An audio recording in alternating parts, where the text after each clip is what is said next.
Υπουργοί, αγαπητοί προσκεκλημένοι, κυρίες και κύριοι, είμαι η Μαρία Νεφέλη Σαράφογλου και έχω τη χαρά σήμερα να σας καλωσορίσω στο Ελληνογαλλικό Οικονομικό Φόρουμ που διοργανώνεται από το Σύνδεσμο Επιχειρήσεων και Βιομηχανιών και το Ελληνογαλλικό Εμπορικό και Βιομηχανικό Επιμελητήριο. Η σημερινή εκδήλωση εδώ στο Κέντρο Πολιτισμού Ίδρυμα Σταύρος Niarchos πραγματοποιείται με αφορμή την επίσημη επίσκεψη του Προέδρου της Γαλλικής Δημοκρατίας, Emmanuel Macron, στην Ελλάδα και φιλοξενεί, όπως θα διαπιστώσετε, εξέχοντες ομιλητές και από τις δύο χώρες. Ανάμεσά τους, υπουργούς των κυβερνήσεων Ελλάδας και Γαλλίας, σημαντικούς εκπροσώπους της επιχειρηματικής κοινότητας, καθώς και τους ηγέτες των δύο χωρών, τον Πρωθυπουργό της Ελλάδας, Κυριάκο Μητσοτάκη, και τον Πρόεδρο της Γαλλικής Δημοκρατίας, Emmanuel Macron. Το Οικονομικό Φόρουμ στοχεύει να αναδείξει την ισχύ της οικονομικής συνεργασίας Ελλάδας-Γαλλίας και να συμβάλλει στην ενίσχυση των διμερών οικονομικών δεσμών μέσα από τη διεύρυνση του εμπορίου, των επενδύσεων και φυσικά της μεταφοράς τεχνολογίας. Στο επίκεντρο των συζητήσεων που θα εξελιχθούν σήμερα βρίσκονται οι ευκαιρίες αλλά και οι προκλήσεις σε διμερές και σε ευρωπαϊκό επίπεδο για τη δημιουργία μιας πιο ισχυρής και πιο ανταγωνιστικής Ευρώπης. Άλλωστε, όπως είπε χθες ο Γάλλος Πρόεδρος, τώρα είναι η στιγμή της Ευρώπης. Ήταν πολύ ενδιαφέρουσα η ανάγνωση που έκανε. Με έμφαση λοιπόν στους τομείς της άμυνας, της τεχνολογίας, της καινοτομίας, της ενέργειας και των μεταφορών, θα έχουμε την ευκαιρία να παρακολουθήσουμε σήμερα ενδιαφέρουσες παρεμβάσεις από όλους τους συμμετέχοντες και φυσικά τις ομιλίες των Υπουργών, και θα επισφραγιστεί και μια σημαντική συμφωνία ανάμεσα στην Ελλάδα και τη Γαλλία. Θα τα δούμε όλα λοιπόν με τη σειρά, δεν θέλω άλλο να χρονοτριβούμε. Καλώ στο βήμα τον πρόεδρο του ΣΕΒ, τον κύριο Σπύρο Θεοδωρόπουλο, για να απευθύνει έναν χαιρετισμό και να ανοίξει και την αυλαία της σημερινής εκδήλωσης. Κύριε Θεοδωρόπουλο, έχετε το λόγο.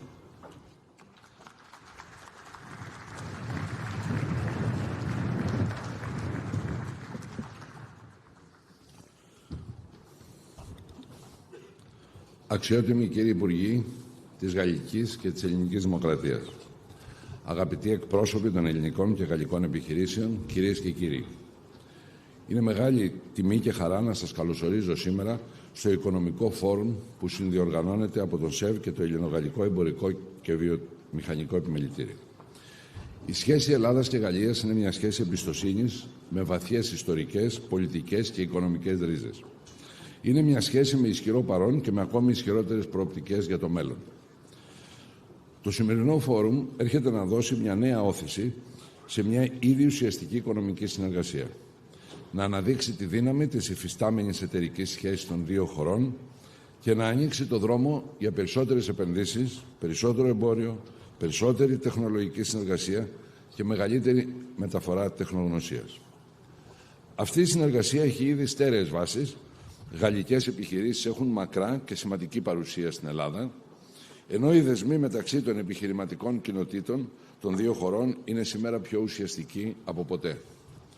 Ο ΣΕΒ και ο ομόλογος γαλλικός φορέας, το ΜΕΝΤΕΦ, το ισχυρότερο εργοδοτικό δίκτυο της Γαλλίας, συνεργαζόμαστε εδώ και δεκαετίες, τόσο στο πλαίσιο της Business Europe, όσο και μέσω της κοινής πρωτοβουλίας του Ελληνογαλλικού Επιχειρηματικού Συμβουλίου, ενώ η περσινή επιχειρηματική αποστολή του στην Αθήνα σηματοδότησε το επόμενο βήμα για τη δημιουργία νέων γεφυρών συνεργασίας. Έχουμε δημιουργήσει δηλαδή ένα σταθερό πεδίο στρατηγικού διαλόγου και κοινών πρωτοβολιών, το οποίο διαρκώς ενισχύεται. Η παρούσα εκδήλωση σηματοδοτεί την περαιτέρω ενίσχυση των ελληνογαλλικών οικονομικών σχέσεων. Με κοινό όραμα και αξιοποίηση των συμπληρωματικών μας πλεονεκτημάτων, μπορούμε να οικοδομήσουμε ένα δυναμικό μέλλον προς όφελος των επιχειρήσεων και των πολιτών μας. Σήμερα έχουμε την ευκαιρία να δώσουμε σε αυτή τη σχέση ακόμη πιο ουσιαστικό οικονομικό και βιομηχανικό περιεχόμενο. Στην άμυνα και την αμυντική βιομηχανία, στην καινοτομία και την τεχνολογική ανεξαρτησία, στην ενέργεια, στις μεταφορές, στις διασυνδέσεις. Με άλλα λόγια, στους τομείς που θα καθορίσουν όχι μόνο τη διμερή μας συνεργασία, αλλά και τη θέση της Ευρώπης στην επόμενη δεκαετία. Κυρίες και κύριοι, η Ευρώπη βρίσκεται σήμερα σε μια κρίσιμη καμπή και μια ιδιαίτερα απαιτητική συγκυρία. Σε ένα περιβάλλον αυξανόμενης γεωπολιτικής αβεβαιότητας, με την κλιμάκωση στην ευρύτερη περιοχή της Μέσης Ανατολής και τις εξελίξεις στον Περσικό κόλπο, να επηρεάζουν άμεσα την ενεργειακή ασφάλεια, τις θαλάσσιες μεταφορές και το κόστος των αγαθών. Την ίδια στιγμή, ο διεθνής ανταγωνισμός εντείνεται με τις Ηνωμένες Πολιτείες και την Κίνα να επενδύουν συστηματικά στην ενίσχυση της βιομηχανικής και της τεχνολογικής τους ισχύως. Μέσα σε αυτό το περιβάλλον, η Ευρώπη καλείται να επαναπροσδιορίσει τη θέση της και να απαντήσει σε ένα θεμελιώδες ερώτημα. Πώς θα διασφαλίσει την οικονομική της ανθεκτικότητα, την ενεργειακή της ασφάλεια και τελικά τη γεωπολιτική της ισχύ, προστατεύοντας παράλληλα και το κοινωνικό μας μοντέλο. Για να πετύχει πρέπει να ενδυναμωθεί γεωπολιτικά. Και για να ενδυναμωθεί γεωπολιτικά, πρώτα πρέπει να γίνει ισχυρότερη οικονομικά και παραγωγικά. Η αλήθεια είναι ότι η Ευρώπη δεν είναι τόσο ισχυρή θα μπορούσε να είναι σήμερα. Και αυτό οφείλεται σε σημαντικό βαθμό και σε δικά της λάθη. Στη μεγάλη γραφειοκρατία, στην υπερρύθμιση, σε μια μονομερή προσέγγιση της απανθρακοποίησης στο πλαίσιο της Πράσινης Συμφωνίας, που σε αρκετές περιπτώσεις λειτουργήσε σε βάρος της βιομηχανικής βάσης της Ευρώπης και συνεχίζει να οδηγεί σε μερική αποβιομηχάνηση, και βεβαίως στο υψηλό ενεργειακό κόστος που υπονομεύει την ανταγωνιστικότητα των ευρωπαϊκών επιχειρήσεων. Η Ευρώπη χρειάζεται αλλαγή πορείας. Χρειάζεται λιγότερα διοικητικά βάρη, πιο ευέλικτο επιχειρηματικό περιβάλλον, χαμηλότερο ενεργειακό κόστος, ισχυρότερη βιομηχανική πολιτική, περισσότερες επενδύσεις και μεγαλύτερη έμφαση στην παραγωγικότητα και την ανταγωνιστικότητα. Ευτυχώς, η κρίση των τελευταίων ετών, αλλά και οι πολιτικές των Ηνωμένων Πολιτειών, λειτουργήσαν σαν ένα ισχυρό καμπανάκι αφύπνισης. Η Ευρώπη αρχίζει πλέον να σκέφτεται πιο ρεαλιστικά, πιο στρατηγικά και το κυριότερο πιο παραγωγικά. Αρχίζει να κατανοεί ότι δεν υπάρχει ισχυρή Ευρώπη χωρίς ισχυρή ευρωπαϊκή παραγωγή, χωρίς τεχνολογική επάρκεια, χωρίς ανταγωνιστικές επιχειρήσεις. Αυτή η αλλαγή σκέψης είναι απαραίτητη. Και η Ελλάδα και η Γαλλία συμβάλλουν ουσιαστικά σε αυτήν. Συμβάλλουν ως εταίροι που πιστεύουν σε μια Ευρώπη πιο ισχυρή, πιο ανταγωνιστική, πιο στρατηγικά αυτόνομη και ως χώρες που κατανοούν ότι η ευρωπαϊκή κυριαρχία δεν είναι ένα απλό σύνθημα, αλλά αποτέλεσμα κοινών στρατηγικών στόχων, ρεαλιστικών πολιτικών και συντονισμένης προσπάθειας. Η σχέση Ελλάδας-Γαλλίας είναι βασισμένη στην εμπιστοσύνη, στην αλληλεγγύη και στην κοινή αντίληψη για το μέλλον και την κοινή μας προοπτική. Και πάνω σε αυτή τη σχέση μπορούμε να χτίσουμε ακόμη περισσότερο. Γι' αυτό θα ήθελα, κλείνοντας, να χαιρετήσω τη Γαλλία και προσωπικά τον πρόεδρο Μακρόν, που ηγείται με συνέπεια και αποφασιστικότητα αυτής της προσπάθειας για την Ευρώπη που αλλάζει, που ξυπνά και που διεκδικεί ξανά τη θέση που της αξίζει στο παγκόσμιο στερέωμα. Αυτό είναι και το στίχημα της εποχής μας. Και σε αυτό το στίχημα Ελλάδα και Γαλλία μπορούν να προχωρήσουν μαζί. Σας ευχαριστώ πολύ.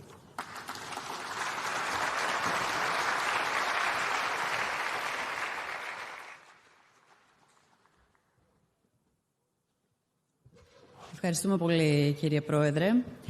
Θέλω τώρα να καλέσω στο βήμα τον Εστέβ Σπεράντζα, πρόεδρο του Γάλλο-Ελληνικού Εμπορικού και Βιομηχανικού Επιμελητηρίου, για την επίσημη ομιλία του.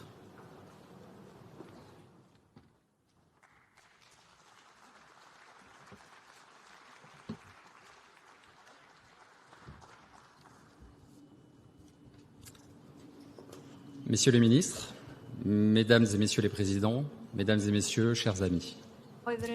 C'est un plein honneur et un grand plaisir de vous accueillir aujourd'hui. Είναι τιμή και μεγάλη μου χαρά να σας καλωσορίσω σήμερα σε ένα τέτοιο οικονομικό φόρουμ, σε ένα χώρο που ενσαρκώνει ταυτόχρονα την ανοιχτότητα και την νεωτερικότητα και την ευρωπαϊκή φιλοδοξία.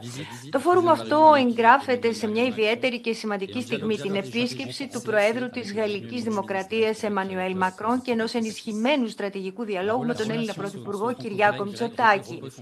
Οι γάλλο-ελληνικές σχέσεις βασίζονται σε στέρεα ιστορικά θεμέλια, σε σύγκληση αξιών και σε αυξανόμενη συνεργασία σε βασικούς τομείς όπως η ενέργεια, οι υποδομές, η άμυνα, ο τουρισμός, αλλά και οι τεχνολογίες και η καινοτομία.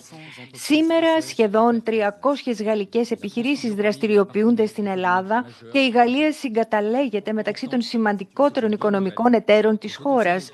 Ωστόσο, και αυτό είναι το καλό νέο, το αναπτυξιακό δυναμικό βρίσκεται ακόμα σε μεγάλο βαθμό βαθμό μπροστά μας.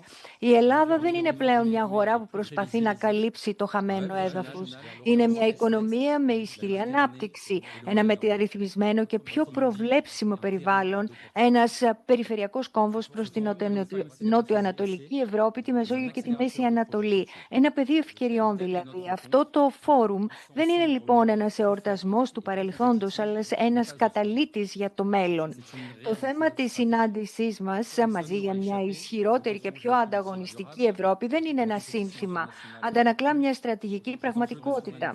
Κανείς δεν θα έχει ξεφύγει από τις διαρκείς γεωπολιτικές εντάσεις, τον αυξημένο διεθνή ανταγωνισμό, τα ζητήματα βιομηχανικής, ενεργειακής και τεχνολογικής κυριαρχίας, καθώς και τη ραγδαία μεταμόρφωση των οικονομικών μας μοντέλων. Σε αυτό το πλαίσιο η ευρωπαϊκή ανταγωνιστικότητα δεν χορηγείται, δεν επιβάλλεται, αλλά οικοδομείται πολύ συγκεκριμένα μέσω βιομηχανικών συνεργειών, αμοιβαίων επενδύσεων, μεταφοράς τεχνολογίας, στενής συνεργασίας μεταξύ κρατών και επιχειρήσεων, καθώς και της ανάγκης για υποστήριξη της Ευρωπαϊκής Ένωσης προς τους οικονομικούς της φορείς. Το πρόγραμμα της ημέρας είναι έτσι σκόπιμα δομημένα γύρω από τρεις βασικούς πυλώνες: τεχνολογίες και καινοτομία, αμυντικές βιομηχανίες και ενεργειακή μετάβαση. Ωστόσο, αυτά τα θέματα δεν είναι παράλληλα, είναι αλληλένδετα και σχεδιάζουν μια κοινή φιλοδοξία, την ενίσχυση της ευρωπαϊκής στρατηγικής αυτονομίας μας. Η επίσκεψη του Προέδρου Εμμανουέλ Μακρόν, συνοδευομένου από μια αντιπροσωπεία 40 ατόμων, μεταξύ των οποίων περίπου 20 στελέχη μεταξύ μεγάλων γαλλικών επιχειρήσεων, καθώς και η παρουσία μιας αντιπροσωπείας της Business France, αποτελούμενης από 23 επιχειρήσεις που ήρθαν να εξερευνήσουν νέες ευκαιρίες στην Ελλάδα, απεικονίζουν τέλεια αυτή τη δυναμική. Δείχνει ότι οι σχέσεις μας δεν είναι μόνο θεσμικές, αλλά βαθιά οικονομικές, απτές και στραμμένες προς το μέλλον. Σε αυτή την αίθουσα είστε περίπου 300 οικονομικοί παράγοντες από τις δύο χώρες, διευθυντές εταιριών, μεγάλων ομίλων, μεσαίων και μικρών επιχειρήσεων, επενδυτές ιδρύματα. Η παρουσία σας στέλνει ένα σαφές μήνυμα. Η Ευρώπη προχωρά όταν οι επιχειρήσεις της προχωρούν μαζί. Οι συζητήσεις που θα ακολουθήσουν, ιδίως με τους Υπουργούς Οικονομίας και Οικονομικών του κυρίου Ρολάν Λεσκούρ με τον κύριο Κυριάκο Πιερακάκη, θα επιστρέψουν την εμβάθυνση των προοπτικών συνεργασίας, επενδύσεων και κοινής ανάπτυξης. Ο ρόλος της Team France είναι κατά συνέπεια του εμπορικού και βιομηχανικού επιμελητηρίου με 140 χρόνια ιστορίας, είναι ακριβώς αυτός: να δημιουργεί γέφυρες, να μειώνει τριβές και πάνω απ' όλα να επιταχύνει τη λήψη αποφάσεων για να μετατρέψει τα πολιτικά οράματα σε συγκεκριμένα οικονομικά επιτεύγματα. Αυτή είναι η αποστολή μας και η δέσμευσή μας. Θα διατυπώσω μια απλή πεποίθηση για να ολοκληρώσω. Η γαλλοελληνική σχέση δεν είναι πλέον μια σχέση ευκαιριακής συνεργασίας. Γίνεται μια στρατηγική σχέση, υπό την προϋπόθεση βέβαια ότι θα ξέρουμε να περάσουμε από την πρόθεση στη δράση, από τα λόγια στα έργα, από τις συναντήσεις στις επενδύσεις. Αυτό το φόρουμ αποτελεί ένα βασικό στάδιο σε αυτή την πορεία. Ευχαριστώ θερμά τους χορηγούς μας, τον ΣΕΒ, καθώς και όλες τις ομάδες του Εμπορικού Επιμελητηρίου για αυτή την υποδειγματική συνδιοργάνωση, τις γαλλικές και ελληνικές αρχές για την υποστήριξή τους και φυσικά το σύνολο των επιχειρήσεων που είναι παρούσες σήμερα. Σας εύχομαι ανταλλαγές πλούσιες, συγκεκριμένες και ελπιδοφόρες. Ήθε η επιτυχία αυτού του φόρουμ να μην μετρηθεί από την ποιότητα των ανταλλαγών, αλλά από τον αριθμό των έργων που θα πυροδοτήσει τους επόμενους μήνες. Σας ευχαριστώ.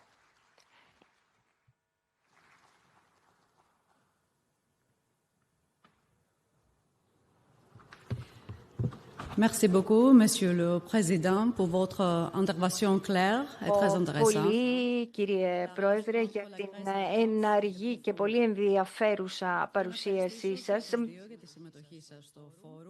J'aimerais vous remercier tous les deux.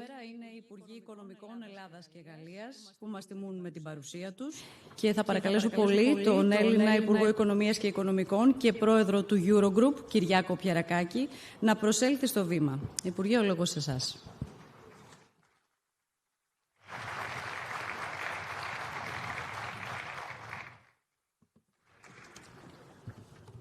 Καλημέρα σας. Bonjour à tous et à toutes. Cher Roland, nous sommes ravis de vous accueillir ici avec toute la délégation française et particulièrement le président de la République. Που σας υποδεχόμαστε εδώ, αγαπητέ Ρολάν. Φίλες και φίλοι, είναι πραγματικά μεγάλη χαρά και ιδιαίτερη τιμή να βρίσκομαι σήμερα μαζί σας. σε μία εκδήλωση που δεν αναδεικνύει μόνο τη δυναμική της ελληνογαλλικής οικονομικής συνεργασίας, αλλά κάτι πολύ ουσιαστικότερο. Το ιδιαίτερο βάθος μιας σχέσης η οποία δεν περιορίζεται στη συγκυρία, αλλά διατρέχει το χρόνο, αλλά διαμορφώνει το μέλλον. Θέλω καταρχάς να συγχαρώ τον ΣΕΒ και το Ελληνογαλλικό Εμπορικό και Βιομηχανικό Επιμελητήριο για τη σημερινή πρωτοβουλία, γιατί αυτή η συνάντηση δεν αφορά απλώς την οικονομία. Αφορά έναν δεσμό. Έναν δεσμό που γεννήθηκε από ιδέες, έναν δεσμό που δοκιμάστηκε στις μεγάλες στιγμές της ιστορίας και που σήμερα μεταφράζεται σε στρατηγική, με βάθος αλλά και με προοπτική. Οι ελληνογαλλικές σχέσεις είναι σχέσεις αιώνων, είναι σχέσεις που γεννήθηκαν από το διαφωτισμό, από το διάλογο της φιλοσοφίας και της πολιτικής σκέψης, σχέσεις που σφυριλατήθηκαν σε κρίσιμες στιγμές, στον αγώνα για την ελληνική ανεξαρτησία, στους μεγάλους πολέμους, στην αποκατάσταση της δημοκρατίας, δεσμοί που σήμερα αποκτούν τη μορφή μιας ώριμης στρατηγικής συμμαχίας με ευρωπαϊκή ακτινοβολία. Η Γαλλία υπήρξε για την Ελλάδα πάντοτε πολύτιμος σύμμαχος και παραμένει πολύτιμος συνοδοιπόρος. Κυρίες και κύριοι, σήμερα η οικονομία είναι ίσως η πιο ισχυρή γέφυρα αυτής της σχέσης. Είναι το πεδίο που η πολιτική εμπιστοσύνη μετατρέπεται σε επένδυση, όπου η στρατηγική σύγκληση αποκτά απτό αποτύπωμα, όπου το κοινό ευρωπαϊκό μας όραμα γίνεται παραγωγή, γίνεται απασχόληση, γίνεται ανάπτυξη και προοπτική για τους πολίτες μας. Αν κοιτάξουμε τις μεγάλες στιγμές της συνεργασίας μας, θα διακρίνουμε ένα κοινό χαρακτηριστικό. Τη σύμπραξη ανθρωπίνου κεφαλαίου, τεχνογνωσίας και εμπιστοσύνης με ορίζοντα δεκαετιών. Από το Ρίο Αντίριο και την Ολυμπία Οδό μέχρι το μετρό, τις επενδύσεις στην ενέργεια, το πρόγραμμα των φρεγατών Μπελαρά, η ελληνογαλλική συνεργασία απέδειξε ότι μπορεί να παράγει έργα με βάθος, με διάρκεια, με στρατηγική υπεραξία. Και αυτό έχει ιδιαίτερα μεγάλη σημασία. Γιατί πίσω από κάθε τέτοιο έργο δεν υπάρχει απλά και μόνο ένα επιχειρηματικό σχέδιο. Υπάρχει μια κοινή πεποίθηση ότι η Ελλάδα και η Γαλλία μπορούν μαζί να δημιουργούν αξία που ξεπερνά τα σύνορα των δύο χωρών. Σήμερα όμως δεν βρισκόμαστε απλώς στη συνέχεια αυτής της πορείας. Είμαστε σε ένα σημείο μετάβασης, όπου η συνεργασία μας καλείται να απαντήσει σε ερωτήματα μεγαλύτερα. Πώς θα χρηματοδοτήσουμε την ανάπτυξη στην Ευρώπη, πώς θα δημιουργήσουμε, όπως υπόθηκε και πριν, επιχειρήσεις με μεγάλη, πραγματικά μεγάλη κλίμακα. Πώς θα διασφαλίσουμε ότι η Ευρώπη θα παραμείνει ανταγωνιστική σε έναν κόσμο ο οποίος πραγματικά αλλάζει ραγδαία. Και εδώ επιτρέψτε μου να ξεκινήσω από την ελληνική εμπειρία. Γιατί στην Ελλάδα γνωρίζουμε ίσως καλύτερα από κάθε άλλη ευρωπαϊκή χώρα τι σημαίνει να χάνει κανείς τη δημοσιονομική του αξιοπιστία.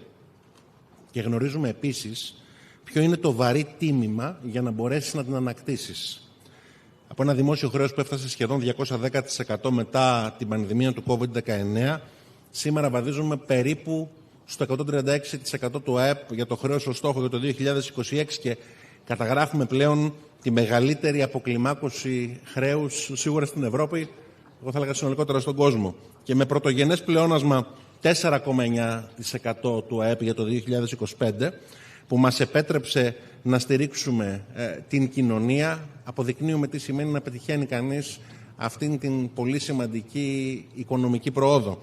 Επιστρέψαμε στους πολίτες μας 800 εκατομμύρια ευρώ μέσα σε μόλις ένα μήνα, σαν ασπίδα απέναντι στην ενεργειακή κρίση, αλλά και με μόνιμα μέτρα που αντανακλούν και το χαρακτήρα της οικονομικής πολιτικής που θέλουμε να έχουμε. Και επίσης με την ανεργία, η οποία ήταν στο 27,5% στο τέλος του 2013, στο πικ, να έχει υποχωρήσει σήμερα κοντά στο 8%. Η προοπτική είναι ότι πολύ σύντομα θα έχουμε το ιστορικά χαμηλότερο επίπεδό της.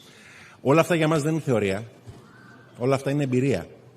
Και είναι το αποτέλεσμα εξαιρετικά δύσκολων επιλογών, επίμονων μεταρρυθμίσεων και κυρίως μιας κοινωνίας η οποία άντεξε, μιας κοινωνίας η οποία τα κατάφερε. Στα χρόνια της μετάβασης μάθαμε κάτι πάρα πολύ κρίσιμο. Ότι η αξιοπιστία δεν είναι στόχος, η αξιοπιστία είναι προϋπόθεση. Ο στόχος είναι η ικανότητα να κάνεις αυτό το οποίο απαιτεί η στιγμή. Και σήμερα αυτή η ικανότητα υπάρχει. Η δημοσιονομική ισορροπία δημιουργεί τον αναγκαίο χώρο, αλλά η πολιτική είναι αυτή η οποία του δίνει περιεχόμενο. Με παρεμβάσεις οι οποίες στηρίζουν την κοινωνία, με πολιτικές που ενισχύουν το εισόδημα, με μεταρρυθμίσεις οι οποίες στηρίζουν την ανάπτυξη. Κυρίες και κύριοι, αυτό είναι το ελληνικό δίδαγμα και για εμάς αυτό το δίδαγμα πρέπει να γίνει και ευρωπαϊκό, γιατί Η Ευρώπη βρίσκεται σήμερα μπροστά σε αποφάσεις οι οποίες θα επικαθορίσουν τις επόμενες δεκαετίες. Χρειάζεται σίγουρα να επενδύσει στην άμυνα, σε μια κλίμακα που δεν έχουμε δει εδώ και γενιές, στην ενεργειακή μετάβαση, στην τεχνολογία, και όμως στην Ευρώπη εξακολουθούμε να λειτουργούμε με όρους κατακαιρματισμού. Δηλαδή με 27 συστήματα, με 27 στρατηγικές σε πάρα πολλά στοιχεία της ευρωπαϊκής πολιτικής. Αυτό δεν είναι κυριαρχία, αυτό είναι αδυναμία. Και αυτό ακριβώς είναι το οποίο καλούμαστε να αντιστρέψουμε. Χρειαζόμαστε περισσότερη Ευρώπη, περισσότερη κοινή δράση και μεγαλύτερη κλίμακα. Κυρίες και κύριοι, η συνεργασία των χωρών μας είναι η απόδειξη ότι αυτό μπορεί να γίνει.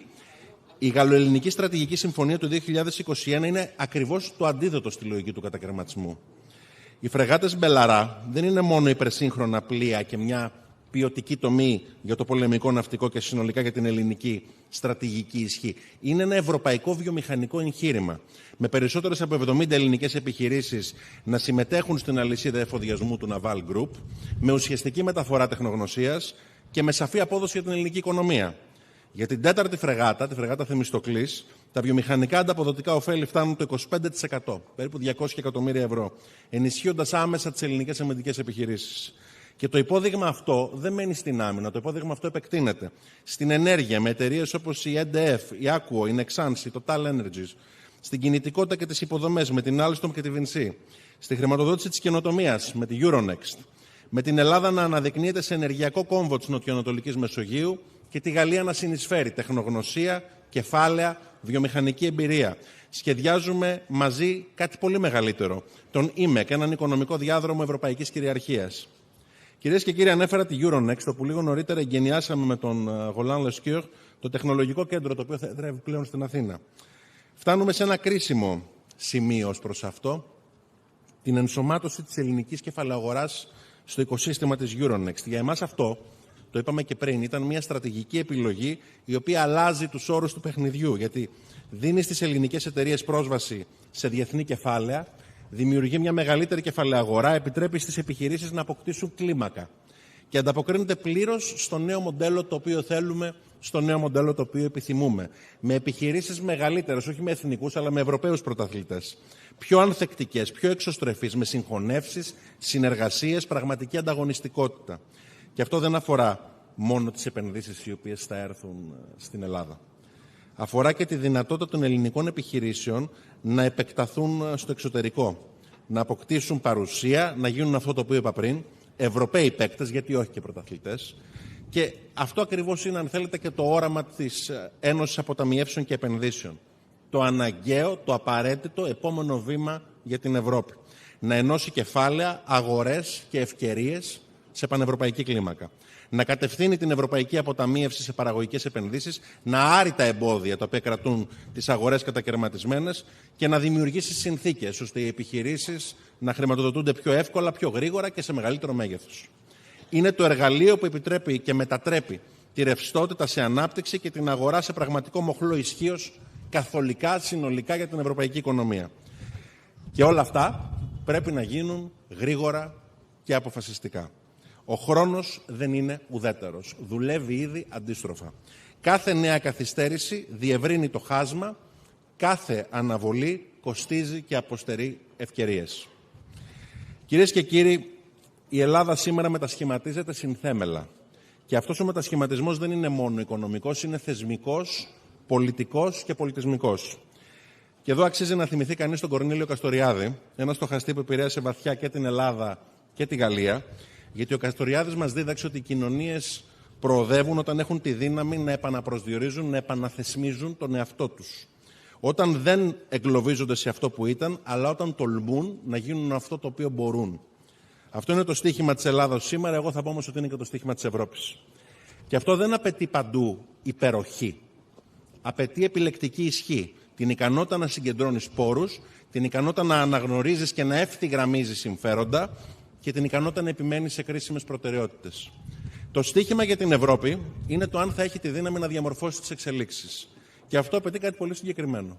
Συνεργασία, κλίμακα, στρατηγική. Κλείνοντας, θέλω να πω κάτι απλό αλλά ουσιαστικό. Η Ελλάδα δεν είναι εδώ για να συμμετάσχει, η Ελλάδα είναι εδώ για να πρωταγωνιστήσει. Γιατί είναι μια χώρα που αλλάζει, που εξελίσσεται, που εμπνέει εμπιστοσύνη και καλεί όλους όσοι θέλουν να επενδύσουν, να δημιουργήσουν και να αναπτυχθούν, να το κάνουν μαζί μας. Η επόμενη σελίδα στις σχέσεις μας θα γραφτεί με επενδύσεις, με συνεργασίες, με κοινά έργα, αλλά όχι μόνο. Θα γραφτεί με τη δημιουργία μιας οικονομίας που παράγει αξία και αντέχει στον χρόνο, με μια Ευρώπη που αποκτά φωνή και βάρος σε έναν κόσμο που αλλάζει ραγδαία και με κοινωνίες που δεν φοβούνται το μέλλον, το κοιτάζουν κατάματα.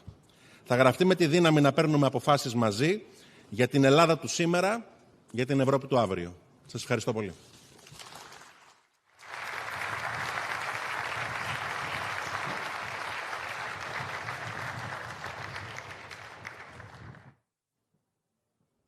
Πολύ τον Υπουργό Οικονομίας Οικονομικών και Πρόεδρο του Eurogroup, τον κύριο Πιερακάκη, για την πολύ εμπνευσμένη, θα έλεγα, τοποθέτησή του, πάντα με τις ομιλίες του έτσι μας εμπνέει, και τις πολύ ενδιαφέρουσες επισημάνσεις του, γιατί είναι αλήθεια ότι η χώρα μας έχει κάνει πάρα πολλά βήματα και έχει αναβαθμίσει τον ρόλο της και σε ευρωπαϊκό και σε διεθνές επίπεδο.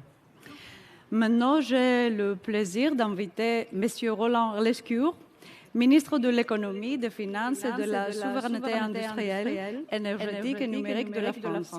Bienvenue, Monsieur le ministre Lescure. Τώρα υποδεχόμαστε τον κύριο Lescure, ο οποίος είναι ο Υπουργός Οικονομίας Οικονομικών της Γαλλίας.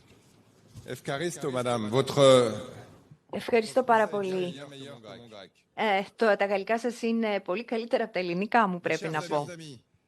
Αγαπητοί μου φίλοι, κύριε Πρόεδρε του ΣΕΒ και κύριε Πρόεδρε του Ελληνογαλλικού Επιμελητηρίου, αγαπητέ φίλε Κυριάκο, τα γαλλικά του επίσης είναι καλύτερα από τα ελληνικά μου, γιατί δεν ακούει μετάφραση. Θα αρχίσω με μία ιστορία.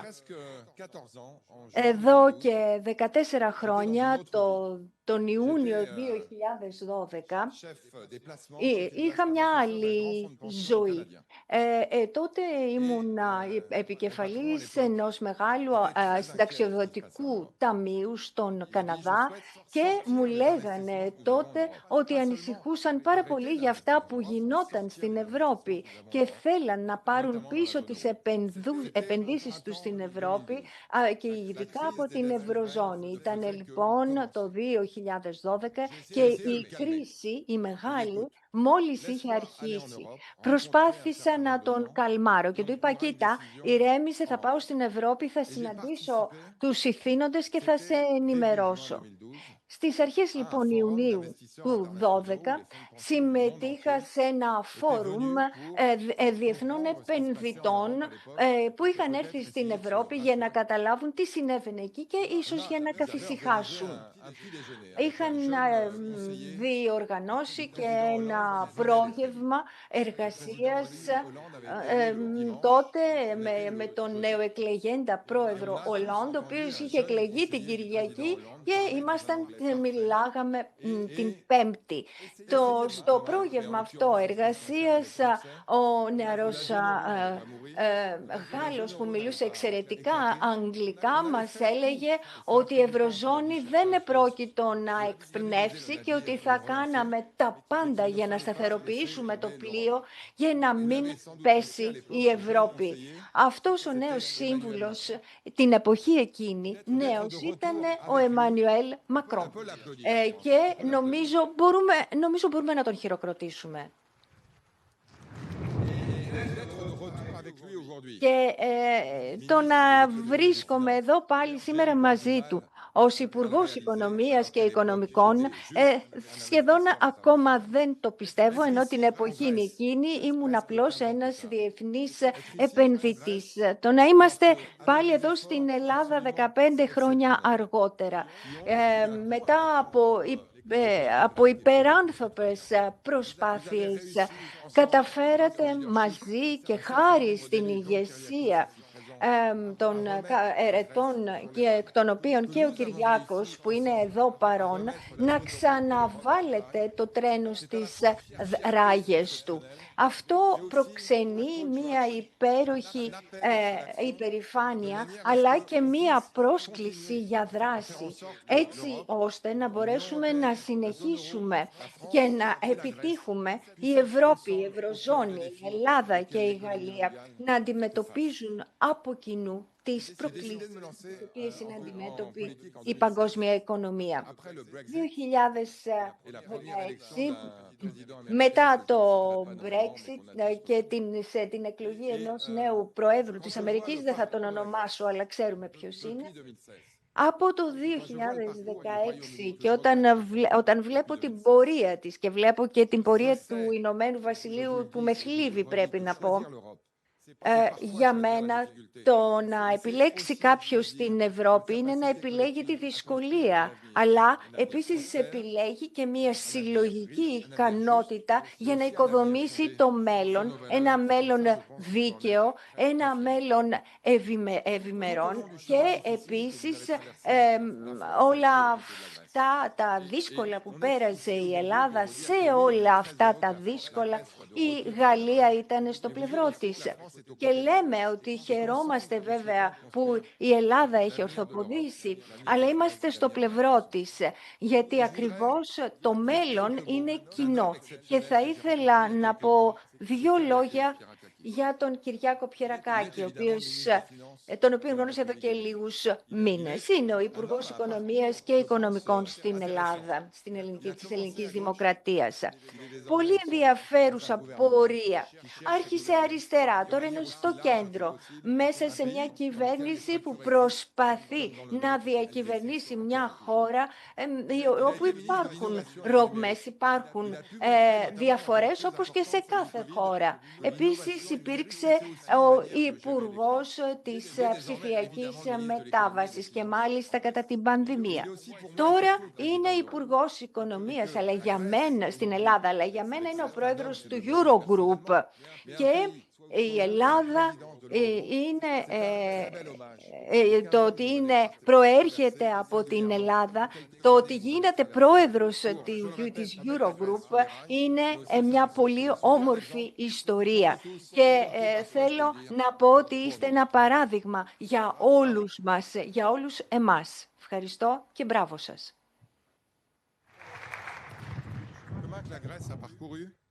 Η πορεία της Ελλάδας είναι γνωστή. Την ξέρουν οι Γάλλοι επιχειρηματίες. 300 επιχειρήσεις παρούσες σήμερα. Και πρέπει να επωφεληθούμε τις παρουσίες τους. Και ξέρουμε ότι πρέπει να χειροκροτήσουμε, να χαιρετήσουμε τους χορηγούς της διοργάνωσης, γιατί πραγματικά συνέβαλαν με πολύ απτό και συγκεκριμένο τρόπο στην διοργάνωση αυτή που είναι αμοιβαίου και κοινού ενδιαφέροντος. Η Γαλλία με την Ελλάδα έχει ένα λοιπόν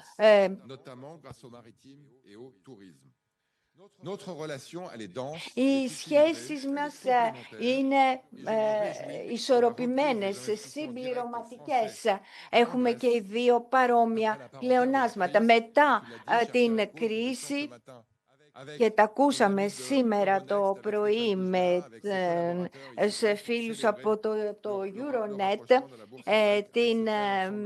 αυτή τη συμπλησίαση των ελληνικών χρηματιστηρίων με όλους τους υπόλοιπους που αποτελούν αυτό το δίκτυο το ευρωπαϊκό.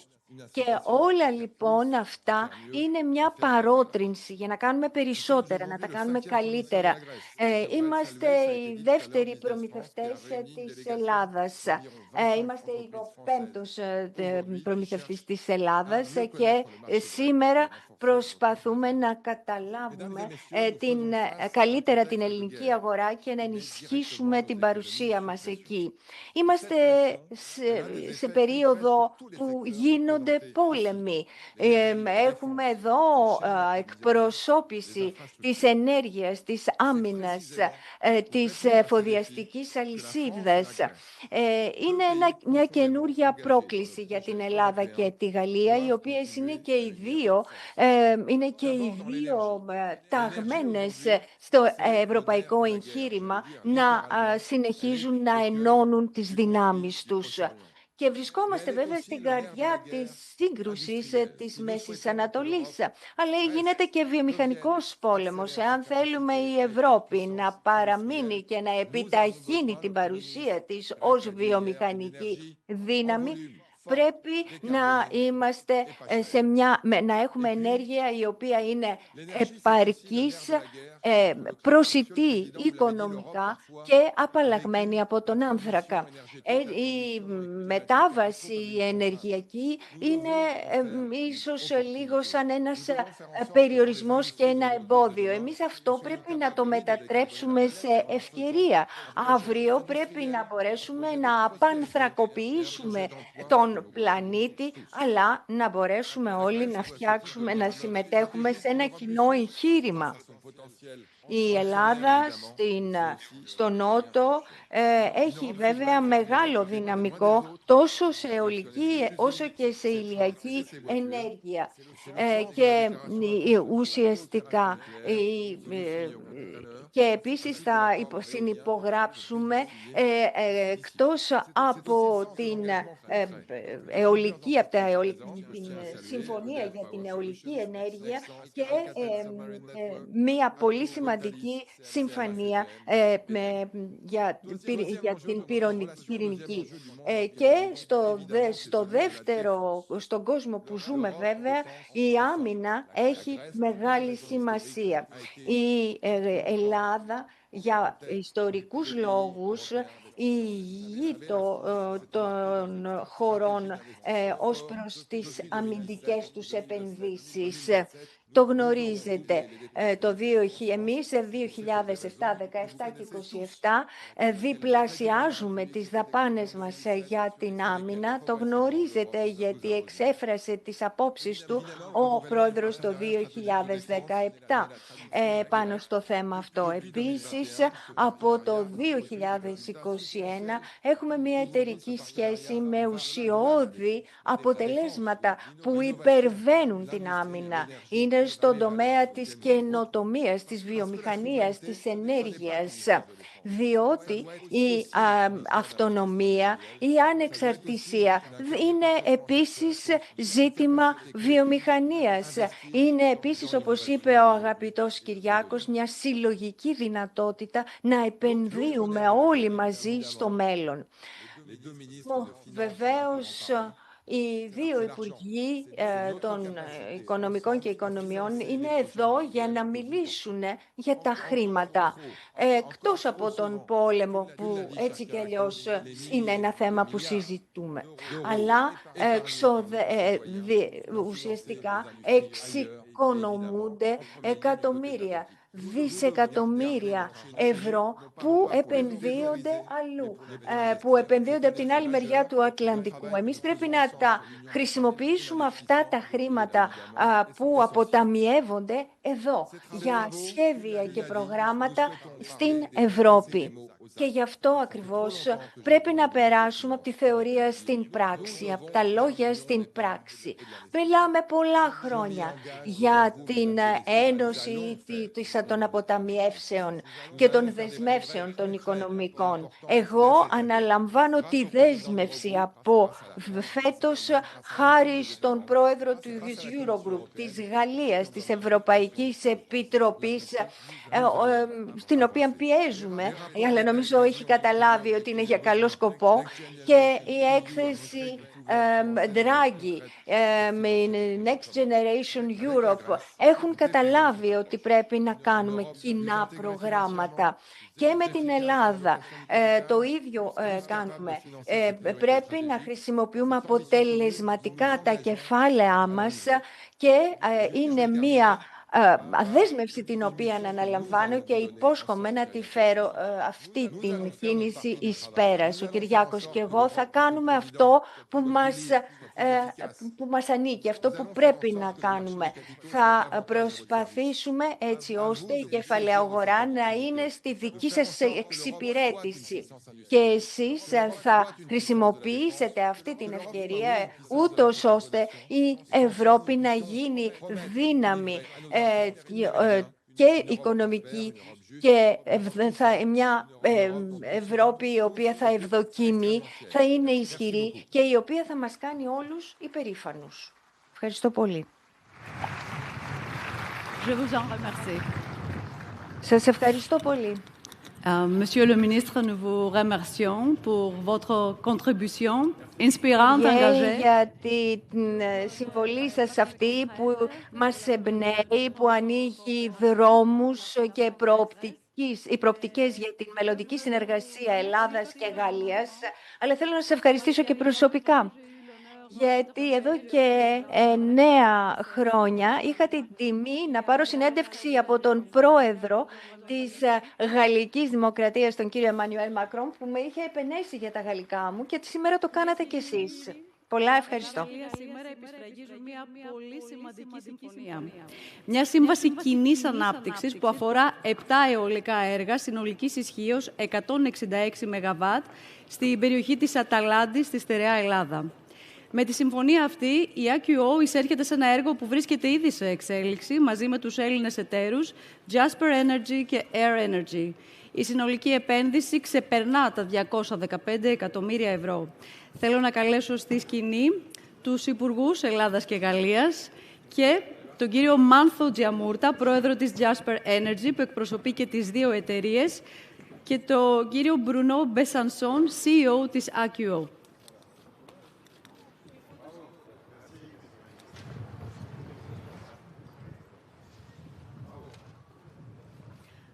Παρακαλώ πολύ, αν θέλετε να πείτε 2 κουβέντες.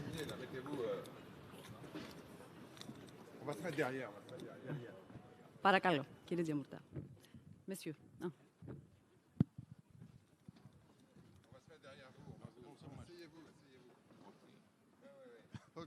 Let's obey. Just to sit.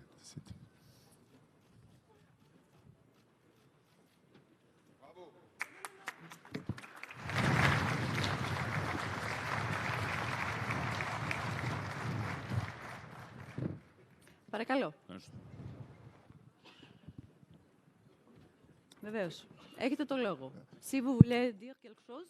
Just a few words in English, sorry, but to say how happy I am in the name of AQO to be today with our partner Jasper and Air Energy to sign this partnership in the wind energy. Yesterday, your Prime Minister said energy was his first wish for Europe, and that's what we are building. Very happy to do it with our Greek partner. Ναι. Ευχαριστώ. Εκ μέρους της Jasper και της Air Energy ήθελα να ευχαριστήσω την AQO για τη συνεργασία. Σκοπεύουμε να φτιάξουμε αυτά τα 7 αιωλικά πάρκα στην περιοχή της Αταλάντης, την τεχνογνωσία της εταιρείας από τη Γαλλία, καθώς επίσης και τη βοήθεια με κεφάλαια. Το εκτιμούμε πάρα πολύ σε αυτή τη δύσκολη ενεργειακή εποχή, όπου οι ανανεώσιμες πηγές ενέργειας αναδεικνύονται οι πρωταγωνιστές, προσφέροντας σε χώρες όπως εμείς τα μέγιστα. Ευχαριστώ. Γεια σας. Ευχαριστούμε πολύ για τους δύο. Merci beaucoup. Merci. Το αφήνετε εδώ.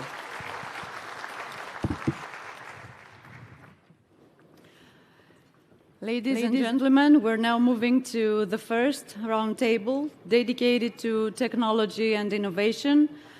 Our discussion today will focus on the need to develop key technologies in France and in Greece, a field where Europe remains behind its global competitors.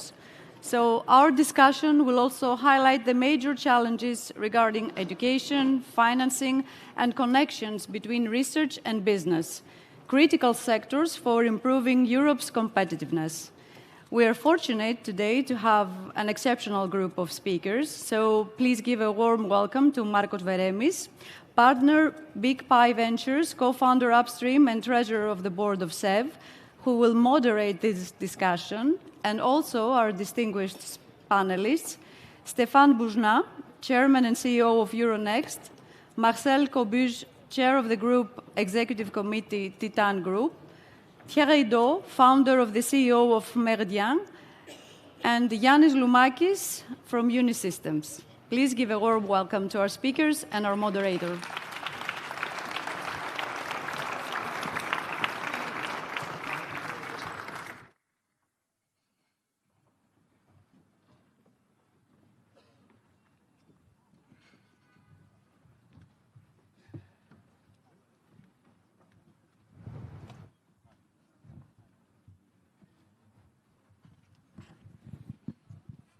Welcome, everyone. Just to set the scene, I was listening to the discussion between President Macron and our Prime Minister Kyriakos Mitsotakis yesterday, and I think that President Macron reminded us of the nobility and ambition of this European project. He reminded us, for those who become more pessimistic recently, that Europe started as a continent of vicious enemies fighting against each other to become one of the most peaceful places in the world, a place where a common market would have been unthinkable, and now we do have a common market. And he set the stage for the next project, which is to become a truly strong geopolitical force in the world. And I think that one of the areas that he chose, like as the number one priority, was AI and quantum. So with that in mind, I think that it's very important at this stage to discuss with industry leaders from France and Greece on what realistically could be done to bring into fruition this next chapter in the European story. So I'd like to start with Stéphane. One of the things President Macron said yesterday, which I found very honest and very brutal at the same time, is that Europe has been in the business of exporting household savings to the US so that they could innovate, and then we Europeans end up buying their products. So we have become consumers instead of creators to a very large extent.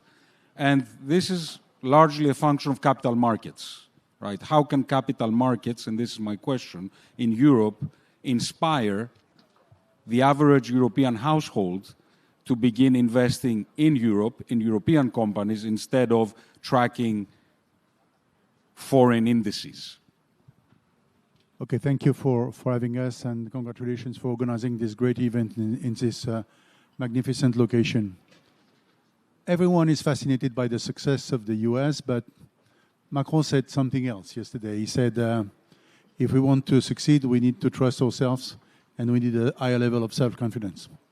Yes, the success of the US is about self-confidence. I mean, I think that the fundamental root of innovation, entrepreneurship in the US, which is so dramatic in feeding the energy in this country, is just the fact that when the kid is 5-year-old at school in the US and he writes his name in capital letters, everyone tells him, oh, you are so amazing.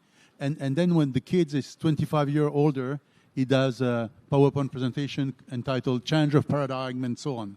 And they know how to raise money and to burn cash and to do great things.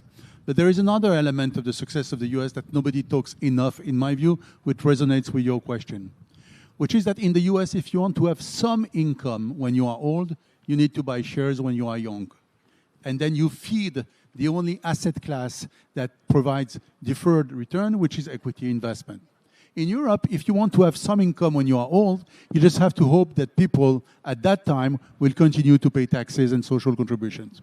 And that's one of the big difference, the asymmetry between the amount of money that is allocated by households towards long-term investment to provide long-term yield, i.e. through diversified equity investment versus our system in Europe, which is create a sort of eviction effect for equity. So that's the first dimension. So I think we have one fundamental issue to fix, which is to capture one significant portion of this household savings towards equity investment. The other aspect is exactly what both Kyriakos Mitsotakis and Roland Lescure underlined today, fragmentation. I mean, back in 23, you remember this Donald Tusk paradox that he articulated very often after the invasion, the third invasion of Ukraine by Russia. He said, how come 400 million Europeans are begging the help of 330 million Americans to defend themselves against 130 million Russians? Well, just because there is no such a thing on defense as 400 million Europeans.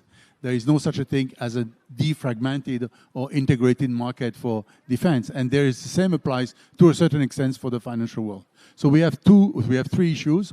One, trusting ourselves much more than we do. And I think the inspiring comments of Macron was clear, and the events like the ones we are having today are extremely important to trust ourselves more than we do. Second, finding ways, tools to completely re-engineer the allocation of savings of households in Europe from fixed income to equity. And third, be much more radical in delivering with the right level of speed and scale, defragmentation. These are the three levers to deliver. Thierry, I wanted to ask you, having an overview of many different sectors, including within the technology space, let's assume Stefan and Euronext actually succeed over the next few years to create a counterbalance to the US especially, and attract capital into Europe and balance this 70–80% of funds that end up going to the US. Now, there's no question that we have plenty, as Stefan says, maybe we have a lack of self-confidence because we have plenty of success cases in Europe. We forget that GLP-1s, which is probably the biggest revolution alongside AI, is a European invention, actually, between a German and a Dutch guy and the European, a Danish company. Or we have the mRNA vaccine, or we have what ASML are doing with producing chips. My question to you is, which sectors are you looking at that you feel have the most interesting potential and activity at the moment that would potentially be the next big European champions or leaders or giants in the tech space? No, thank you for the hard question. With my crystal ball, which doesn't exist, I think this is the beginning of fixing the ecosystem of bringing capital to the various sectors. But a lot of things are integrated. So obviously, I'm principally looking at infrastructure. You know, there is no technology possibilities if you don't have energy, if you don't have data centers, if you don't have the hardware, in fact, to support quantum computing and all these things. So you need capacity and you need the energy in particular. So the difficulty in certain countries in Europe to actually just get the right voltage and the right power at the right place makes it very difficult. So the overall infrastructure in Europe, that has always been its sort of competitive advantage from the logistic sides with ports, roads, rail.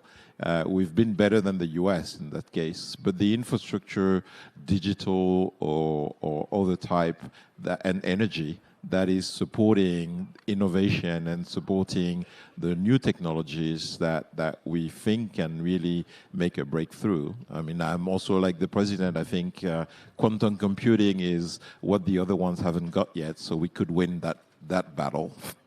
So that I would bet on that one if you want to pick one.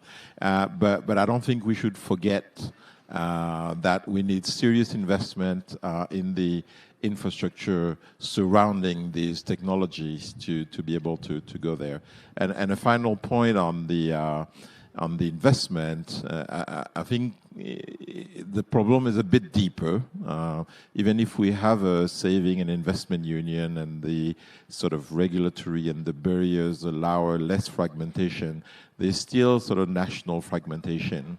I mean, the asset aggregators that take these savings from people actually are regulated in a way that they are too fragmented still.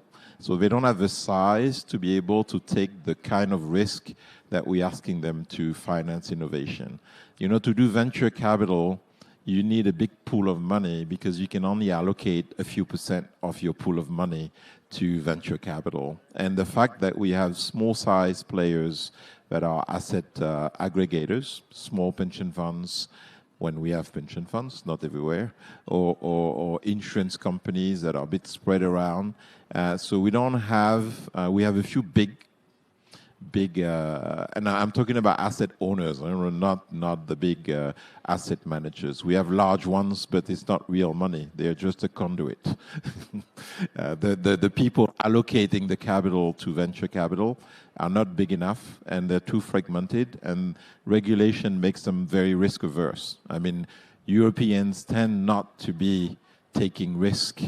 So even though we have entrepreneurs, when the capital comes, they're very reluctant to support potential failure, which is a very big difference with the US.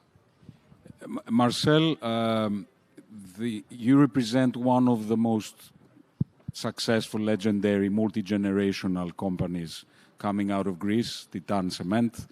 One of the family members was telling me that about 40% of cement used in the States to build data centers actually coming from Titan, which is quite amazing. My question to you is, you are a fine example of what we call European industry, European heavy industry. Now, on paper, one could say that we've lost ground on foundational models in AI, but there are many things coming like physical AI, robotics. My question to you is, from the perspective of Titan, which technologies, given the industrial base of Europe, do you think we should be prioritizing or could be prioritizing and are most useful to companies like yours? Thank you, Marco. So, just to go back, because I'm a customer of Stefan on 3 exchanges, so Euronext, Paris, Brussels, and at the same time, Athens.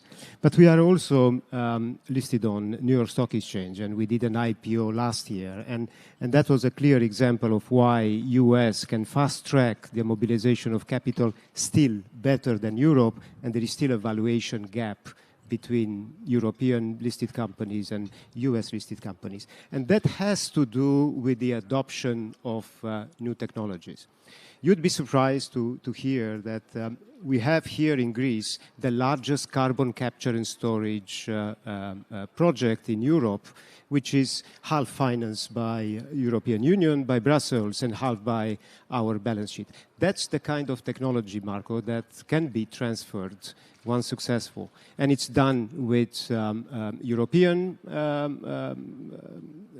mindset and European execution. It can be easily exported. Now, the second technology, mainly related to AI, I think where we have a gap is on physical AI. Maybe the physical AI is not that much with US as it is with China.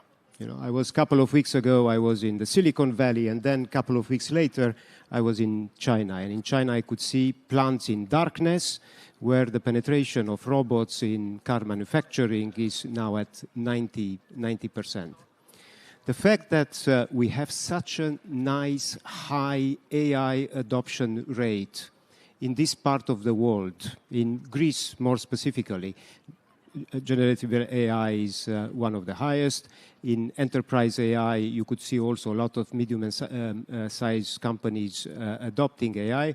We are experimenting at Titan with Thessaloniki, almost at the same level of sophistication like in our partnership with Berkeley, and we have quadpods, drones, and computer vision inspection in most of our plants. So I think there, Europe can leapfrog.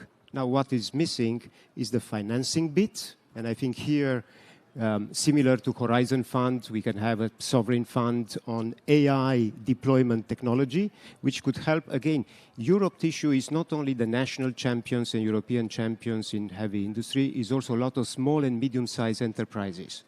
The density of robots could be as high as 300 for 10,000 workers.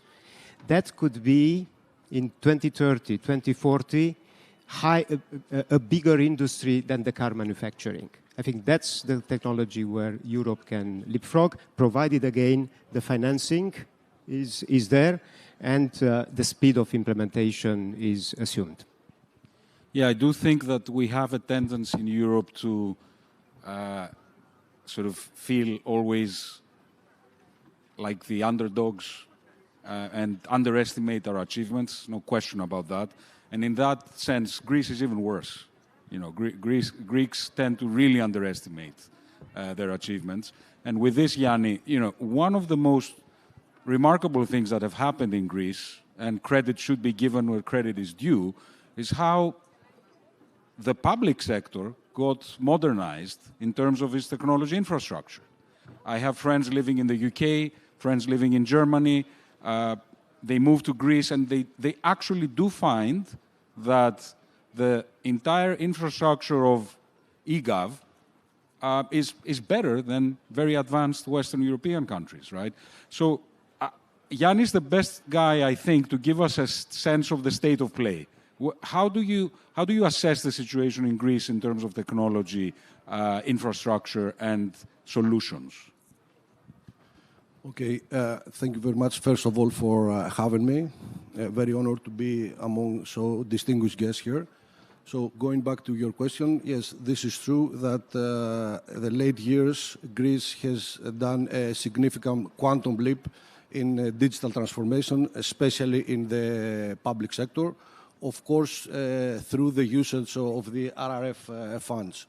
So we've seen a tremendous growth in the GDP coming from digital technologies. Right now, I think we are around 6% of GDP. We started around 2%, and the growth is 3 or 4 times bigger than the actual GDP growth. So there is a significant improvement, especially in public sector. Of course, again, there are different, let's say, type of maturities. We still spend a lot of funds in doing things that are of the 80s and 90s, like a huge digitization of archives. Okay, we try to digitize the cadastre, we try to digitize the pension records.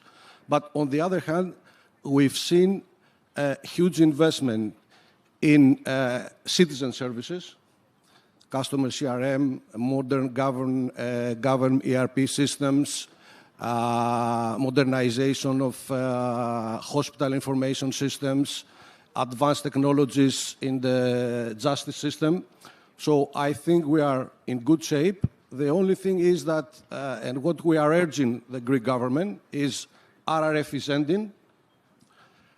Let's not leave this system to die. This system, they have to be funded in order to be maintained, in order to be sustainable, and in order to grow and help the Greek economy. Stefan, I wanted to go into the matter of sovereignty. Now, sovereignty is a funny word. Some people look at it as a very defensive word, like we are not as good as others. We don't feel comfortable using their technology for reasons of security. Therefore, we have to create our own security, erect barriers. This is one interpretation. The other interpretation of sovereignty is we are so self-assured and confident in our own abilities that we don't really need to rely on other people's solutions. Now, sovereignty in tech, I think, is a critical matter for Europe. And I don't want just focus on defense, but in actual enabling technologies. What is your view on how Europe can become sovereign in the second sense of the word over the next few years? Well, we are in Athens, and one of my favorite Greek author is Thucydides. And in the Wars of Peloponnesus, he mentions twice this sentence. Resting or remaining free, one has to choose. So the fundamental starting point is our self-confidence or self-determination or willingness to become fat, well-fed slaves or fit, free men. And that's the point. I mean, it's much more of an effort and much more of workout and much more of risk-taking to be free man than to be a fat consumer. And that's the fundamental decision. And I know what I'm telling you may sound a bit French, arrogant, conceptual language, but I think it's the root cause of everything. Second, when you go to core technologies, things go, we need, and again, that gets to back to my point of fragmentation.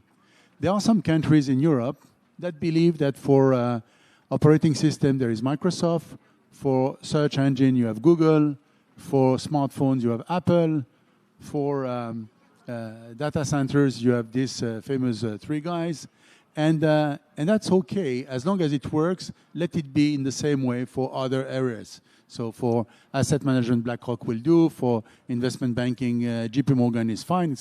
And you have countries that make things, that don't see themselves just as buyers of things, but also as maker of things. In energy, in aerospace, in defense equipment, in pharma, etc.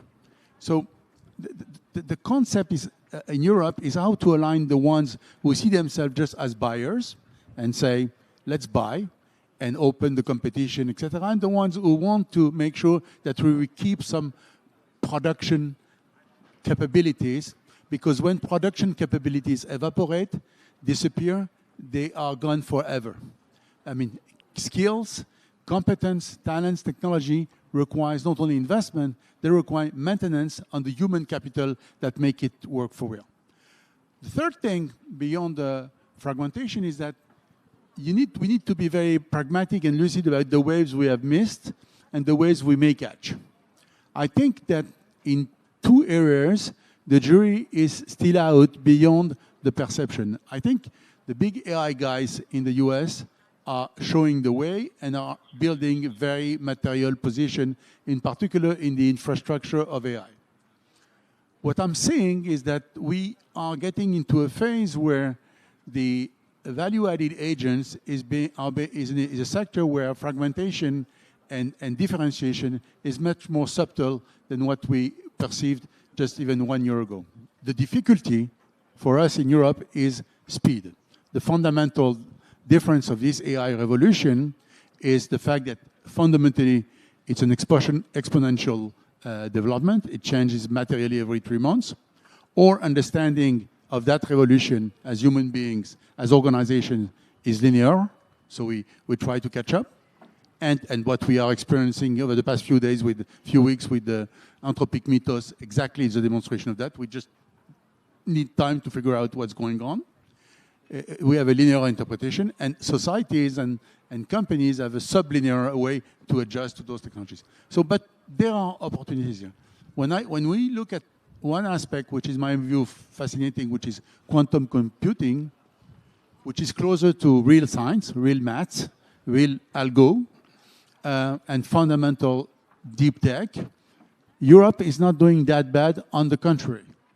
So the question is how we transform these heavy CapEx type of sectors where we have emerging companies that honestly are very similar in terms of numbers to biotech sector. You need to do rounds at 100, 200, 300 millions pre-IPO rounds.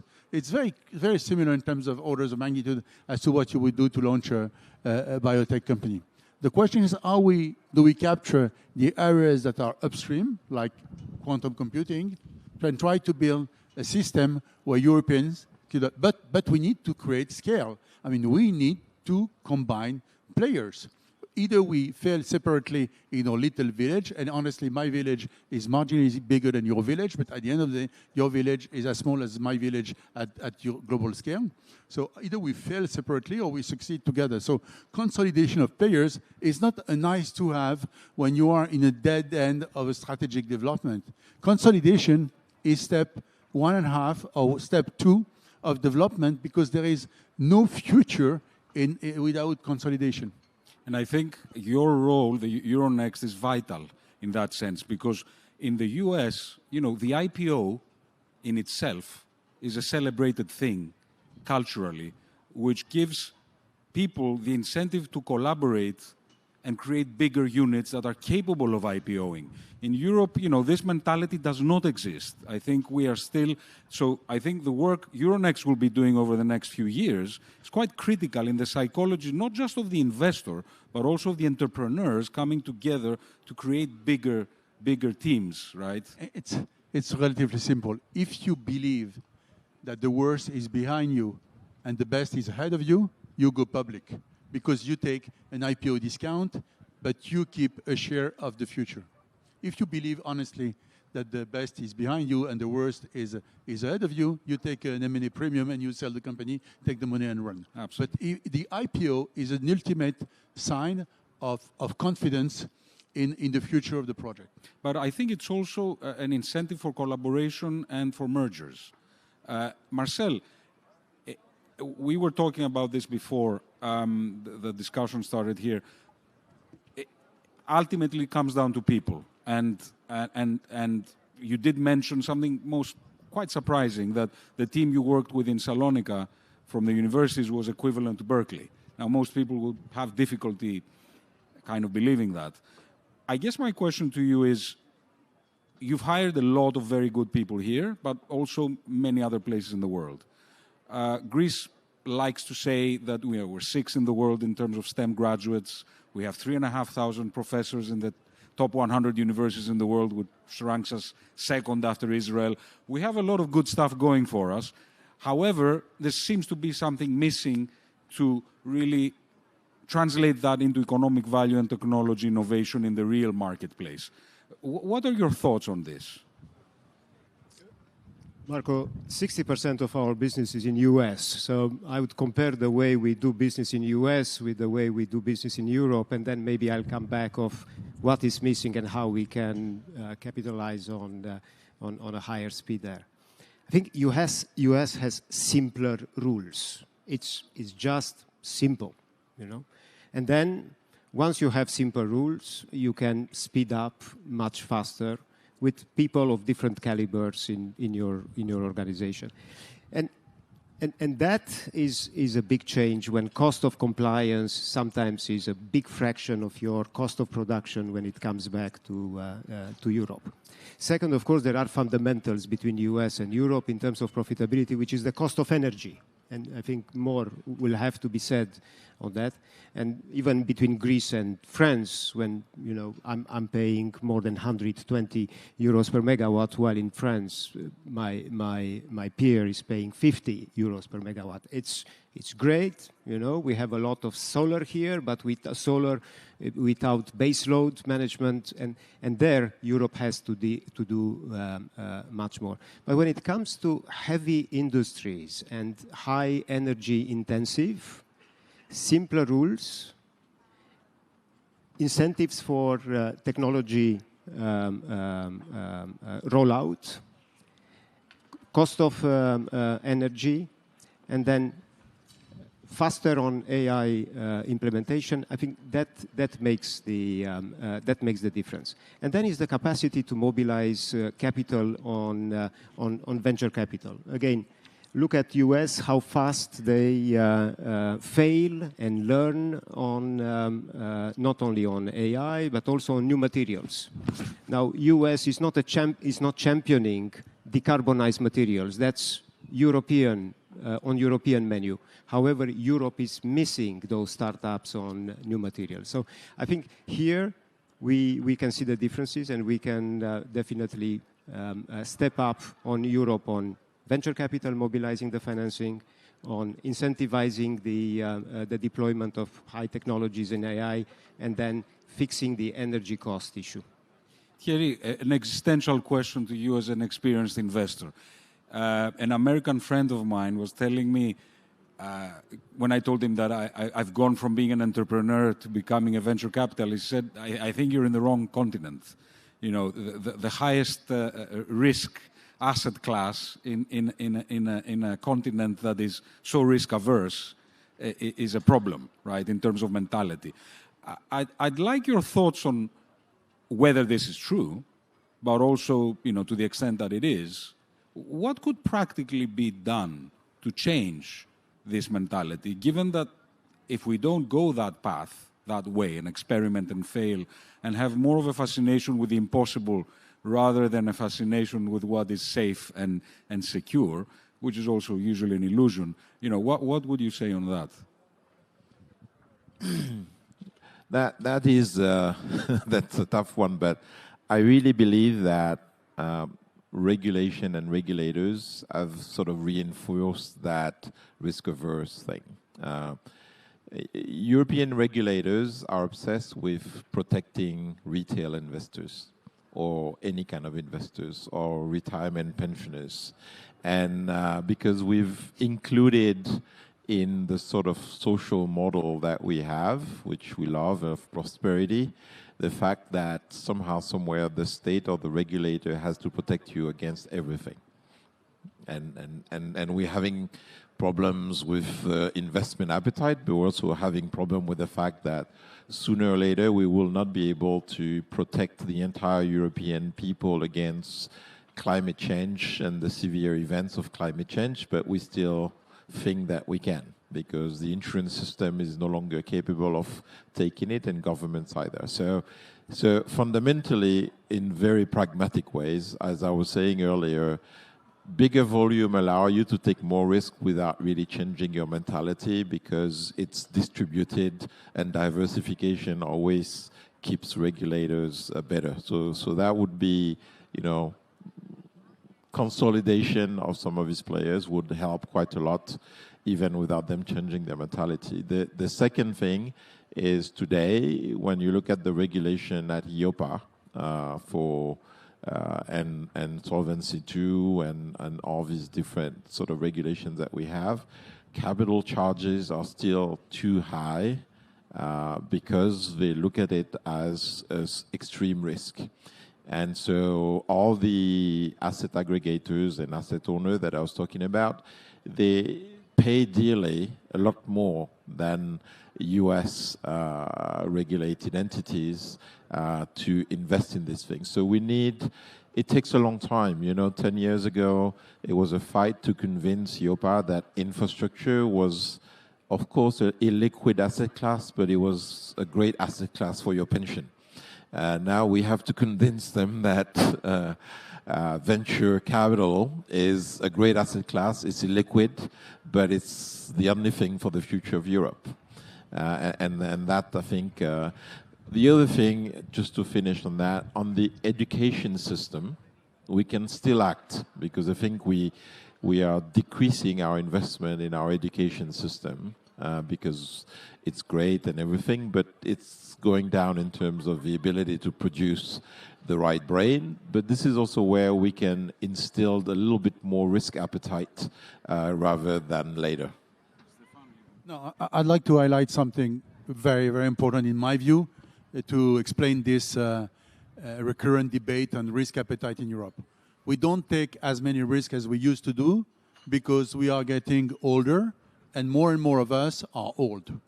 And one of the typical illustration of that reality is what happened at the end of last year in Parliament in Greece and in Parliament in France. Because I think this is one of the critical tests for me about the future of the Greek development. Last September, October, November, the French Parliament decided to increase pensions. Last September, October, November sequence, after the Thessaloniki speech of Mitsotakis, the Greek Parliament decided to cut totally income tax for all the youngsters until I think 25 or 26, I don't know the exact age, and up to 30K, if I'm not mistaken, there is a cap of annual income. So you have one country which is already at the third year of budget surplus that decides that the top priority is to cut tax completely for the young to make sure that they build their life and invest and consume. And you have another country that decides that the best priority is to increase pensions so that fat cat pensioners can save even more.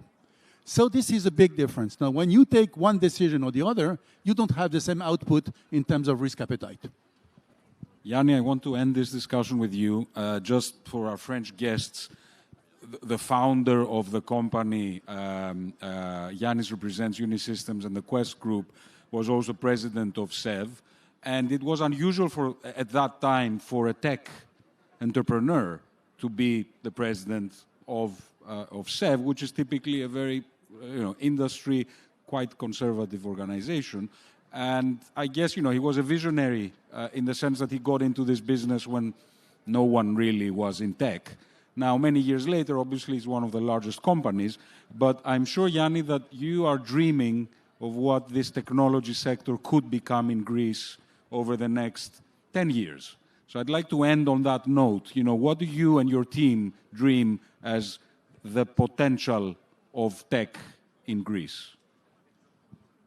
First of all, I would like to share that in AI era, to be honest, we have more questions than answers. Okay, so I think we're navigating into very unknown waters. So what I want to have my company, of course, we are a big company if we concern Greece. We are a medium-sized company if we are in Europe. But the key driving forces of the company is to become relevant to our customers in the AI era.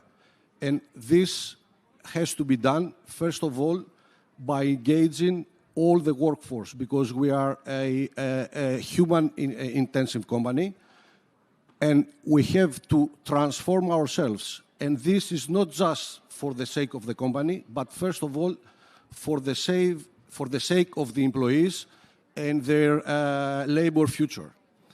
So we are transforming all our production line, which is software development. We have AI-first strategy in all areas.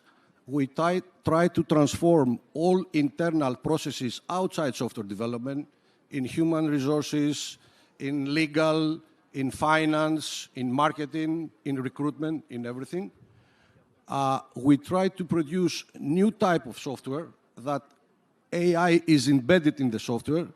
And also we try, together with our customers, try to guide them how to navigate and how to engage in this AI journey. So there are a lot of opportunities, but on the other hand, I think that there are a lot of threats as well, because in the previous years, the company was heavily investing in resources. Actually, year over year, we were hiring more than 10% of resources. Currently, to be honest, we have stopped hiring new people, right? And probably, I don't know what's going to happen in the future. So I think that there's going to be a huge impact on the labor, especially for white collars and highly educated people, starting from the technology, but I think it's going to go through all areas. And this, I think, it will create a tremendous socio-economic problem that must be tackled. Of course, on the other hand, there is a huge productivity gain that we see every day. For the time being, these productivity gains is captured by companies like us. In the near future, I think it's going to go to the customers, because the customer will demand that, but also the competition will do that. And in order to maintain our revenue, let's say, threshold, we have to do more with less. and we have to reinvent ourselves in order to navigate. Okay, I will end this session by just commenting that I think Europe has won the battle of every rich person in the world wanting to live here and spend their money here and have a good time. I think our next battle is making Europe the place where the young, the most talented in the world, want to come and work and flourish. So thank you so much, everyone, for this discussion.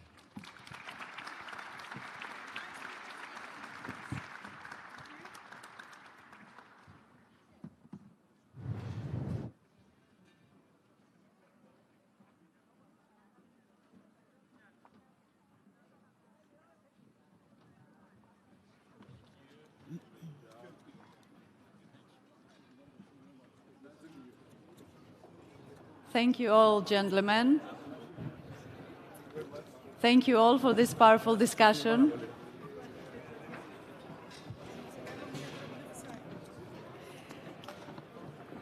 So let's move forward to our next conversation that, ladies and gentlemen, please, I need you to sit down. We move on to our next panel. Our next conversation that goes to the heart of the current geopolitical and economic shifts.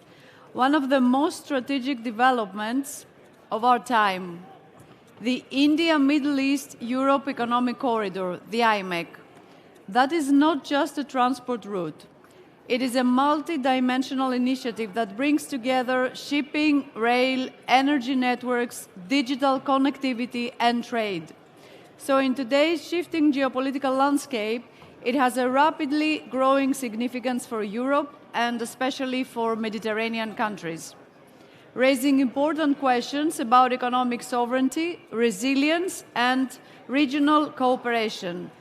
To explore both the challenges and the real opportunities IMEC presents, I am pleased to welcome the French and Greek special envoys to the corridor, Alexis Kostadopoulos, Special Envoy and Ex-Ambassador to Saudi Arabia, and Monsieur Gérard Mestralet, IMEC Special Envoy and former CEO of Suez, in conversation with a great colleague of mine, Ralou Alexopoulou.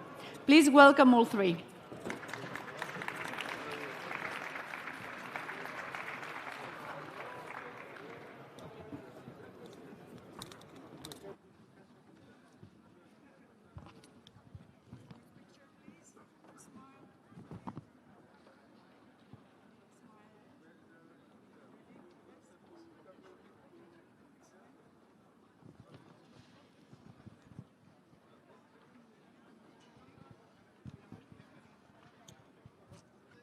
Well, let me start because our time is smaller than we think. Signed by 8 countries, including the European Union, India, Middle East, the Europe Economic Corridor, the IMEC, could attract private investment and funding from companies and institutions interested in the region's growth and development. To help us understand its geopolitical and economic implications, we are joined by our guest, as we heard, Mr. Gérard Mestralet, who is the special envoy of the French President, Emmanuel Macron, for the IMEC Corridor, and former CEO of the French energy giant ENGIE. And also with me is Mr. Alex Kostadopoulos, IMEC Executive Secretary and former Ambassador to Saudi Arabia. I welcome you both here. And I would like to start with Mr. Mestralet.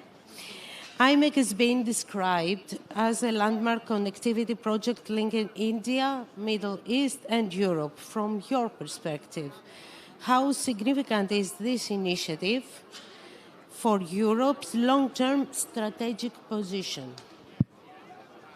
Thank you. Thank you very much. First of all, for inviting us. I'm very pleased to have this opportunity to discuss with Alexis about IMEC. Not only we have been working already together, not only on how to help IMEC to progress, but also how to give to Greece the entire role that Greece has to play in this marvelous project. So what is IMEC? Perhaps it's important to remind because I guess that some of the participants are hearing IMEC for the first time. IMEC is a very large project, one of the largest infrastructure projects of the 21st century, which has been signed by 8 chiefs of states during the G20 in New Delhi in September 2023. The signatories were Mr. Modi from India, Mohammed bin Salman from Saudi Arabia, Mohammed bin Zayed from the Emirates, plus 4 European signatories from the President of France, the Chancellor of Germany, the Prime Minister of Italy, and Mrs. von der Leyen from the EU, which is important because the EU as a whole is part of the IMEC, plus Joe Biden, the President of the United States. Why the United States? There are also 2 geostrategic objectives on top of the transportation of goods, energy, and digital data. View from the US, IMEC is seen as a competitor of the Belt and Road Initiative. And of course, this is of interest for the US. Secondly, there are 2 countries which are not signatories but mentioned in the agreement. It's Jordan and Israel. So if you look at the map, which is here, the initial idea of the signatories was to go from point to point, from Mumbai to Dubai, Jebel Ali, and then to cross the Arabic Peninsula up to Haifa in Israel, and then the third leg is a new maritime leg on Mediterranean Sea. This was the first idea, and so it was a sort of implementation of the Abraham Accord, willing to normalize the relationship between Israel and the Arab countries. And you have to remind that the Abraham Accord had been signed by Trump during his first term. That is why even this agreement signed by Joe Biden has been fully backed. Now he's fully backed by the Trump administration. So it is important. And so the objective of the IMEC, of course, is to increase the trade, the connectivity between 3 continents: the European continent, the Near and Middle East continent, and the Indian continent. You know, India is the growing empire of the 21st century, and it is very important to increase the links. By the way, as you know, 2 months ago, a very important trade agreement has been signed between EU and India. And this agreement has been negotiated for 20 years, but there has been an acceleration recently, and the objective is to increase the trade between India and Europe. And of course, to increase trade, you need infrastructures. Already now, the trade is growing at 6 or 7%, which means a doubling in 10 years. So all the existing infrastructure will not be sufficient to absorb the increase of the traffic. And so IMEC has this objective to allow to capture this increase of the trade, of the movement, of the traffic, and also to stimulate this traffic. So it's a very, very important project. An evaluation of the investment has been made at the beginning of $500 billion US dollar. But that's very important.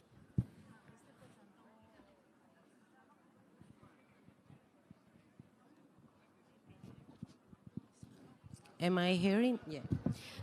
Mr. Konstantopoulou, what do you think should Greece's role be within IMEC? Thank you. Hello.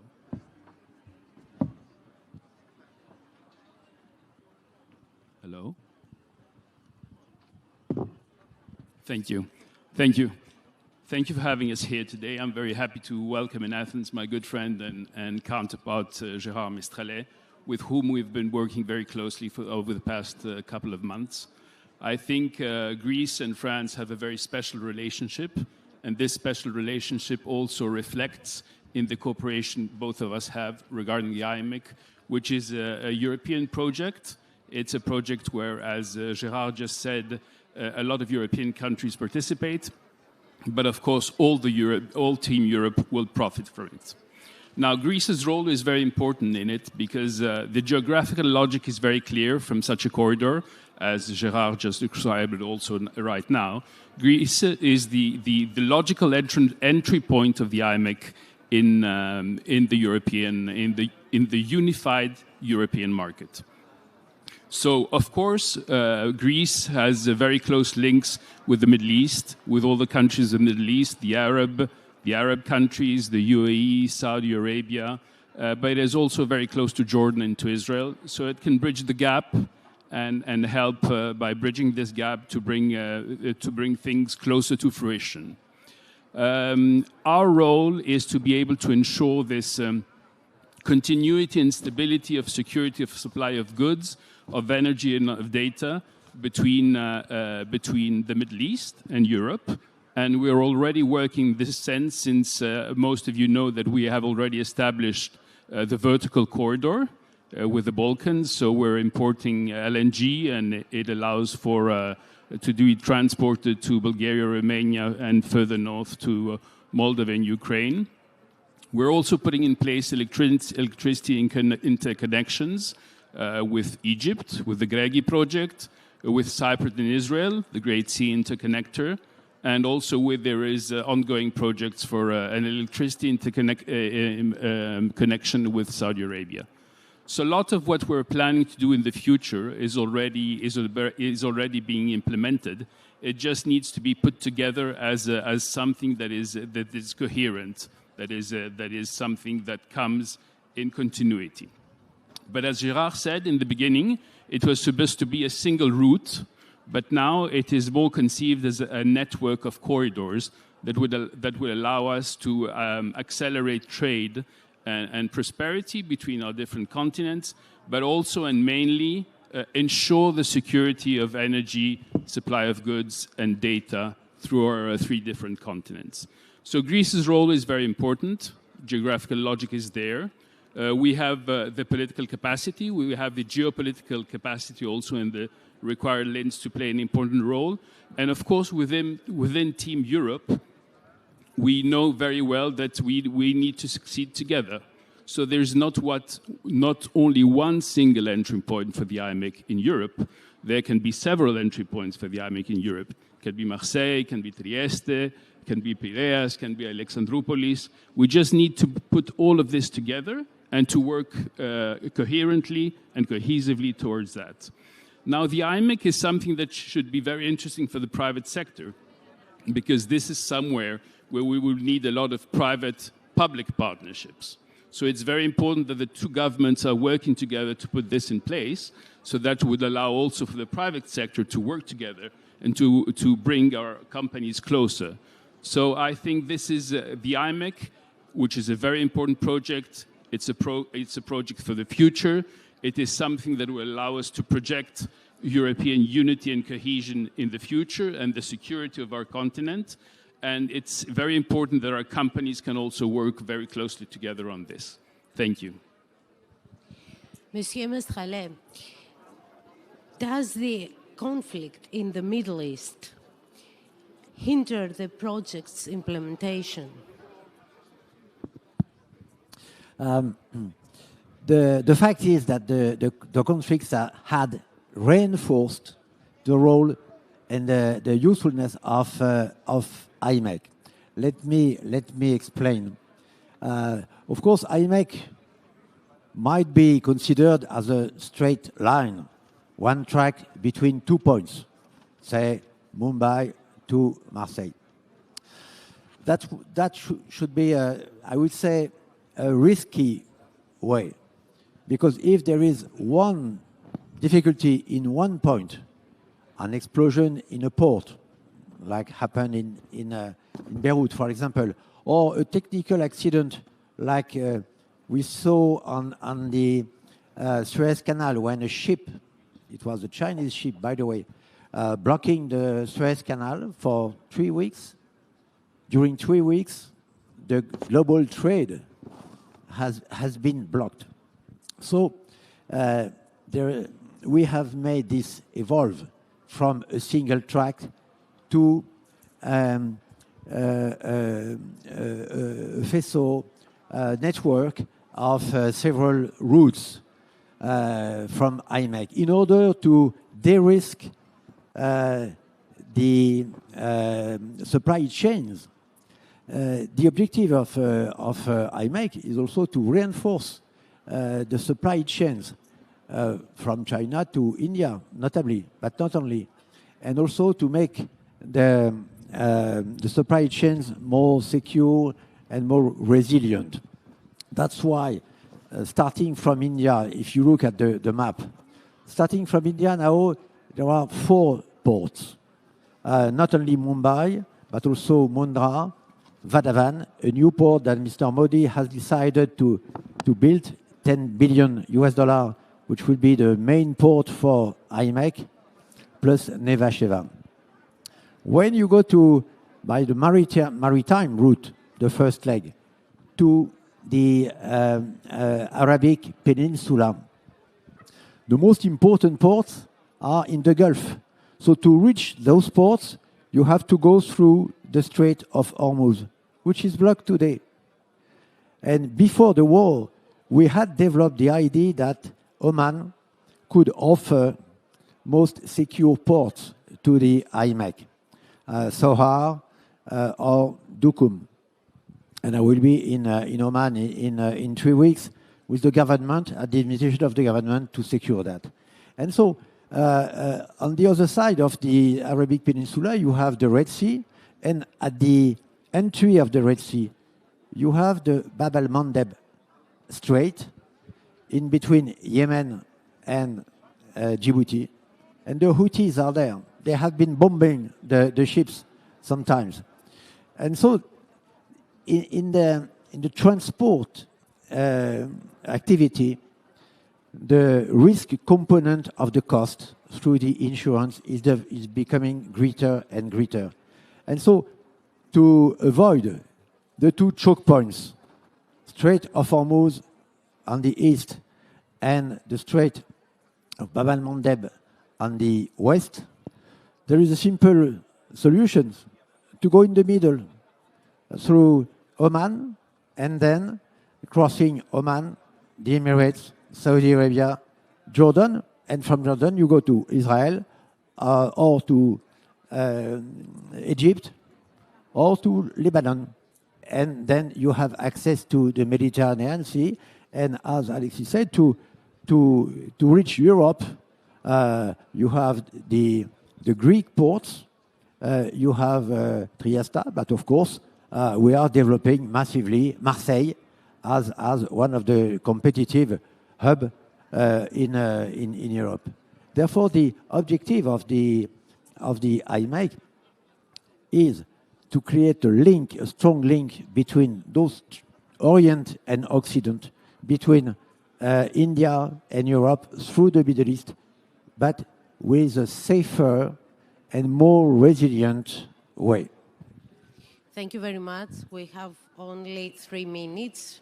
I would like to ask Mr. Konstantopoulou what concrete economic, can you hear me? Benefits could the Greek economy expect from IMEC?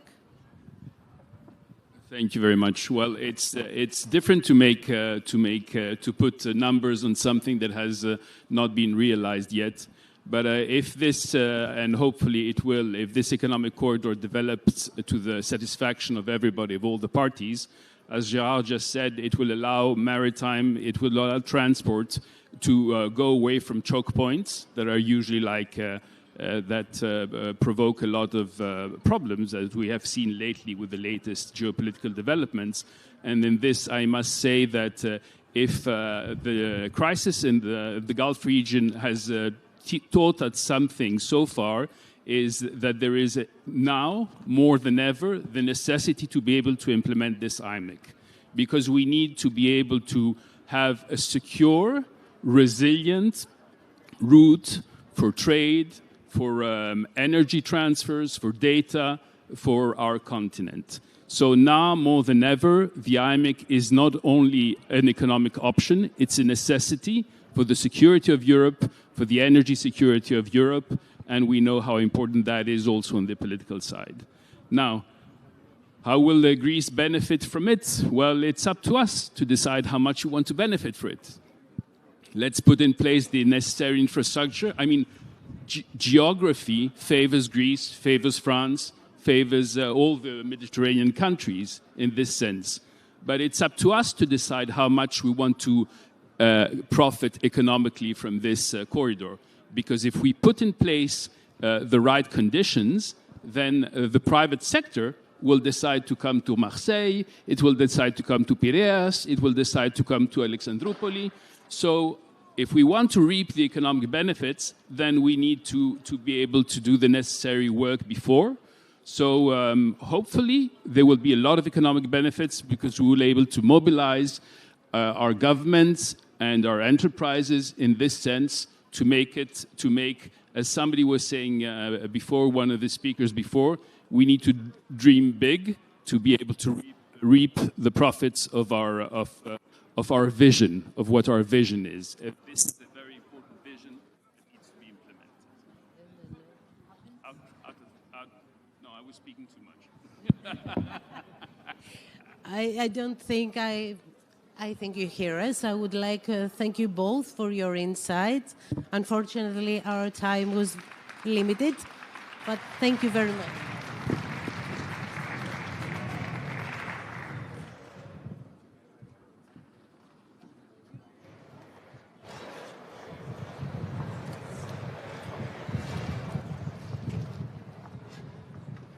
Well, thank you. Thank you all for the thought-provoking conversation. Thank you.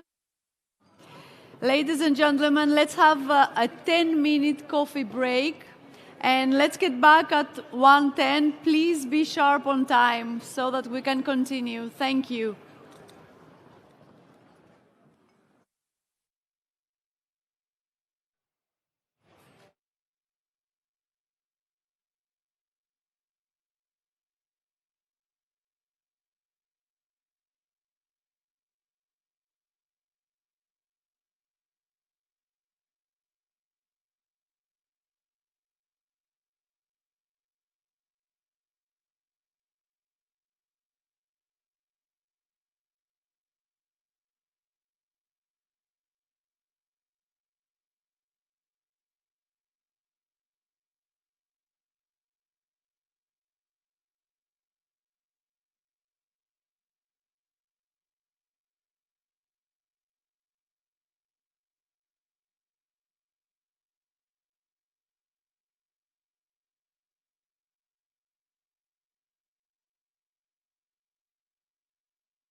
Καλό πολύ να...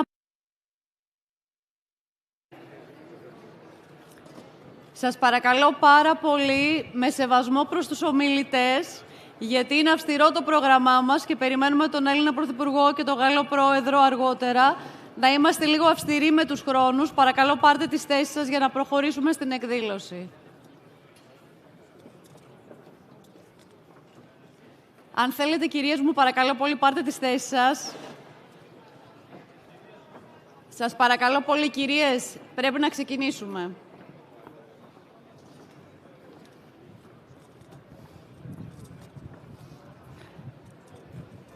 Please take your seats as we proceed to our next conversation.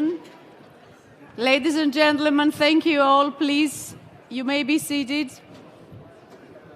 because we continue with our second roundtable, focusing on defense industries, a sector that is critical for both strategic autonomy and innovation. How can we strengthen our industrial and technological base? How do we accelerate technology transfer and improve interoperability? And finally, what kind of partnerships can France and Greece build together? Joining us for this discussion are Nicolas Groult, CEO of KNDS, Christian Hadjiminas, founder and CEO of Theon, Evangelos Mitilineos, Executive Chairman of Metlen Energy and Metals, Pierre-Eric Pommelet, CEO of Naval Group, and this session will be moderated by another great colleague of mine, Alexia Kefalas.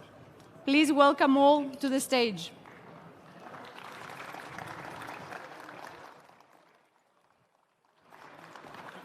Ελάτε. Πρόεδρε, καθίστε. Alexia.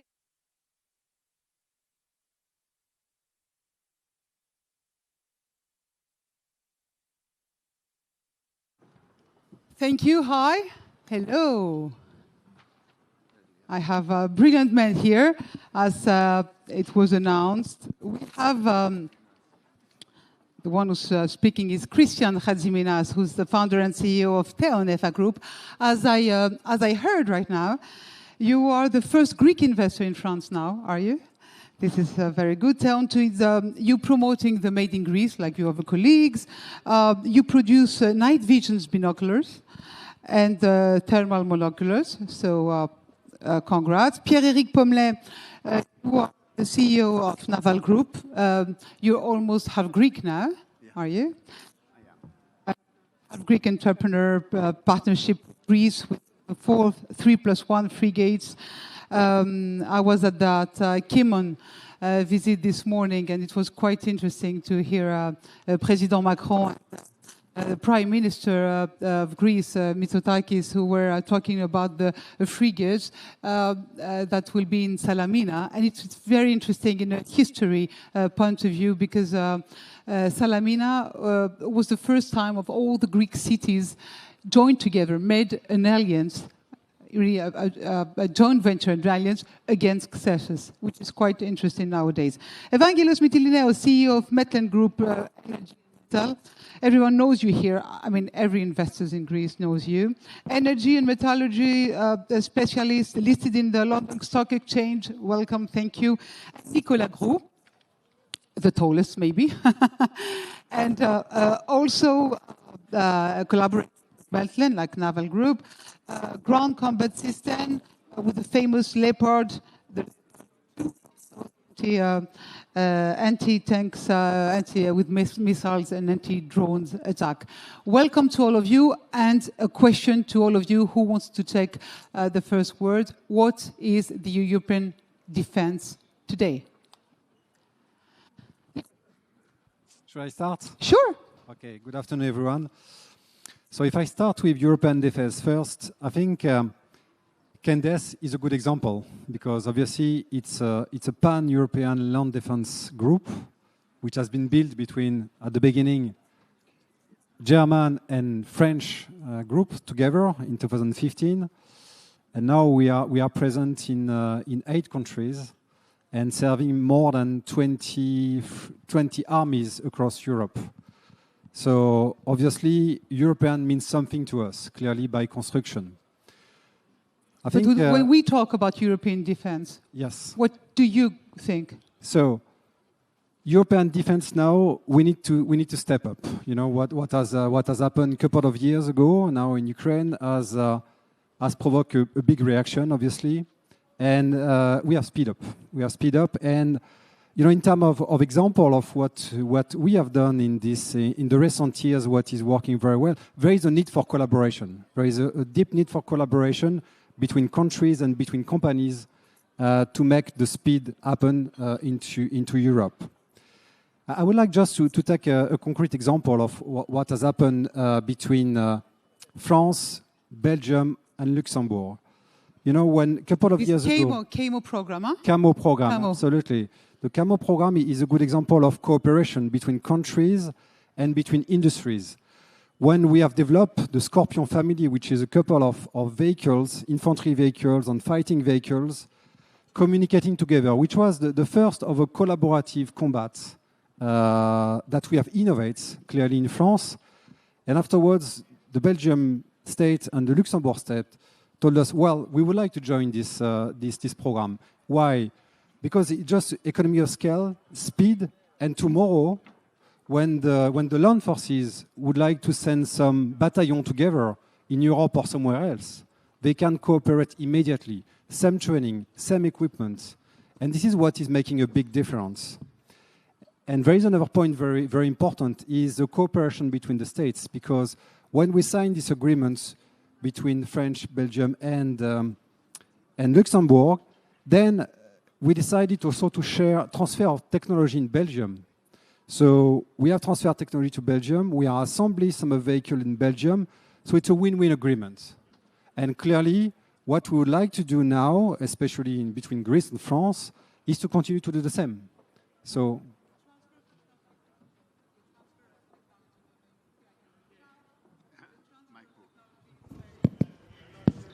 I know, I'm trying to, okay, it's the dome effect. Thank you. The transfer of technology, sorry. The transfer of the technology is also what you promote, Naval, with Greece in Salamina. They were talking about that this morning, Pierre-Eric. My turn? Yeah, of course. I was talking about the frigates, the transfer of technology. Transfer of technology, and what do you think of defense in Europe? I hope that you hear me. By the way, I don't know if my mic is working fine. Good afternoon, everybody. I think Europe and transfer of technology, this is what we've seen this morning, as you mentioned. This morning we were on the frigate, on the Kimon. And Kimon for me, and the frigate arriving here, is the right example of what Europe can do together. You know that together we can do many things, but when two countries reach the capacity to develop frigate program that are able to defend our model, defend our society, I think we're really in the reality of what is defense in Europe. And for our frigate program, we've been requested since the beginning to involve many Greek companies in the program, since the beginning of the program. And of course, the program going from 3 to a 4th frigate. And of course, delivering the first one. We will deliver 2 this year, 2 new frigates. October, December, huh? Yeah, October and December, so Niarchos and Formian. And another one in 28 means that we now started to support the frigate, and we need more and more Greek industry and Greek technology to support us and to work with us. So since the beginning, and I perfectly remember the first years of the program, we've organized Industry Day. We've been guided to discover Greek industry. And frankly speaking, we didn't know that so many things were happening in Greece. We found some absolutely incredible company. By the way, one of them is right near me, Metlem and some subsidiary. We now have in our supply chain more than 70 Greek companies that are part of the supply chain or part of the panel. And we've passed more than 120 contracts to Greek industry in order to support the frigates, in order to support what we're going to do in the next years, in order to increase the capacity. And of course, continuing to this morning with Prime Minister and President, we've talked about what French Navy and Greek Navy were doing together and how we can continue to cooperate. So it's a reality. It's, you know... But you do have an example. The first frigate, who came the 15th of January in Greece, yes, went directly to Cyprus the 1st of May when Cyprus was aggressed with huh? the Languedoc, with another French frigate. It was a French-Greek collaboration, right? Absolutely. And the Greek frigate was immediately, as you know, the Greek frigate arrived a few months ago and immediately was sent to Cyprus for 40 days of operation and operating with the French Navy and the French aircraft carrier group. So it's a reality. Okay, and so we are very proud to support it, to support that. And of course, what have started with us and with the Greek industry here is only the beginning of a journey in order to give to Europe, and I think it's part of your question, to give sovereignty. And more, Europe has to be able to sustain itself and to protect itself. And together, we're sure that we can be much more efficient. You know what's happening in Ukraine? What is happening in Ukraine is a huge development of their industry in order to support their operations. I think Europe, in the perspective of a potential conflict, is now reinforcing sovereignty and capacity to work together. And between Greece and France, for sure, between Greece and France, for sure, and apparently for centuries, millennium, something is happening. Evangelos or Christian, what are your French colleagues, because you do collaborate also with Naval and with KNDS, what is your European defense program? Thank you very much, and welcome to everyone that took the time out of the weekend rest to come here and watch this interesting discussion, I hope. The defense aspects of any organization, of any countries together, is a direct result of the political situation and not the other way around. So the collaboration between French and Greek industry is a result of the excellent relations that have been built between Greece and France through the decades. And now we are at a point where we have to face the new realities. We have to face a NATO that looks like a NATO that we have not seen before. And so we will see more and more individual countries coming together. And one of the first examples is France and Greece, because it happens that these two countries, they have a long history in common. May I remind you that 200 years ago, when Greece was liberated by the Turks, it was France, England, and Russia that liberated Greece. So it goes a long way back, and we've been together with France all the way. So what you mean is that this kind of collaboration, this kind of alliance between Greece and France is one of the dynamic of this European defense that Europe tried to build. What I'm trying to say is that the NATO that we used to know had a lot of common procurement policies, had a different concept whereby the Americans provided most of the equipment and all the assistance to Europe. That is changing, and in my personal opinion, it cannot go back. It will never go back. President Trump is threatening to get out of Europe every week or every other week.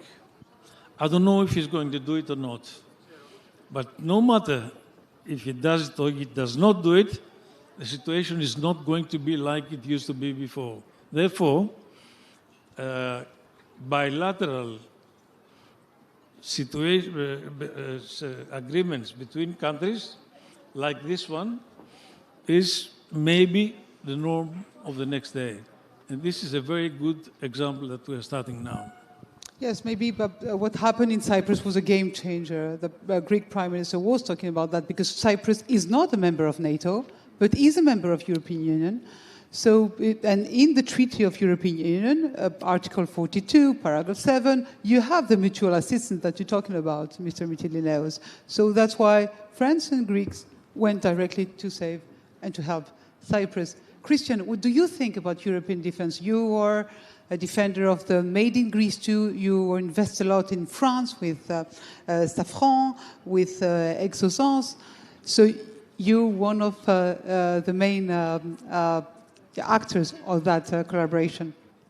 So your opinion on European defense? Yes. Thank you, Alexia. Thank you for being here. I'm very honored to be here, especially with Mr. Mitilineos. He and us, we are, I think, the largest defense groups here in Greece. We work very well together. We would like to see the Greek defense industry being different in its approach than in the past, not fighting with each other, but working together to provide proper solutions to any foreign suppliers. Nevertheless, I would like to say the following. Our experience is a little bit different.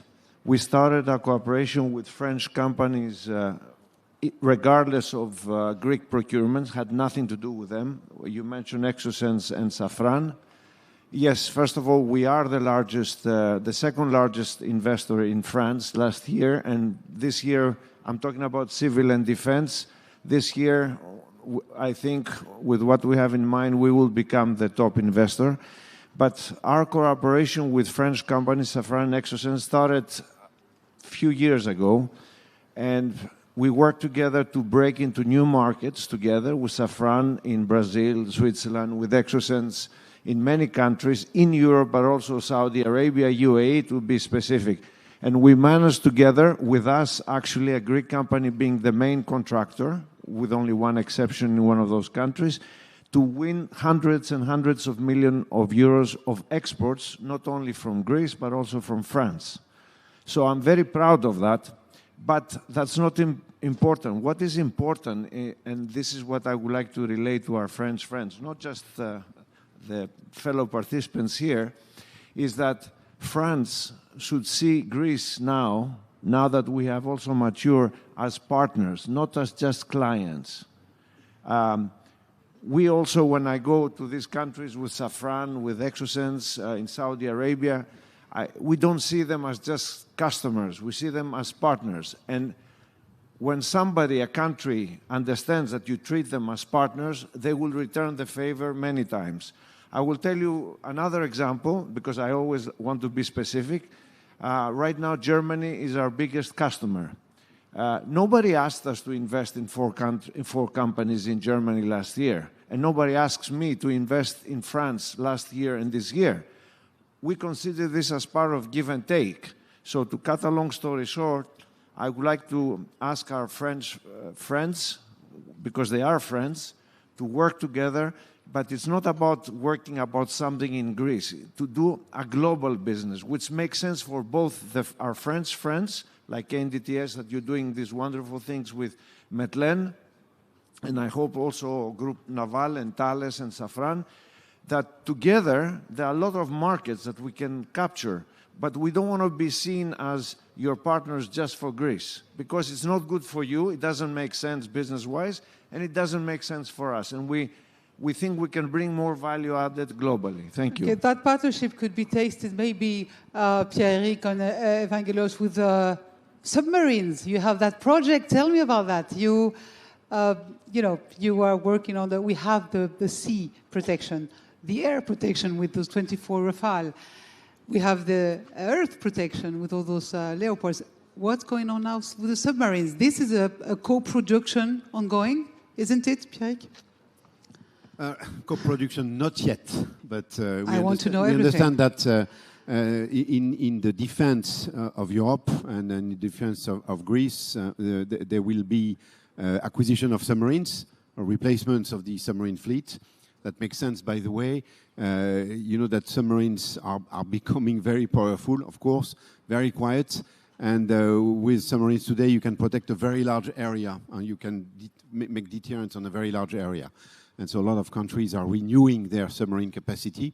And Greece is now seriously considering launching a program. And of course, following what we've done with the frigates and in the spirit of doing it together and doing it as partnership, we today are proposing what we can do after the solution that we've delivered already, or that we have been awarded already in Europe, in the Netherlands, for example. And but of course, looking for partners because the request of Greece for the future assets, and especially submarines, is to have a maximum of Greek industry involved in order to design, in order to build, and in order to sustain right after. And so we are in the process of preparing ourselves and preparing a team in order to answer the best to the requirement of the Hellenic Navy and of the Ministry of Defense here.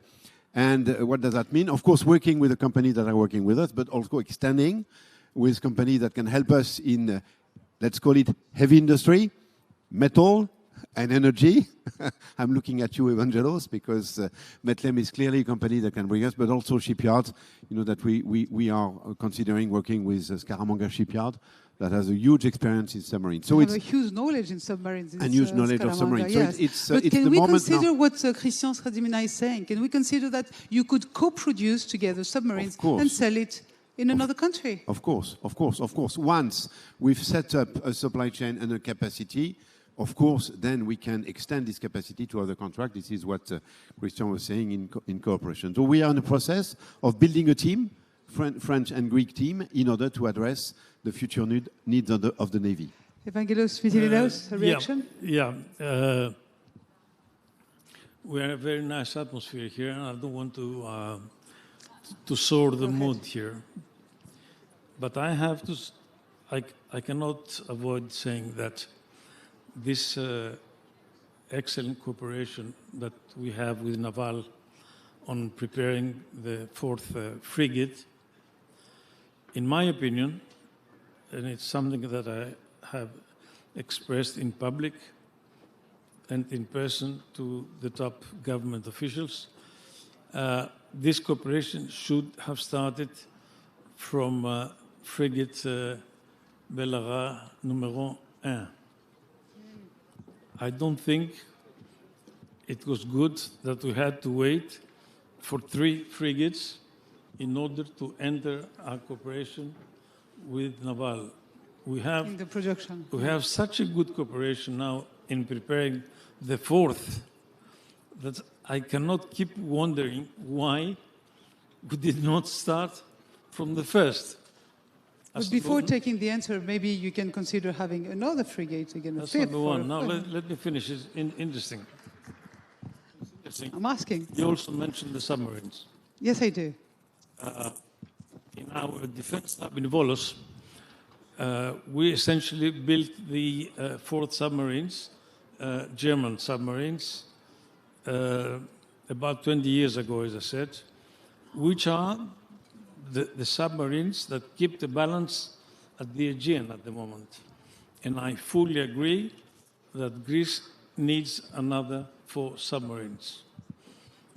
It's a decision of the Greek government and the Ministry of Defense whether they buy French, German, or any other. All I can say is that we know the job very well, and this will be a cooperation of equals. We will put our technology, and of course, Naval is the main contractor, and I'm sure we can do Barracudas not only for Greece, but for many other countries in the world. But things would have been much more advanced if we started 3 or 4 years earlier. No, can you keep the microphone just to tell me, because it's not only about Naval, it's also your collaboration with KNDS. Okay, KNDS. Because that could be also an example. You can, Nicola, also answer about that. Our cooperation with the German side of KNDS, KNDS Deutschland, goes back 25 years. And I have to underline the fact that in the 10 years of the Greek economic difficulties between 2010 and 2020, our defense arm of the business managed to survive and survive nicely because of collaboration with companies like Candes. And now we are ready for more, and we do much more business. We want to expand our business now with the French side of the alliance, of the Franco-German alliance, with the VBCI, the Philoctetes, of which we are working together. What's the most challenging to work with French or Franco-German groups for a Greek? Excellent. Very nice. No challenge. No change. You adapt. No change. For us, we can work on aluminium, which is the French. We can work on steel. We can work with nice people anyway. We don't care. Good. Maybe Nicolas, adaptation.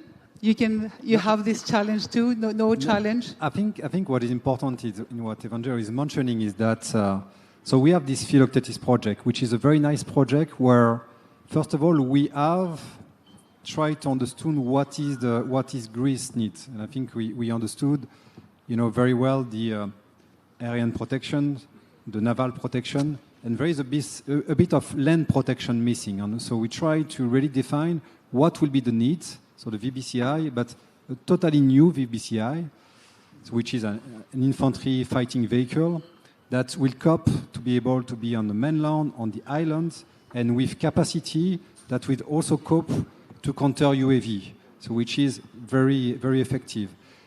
So that's the concept. And then in terms of cooperation manufacturing, in very advanced phase, we have started discussion, especially to make things here, especially in transfer of technology like aluminium welding, which is absolutely a key technology that we have in France, and we are ready to transfer that. So, and the cooperation that we are having is very, I wouldn't say easy. It's never easy to cooperate, but at least it's fluid cooperation, which is very important. And obviously, we'd be more than happy to extend our cooperation because and I fully agree that we should not, wait only to offset the Greece order. We should be able to also think out of the box on how we can be more competitive together, because there are some capabilities in Greece, that's absolutely clear, and we should benefit from that to the export market as well. So putting French, Greek together, I think, would be a very, very powerful also for the export market, because today the demand is higher than the capacity that we can produce. That's a fact. How do you, maybe Christian, you can also answer to that, because you're opening new industries all the time and you're serving 72 army, as I read recently in the French press. How do you answer to those comments that you have? You have a lot of work now with those wars, 2 wars in Europe, next to Europe. How do you respond? So what's exactly the point, Alexia? The point, how do you respond to your command? You have a lot of... Yes. Well, first of all, we have invested in companies in Germany, in Wetzlar, for instance, where we are with Hensoldt doing together production. We are building a 4th factory here in Greece. We are buying companies. Now it's time is to do that in France as we speak. But I think in general, and that applies to us and Metlen in general, I think there is a problem of capacity, and that's why our German and French friends, I think it's a very safe place to subcontract here. I mean, yesterday, I know they're not necessarily your allies, but we signed a contract with Rheinmetall for vehicles, which was for another country, okay? So it was our own design, but they are also interested, like a lot of other European companies, to use us as subcontractors, which we don't mind. It's not just that we have to use our design. I'm sure the same thing, you've already done it, as Mr. Mitilineos said, and we know that very well. During tough times, you did export, I think, to Norway or somewhere with Metlen. But We have the capacity to do things in Greece. We do have them. And replace, because Rheinmetall, KNDTS, everybody has those issues of capacity. As far as our capacity is concerned, for our own products, we have no problem. So what you mean is to secure supply chain, you have to have those strategic partnerships. Yes, and those partnerships, as Mr. Mitilineos, I like the fact that he stressed that this partnership that he had with KNDTS was working even when there was no Greek procurements. That's what I would like to hear. That's because that is a proof that both parties want to work together, because Mitilineos Metlen is good, because KNDTS is happy, and vice versa. These are the kind of collaboration. The point here with the 25%, if you allow me to say, is not to force our friends, our French friends, our German friends to give things. It doesn't have to be on the procurement itself.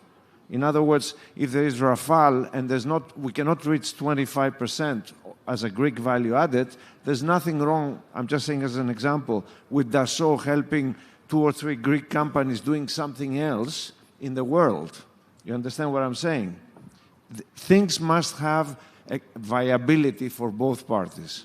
But to do so, again, our French and German and whatever other friends within Europe, they have to see us as partners.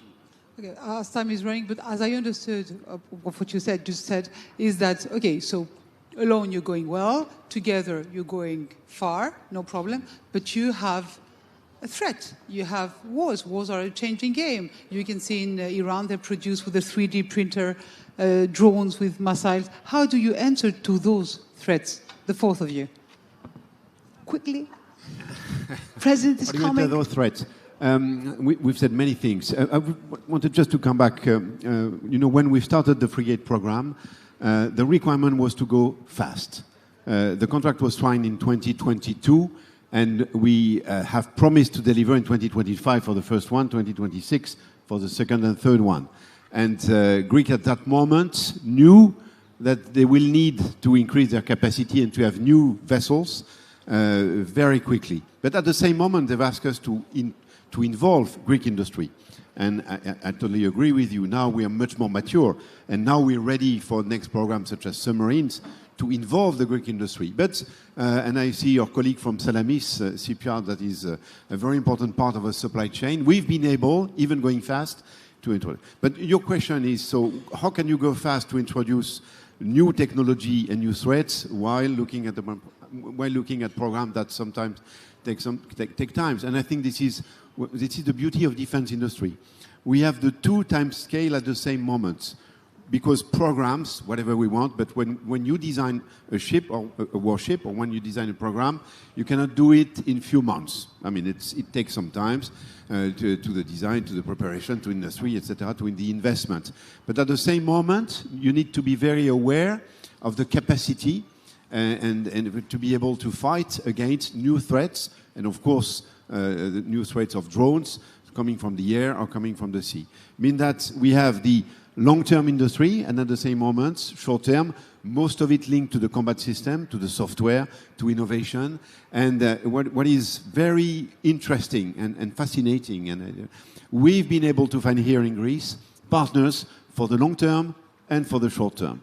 And at the same moment, our government and Europe is financing us, encouraging us to look for long-term program and introducing technology at the same moment. And of course, drones and everything around autonomy, everything around, of course, the algorithm, artificial intelligence, etc., is very strongly supported in the cooperation between our 2 nations. So looking long-term, having partners for the long-term at the same moment, but innovation. At the same time, this is really one of the beauty of defense industry and what we are able to deliver in programs and in cooperation programs. That's what you're all doing, Mr. Mitilineos. I will stay a tiny bit of time to what Christian said, and I make my own interpretation. Christian says, essentially, Greek, European, or American companies, in this equation, the Greek companies can offer competence diligence, knowledge many times, and absolutely capacity. And what we need from our OEMs in Europe is the most advanced technology, the most sophisticated transfer of know-how, and then the combination is a win-win, which I thank Christian for the comment. I double down on this comment. For us to do, we've done submarines, but to do the latest generation of submarines, we need the technology of naval. Let's be frank and clear. We need the technology of naval, and naval, which has, thank God, a lot of business going forward. They need our capacity. Not any capacity of people and plants that they can deliver on time, on budget, and on quality. And we can find money. I see Stefan Buchner here. You know, the defense industry a few years ago was banned. Nobody wanted to finance defense because we were bad. But now, since the war in Ukraine, in the new world, we can find financing to our projects, and we are now back in part of the future of an economy. We cannot have a future without defense industry, we know that, so we can find money also for our development and technology. And there's defense funds also in France. Nicolas, Christian, to close, because we have... Just to word on, there are two things for the speed, and I mentioned it at the beginning of my speech here. We need to design faster, because today the defense industry was not used to design or to produce? Both. So that was the first point, design and produce. We need to design quicker because actually the feedback we get from the battle team in Ukraine is that they are innovating almost every day, every single day. So we can't lie behind because anyhow the need is there. So we need to design faster, and to design faster we need also partnership, because we can't have all the competencies to design. The counter UAV is absolutely key. The loitering ammunition is key as well. So it's completely changing the way, and the unmanned system, even for robotic land battlefield, is totally new. And we have now some examples that are running in Ukraine because we need that. So design faster and then produce faster. So to produce faster, it means that we have also partners, very solid partners that are able to execute the supply chain in a very reliable and quick manner. So it's also changing the cycle time that we need to produce, and it's totally new for the defense industries in the last couple of years. So the paradigm shift is in progress, and this is why the cooperation that we can have with local partners is absolutely key, local, but that can be global as well. Local, global, strategic, Christian? Last but not least. Yes, I just wanted to say a comment on this specific point and then have another final statement, if I may. Okay, first of all, right now, we all here, all the gentlemen in this nice panel, we face the same problem. Same problem is that right now there's a lot of emphasis on drones, anti-drones, smaller platforms, UAVs and everything. So we all have to adapt, whether it's a vehicle. I will tell you in our case where we are leaders in the world on man-portable electro-optics, the way we have to adapt is to empower the soldier to face the drones themselves on the battlefield separately. So we all have to adapt here. That's the thing on this point, how we react to the situation. And it's good, actually. It makes us think. Secondly, and last comment, just to triple on what Mr. Mitilineos Evangelis said, we have another advantage. French and Greek people, they share the same values. Those values are deep. They're not just superficial. On the other hand, we have to say the truth, is that politically, because you're a bigger country, France is a bigger country, has more potential frictions than Greeks have. We Greeks are very neutral, I should say, because of the size, not, nothing else.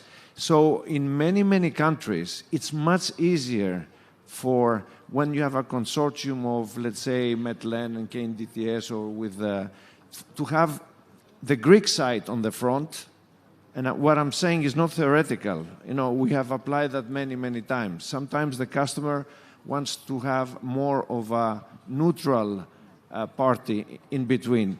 And we can be that party, neutral, but also at the same time, we share the same values and we can work together. This is the beauty of it. And also maybe geographically, Greece has a very good position for France. I mean, because it's in East Europe and the south of East near Europe. the Middle East, to say the least. It's not Middle East, but it's the south. No.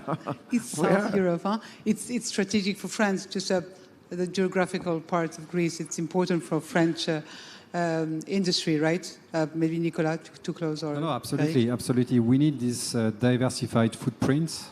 Because yes, the location is absolutely key to us again for the speed, and to be able to produce closest to customers. And you were mentioning Middle East. Yes, we have to think about that. You know, to be close to this area is also an advantage for some markets that we are targeting. You can say it, Pierre-Eric. The center of Europe is moving east. Yes, center of Europe. And I have to say that. In our company, we love working with Greece and with Greek.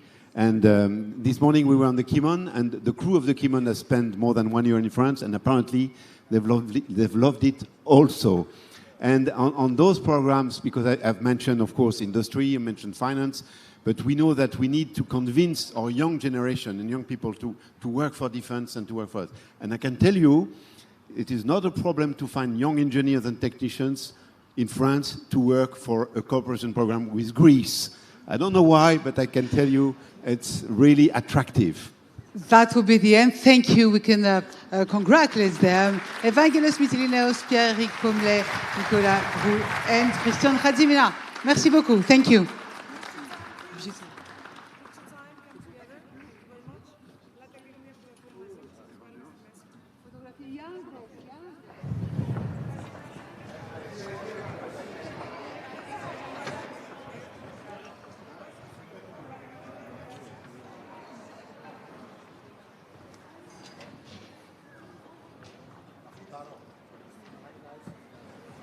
Thank you, gentlemen, for the valuable insights. Well done, Alexia.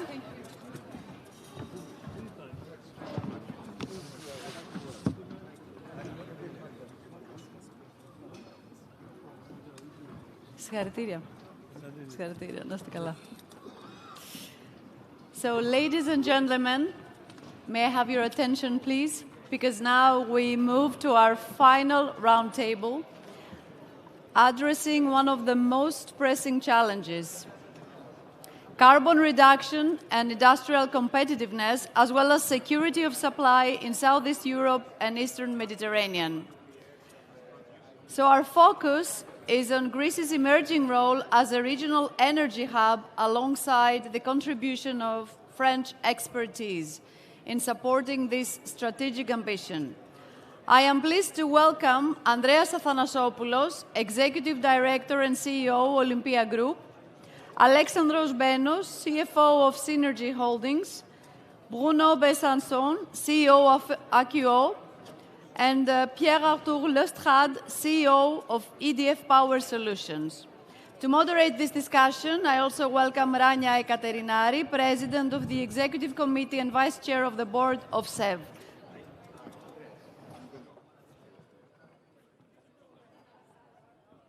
Παρακαλώ.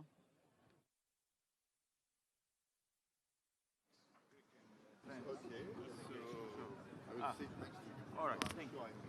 Yes, yes. And we have a public mic, so we need to be careful with the mics.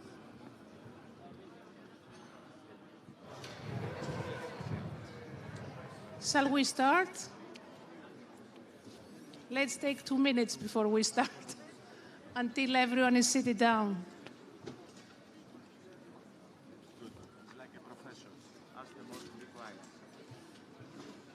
Okay. Good afternoon. I think we had a fascinating discussion about French and Greek collaboration in defense and technology and the potential going forward. On behalf of SEV Board, I would like to thank everyone for being here today despite the cold. It's a great pleasure to have you here today. I would also like to thank the Franco-Hellenic Chamber of Commerce for organizing this economic forum for a stronger and more competitive Europe. I think the ongoing geopolitical developments, including rising energy prices, rising freight costs, and evolving US-EU relationships, are putting additional pressure on the European Union on matters of economic growth. And as the Prime Minister and the President Macron said yesterday, security of supply, less dependence on third countries, and obviously competitiveness of the European industry. We all welcomed, I think, back in 2025, the renewed agenda of the European Commission on competitiveness of Europe. But the truth is that over the last months or the last year, we haven't seen much relief as industries on the ground. So there are pressing issues which makes us serve, together with the other European federations and MEDEF, to raise our voices and calling for Europe and President von der Leyen to find solutions around energy prices, security, defense, and obviously how to boost investments and innovation. So today our topic is one of the most critical matters for Europe. And on one hand, we're going to talk about decarbonization and competitiveness.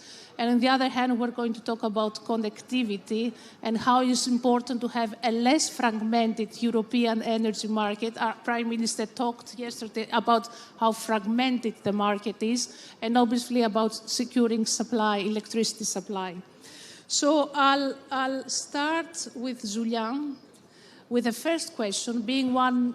I'll start basically from the industry side, which is one of the main topics, competitiveness. So my first question to you, being one of the leading cable manufacturers, is how do you see electrification? Can electrification strengthen European industrial competitiveness? Okay, so I will start this first question. So hello everyone. To answer this question about competitiveness, I will take another example of another industry, which is railways network. In 1900, if you remember 1900, so more than 100 years ago, the countries that invest massively into railways networks were the ones that finally bring competitiveness to the industries, bring employment on trades. So what we have seen 100 years ago in railways, we do see the same today in electrification. So the countries, the territories that today invest massively into their electrical grid, electrical, basically, network, generate also this type of competitiveness. And we know that out of the energy that we consume in Europe, 27% of this energy comes from electricity. And this 27% of electricity will move to more than 40% by 2040. So Europe needs to invest massively into its grids, electrical backbone, using the, let's say, moving away from fossil energy, which we know does not bring competitiveness for the industries. We have the wind in the north, the sun in the south of Europe. We have hydropower in the middle with the Alps. We have some countries have nuclear. So we have everything we need to create competitivity for industries. And for that, we need to have a strong network. Thank you. And maybe somewhere later on in our discussion, we're going to talk about nuclear as well, which is a new topic for here in Greece. So I'll move on to the second, I think, participant in the panel in cable manufacturing, a Greek leading European cable manufacturer. And I'm going to ask you more or less the same question, like how do you see the European framework supporting European producers? Because again, we all talked about making stronger European companies, making European champions. Do you think the European framework helps? And what it will take back in return as European economy, as Greek economy, if we support more our industries? Well, thank you for the question. It's definitely clear that Cenergy as really a global competitor, despite being a Greek company, because we compete globally every day, as Nexans do. So we sit right at the intersection of decarbonization and energy security. Now, the EU framework can help and has already helped in, I would say, 5 things which are execution-oriented. The first thing is the speed and predictability in permitting, in having all these projects being able to develop. Otherwise, uncertainty is the enemy, as we all know in the industry. So if you have delays and you cannot invest in people, you cannot invest in new lines, you cannot expand capacity. The second thing is a credible pipeline of projects. And the TSOs right now, they are actually doing very well their job because they are giving us a transparent, long-term and coordinated schedule for the projects that allows our plans of investing to be feasible and to be executed. The third thing is, and this is an important point, that procurement in Europe is taking more and more advantage and is putting more and more focus not only on the lowest price, but also on resilience, on decarbonization. If we keep on looking only at the lower price, Europe will lose its industrial capacity over time. That's for sure. Fourth point is that, and that's where the EU can do more, I believe. We all know that our competitors sometimes, not in Europe, outside of Europe, they get some strong state backing. They use different, even lower standards in safety, environment, and so on. And if the EU does not take measures, whether they are mechanisms of trade regulation or others, we don't want really to close Europe. We want to open the market, but with fair terms.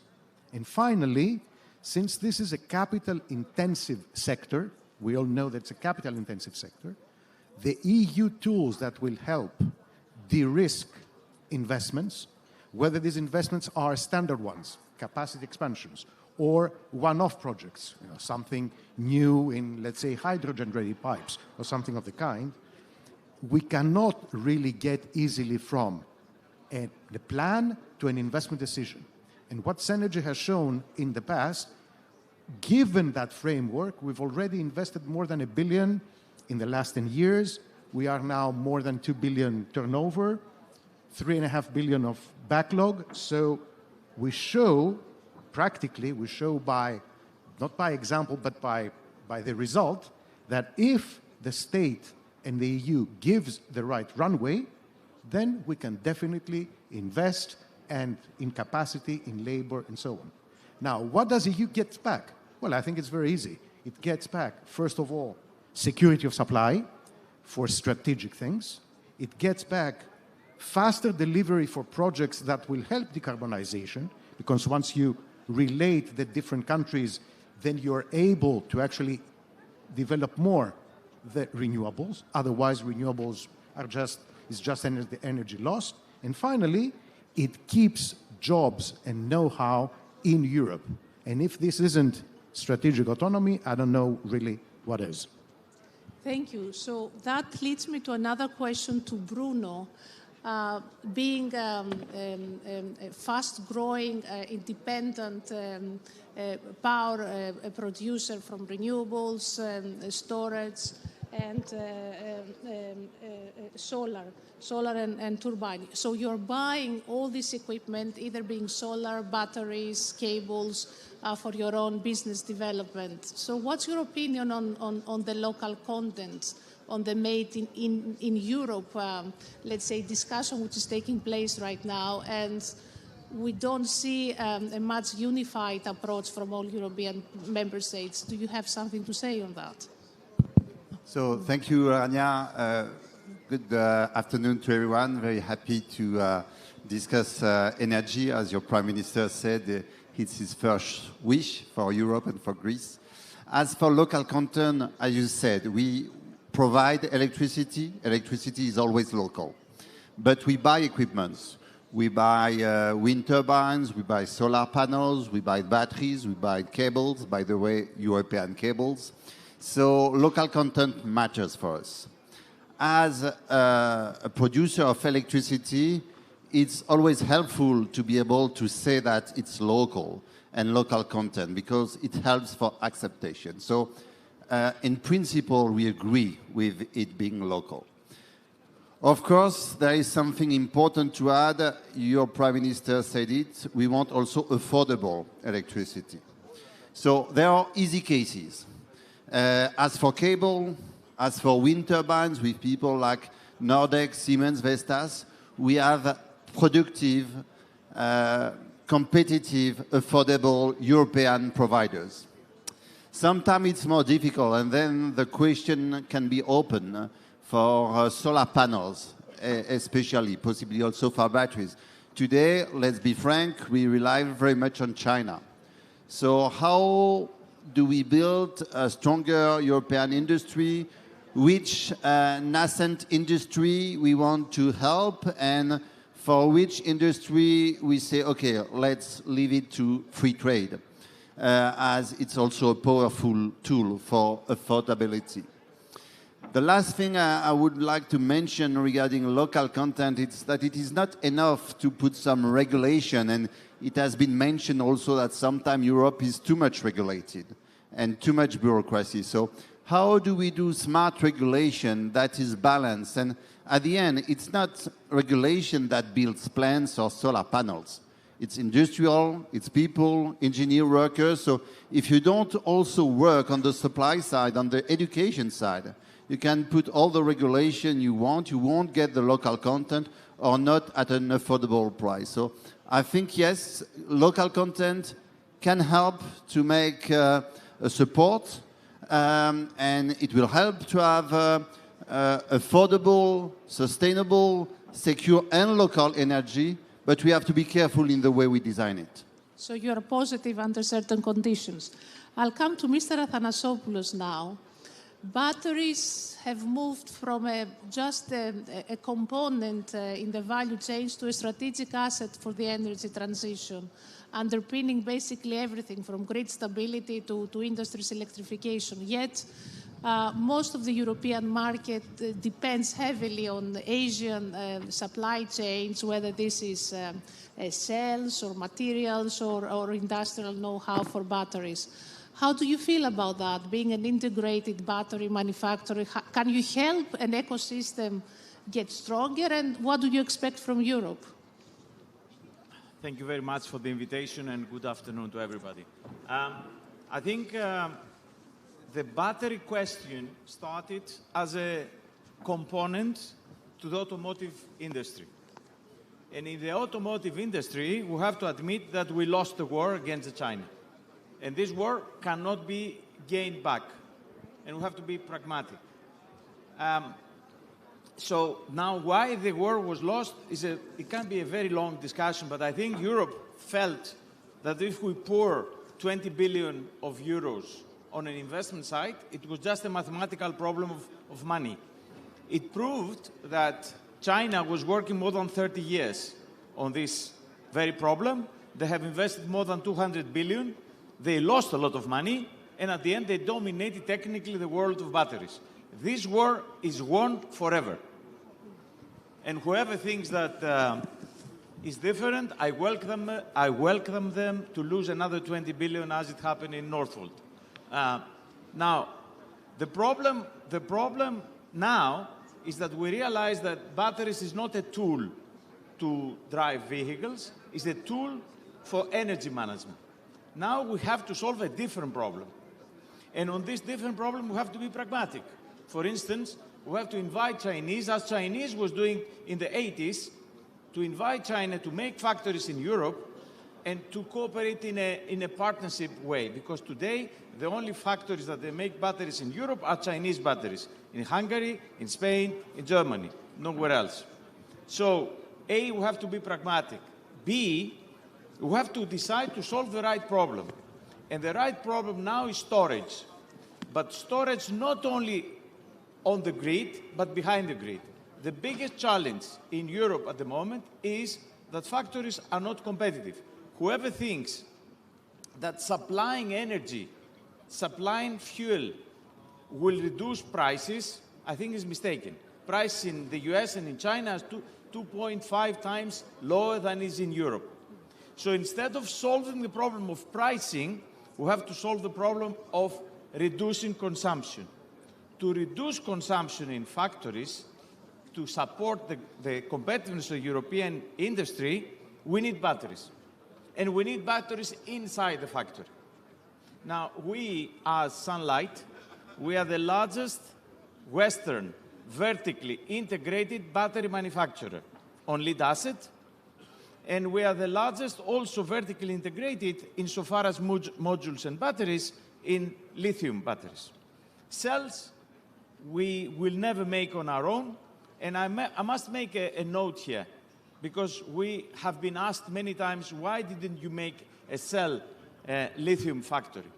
We were betrayed by our own clients, because our own clients used to say, we want you to make cell batteries in Europe, but with Chinese prices.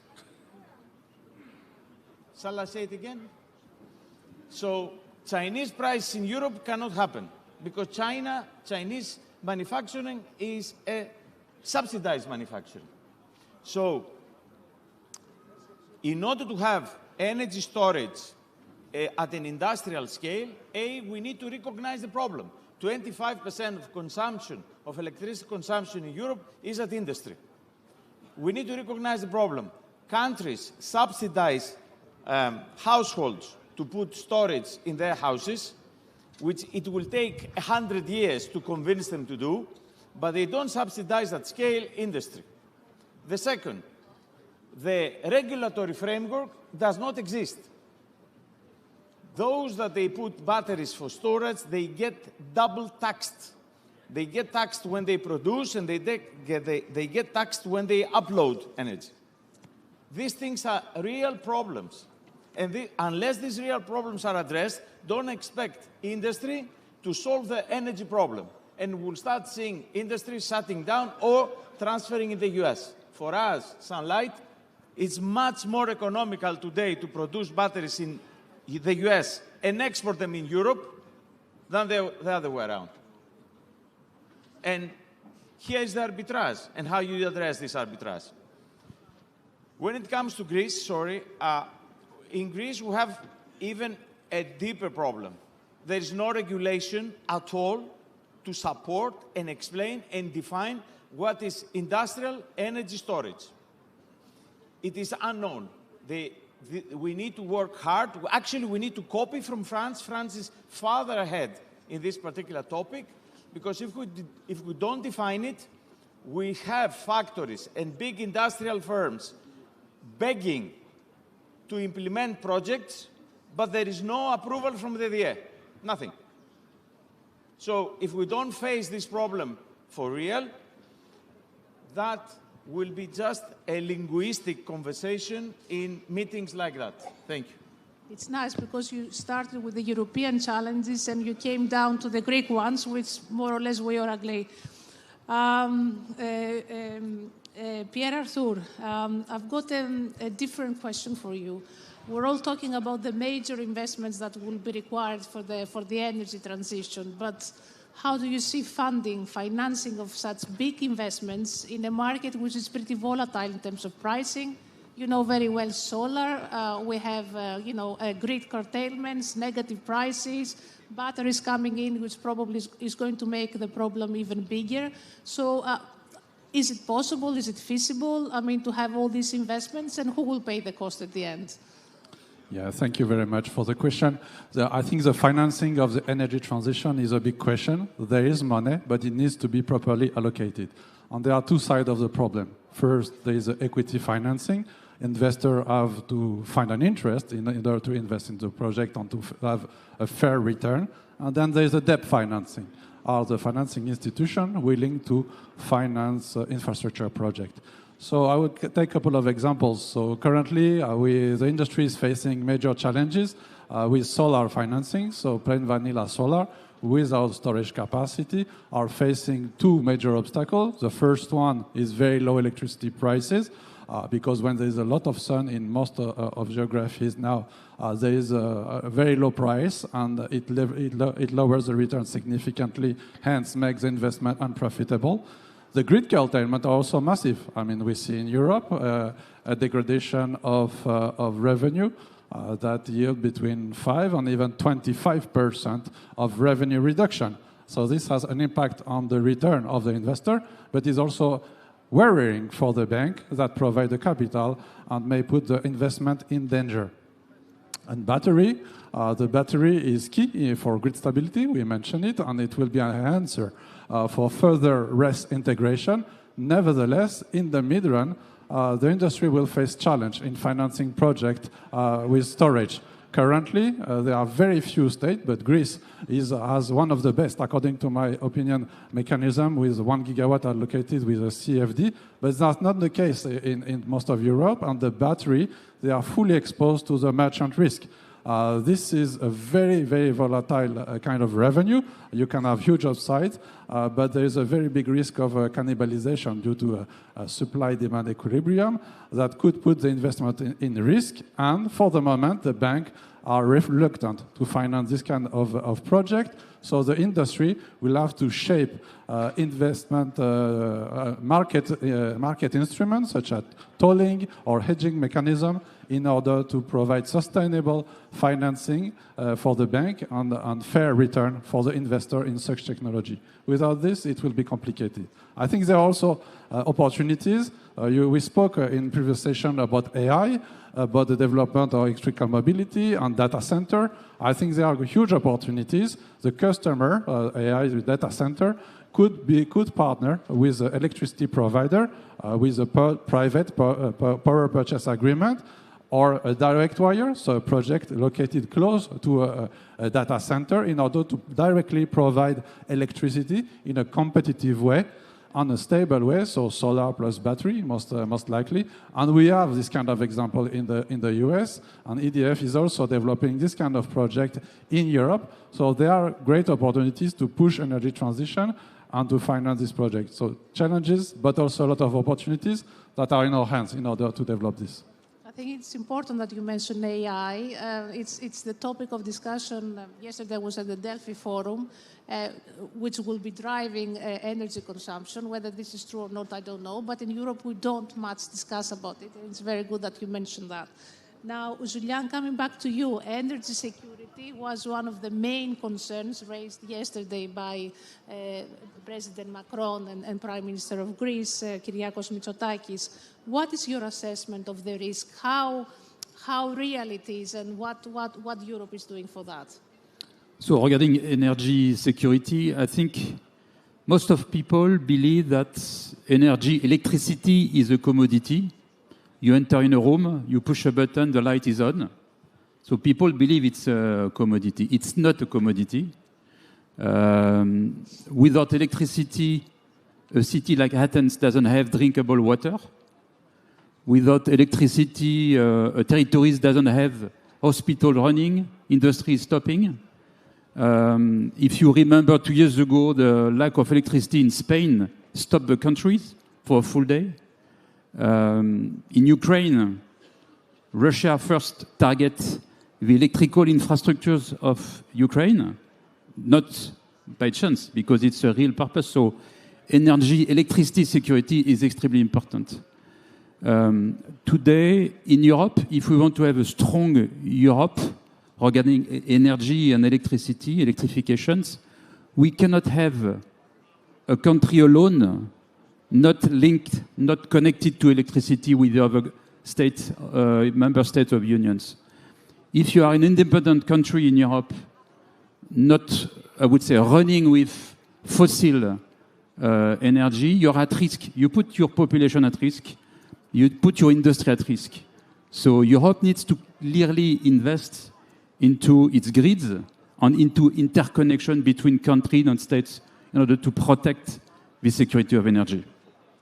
Thank you. So I suppose then decarbonization enhances security of supply. So Alexandros, what do you think? Those two objectives, security of supply and decarbonization, is something that Europe is managing well? And do you think that Southern Eastern Europe and the Eastern Mediterranean can play a role of that? Do you see Greece playing a role of that in the new energy landscape? Well, I don't believe that these are two competing objectives. Clearly, energy security is non-negotiable, and Europe will not pick one of the two. We have to manage the transition to the energy transition in such a way to achieve the state where cleaner energy will also be more secure. So let's see how can this be done? First of all, to actually continue on Julien, so I will not speak a lot about it, grids, grids, and grids. Even if we fill up Europe with renewables and we don't have interconnections, then power will not flow to where it is needed. Secondly, flexibility. Flexibility together with renewables. As we get into a more dynamic market with storage, with smart grids, with smart use of electricity, you need not just to favor energy volumes, but to favor also in the system flexibility and adaptiveness. Third thing, let's not forget that for the next 20, 30 years, we will be going on a hybrid model. We will have electrons, but we will also have gas molecules. You cannot work for the next 30 years without natural gas, or in the future, hydrogen. So these have to go hand in hand. We have to build in the same way energy security for our gas fuels, whether these are fossil or not fossil. Fourth, the cheapest energy and the more secure energy is energy which is not wasted. So the storage, the batteries, the linking of storage inside the system, and solutions that decrease energy consumption, as Andreas said, so building renovation, industry efficiency, and so on, are also important. Now, Greece, it has a very important role to play there, because it's not anymore the periphery, it is a strategic center for Europe. It can play the role of a connection hub, because of its geography, but it can also play the role of not just a transit point, but an industrial hub. And this will give to Europe more choices. Not just geography, it's also optionality. The fact that you have, for example, the vertical corridor, the fact that we will have regional production of electricity in the southeastern Mediterranean. That's why you see most of the new energy infrastructure investments happen or start in this area of Europe. So Greece will definitely play a role, and it can play a role if, as the other speaker said before me this morning, if it is considered as an equal partner with the other European players.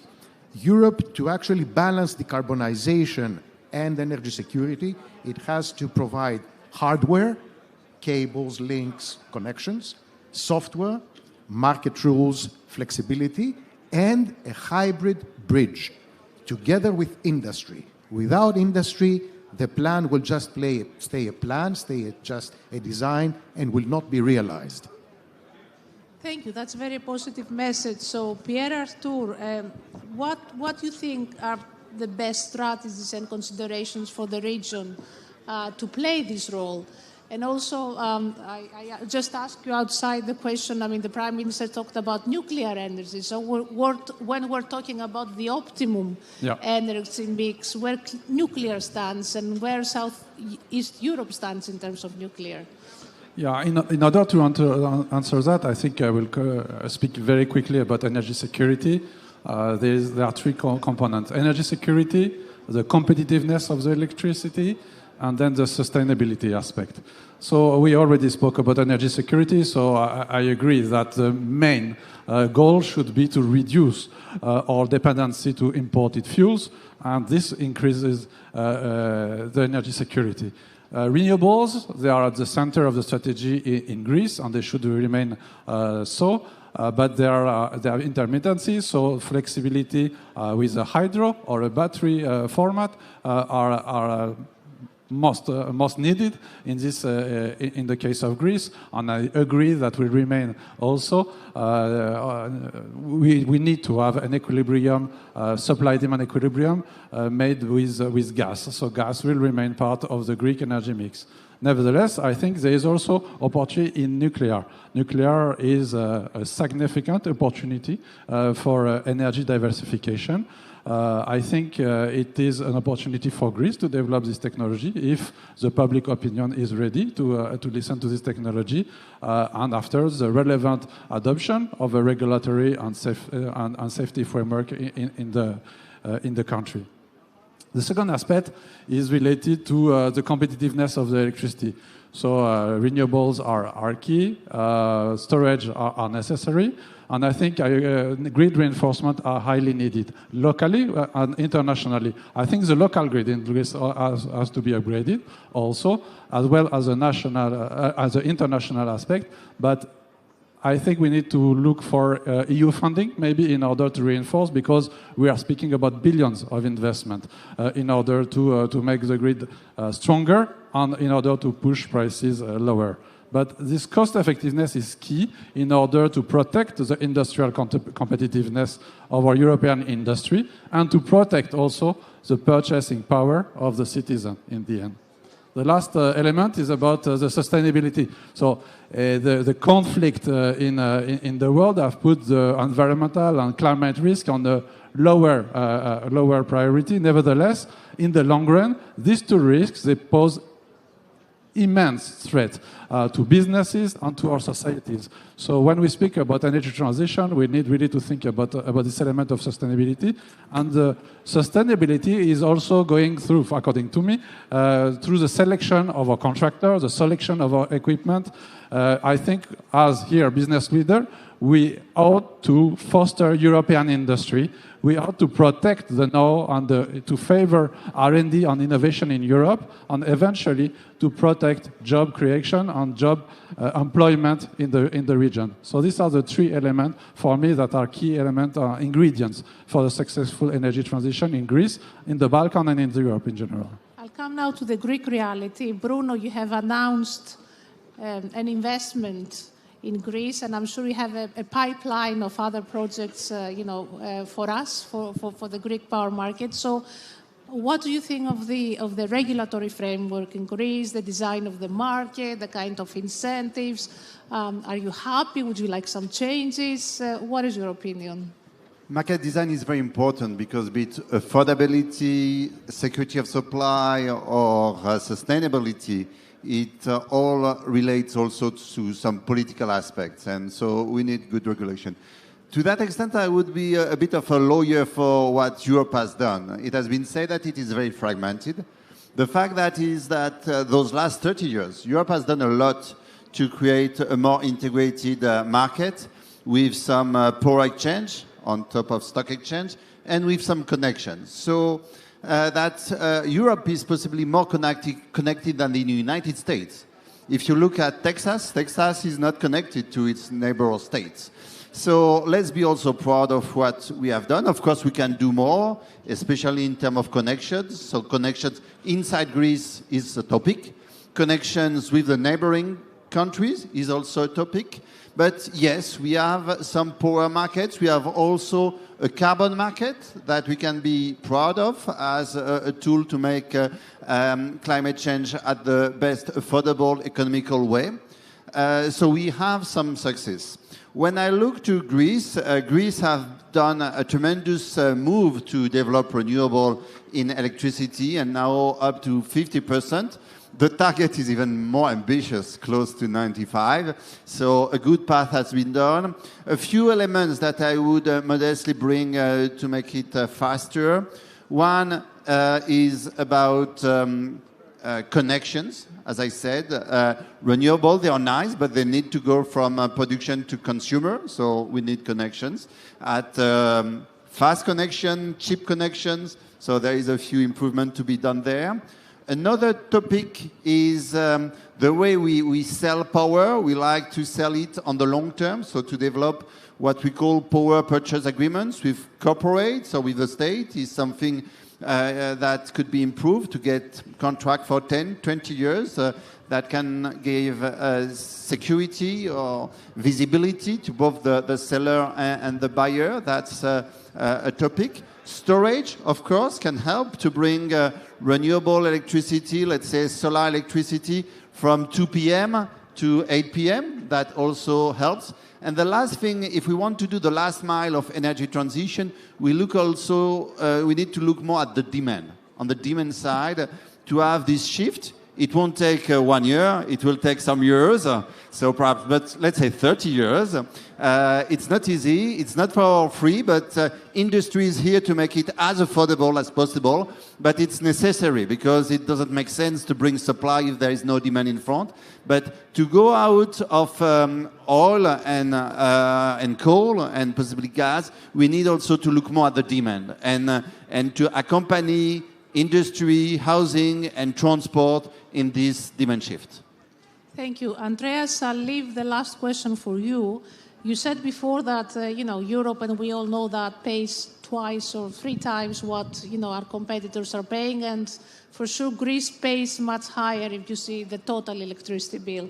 But we had several discussions in the past, and storage, batteries combined with agentic AI can really, forecast demand, manage charging, trade electricity back to the grid, and overall, can be part of an equation of lowering, cost of energy for the industries.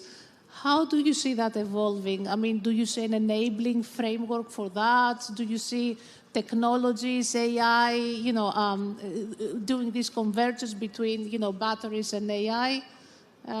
What do you think? That's a very good question, since there are maybe 5 to 10 conferences daily on AI in Greece. But we don't see as much AI as the conferences. We discuss a lot about AI in how to get rid of contact centers, how to get rid of employees within the organization, which may happen, may not happen. Energy in itself, and storage in particular, require AI. So without AI, all these nice things we talk about, rebalancing, finding the peaks, managing, predicting when a forklift will need to be used, so when it is not used, to trade the energy from the forklift to the grid, all these things require very advanced AI. And not the one that we all talk about. It needs a lot of edge AI. Imagine that there are thousands of units of batteries that they need to control. If you put all this information in a central cloud system, the cost of the cloud will kill you before you even start doing it. So the energy management, the way we discuss it, will require a lot of advanced AI. Now, this advanced AI is the only reason why Europe may prevent Chinese to come and take it over. Because nobody would like to have their national grid or their company managed by a Chinese cloud somewhere from China. So this capability of software in the particular area will become a natural barrier. However, we need to invest locally, either Greece or at European level, on these AI capabilities. Today, we as Sunlight, for instance, we fund many engineering departments in Greece who they develop very competitive code that we can do all these things. We need more. And we also need to open up this industrial energy storage to be able to have a framework whereby you buy, you sell, you store, and all these things combined within a common system. So, as I said before, industrial storage is going to be a fundamental competitiveness driver. There are estimates that only 20% of industrial demand going into storage or utilizing storage, there is going to be something like 30 billion of euros energy saving per year, let alone the carbon saving that we're going to get from that. So the bill is very big, not to ignore it.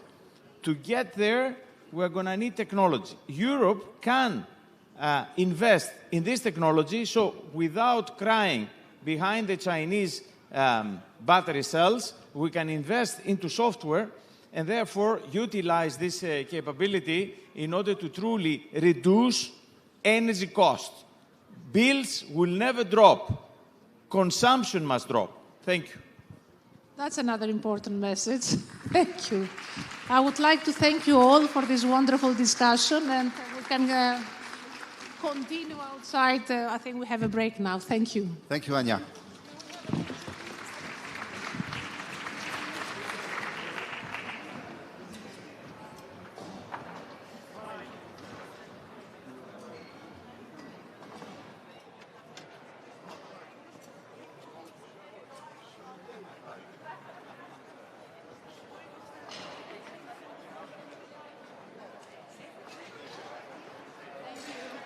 Gentlemen.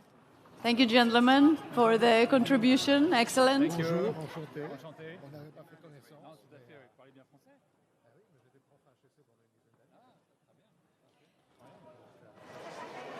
Συγχαρητήρια. Ναι, βεβαίως. Με μεγάλη χαρά. Με μεγάλη χαρά.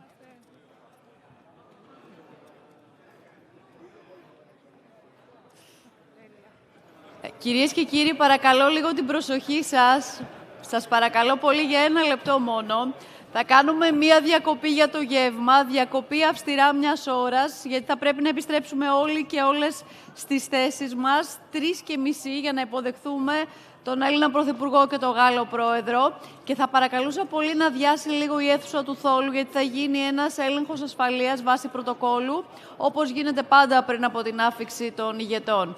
Ευχαριστώ πάρα πολύ. 1 ώρα αυστηρά εδώ στις 3:30.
αξιότιμε Πρωθυπουργέ, αξιότιμοι Υπουργοί, αξιότιμοι πρέσβεις, αξιότιμοι ομιλητές και εκλεκτοί προσκεκλημένοι, κυρίες και κύριοι, η σχέση μεταξύ Ελλάδας και Γαλλίας έχει βαθιές και διαχρονικές ρίζες και αποτελεί για μας ιδιαίτερη τιμή σήμερα να φιλοξενούμε δύο εξέχουσες προσωπικότητες, τον Πρωθυπουργό της Ελλάδας, Κυριάκο Μητσοτάκη, και τον Πρόεδρο της Γαλλίας, Emmanuel Macron. Votre Excellence, Monsieur le Président de la République française, je suis très honorée de vous accueillir aujourd'hui. J'ai gardé un très bon souvenir de notre entretien il y a 9 ans. Le message que vous avez porté hier résonne avec force aujourd'hui.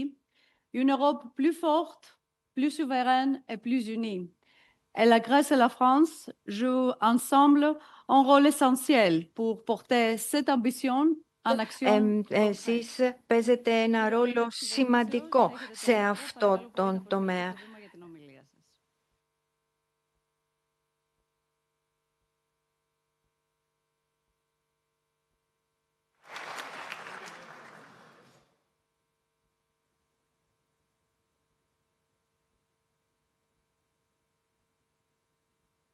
Monsieur le Président, κυρίες και κύριοι Υπουργοί και Βουλευτές, αγαπητά μέλη της επιχειρηματικής κοινότητας, ευχαριστώ θερμά τον Σύνδεσμο Επιχειρήσεων και Βιομηχανιών, κύριε Πρόεδρε, αλλά και το Ελληνογαλλικό Εμπορικό και Βιομηχανικό Επιμελητήριο για τη σημερινή συνάντηση. Ευχαριστώ το Ίδρυμα Niarchos για την άψογη φιλοξενία και ευχαριστώ και όλους όσοι συνέβαλαν στην άρτια διοργάνωση αυτού του πολύ σημαντικού ελληνογαλλικού οικονομικού φόρουμ.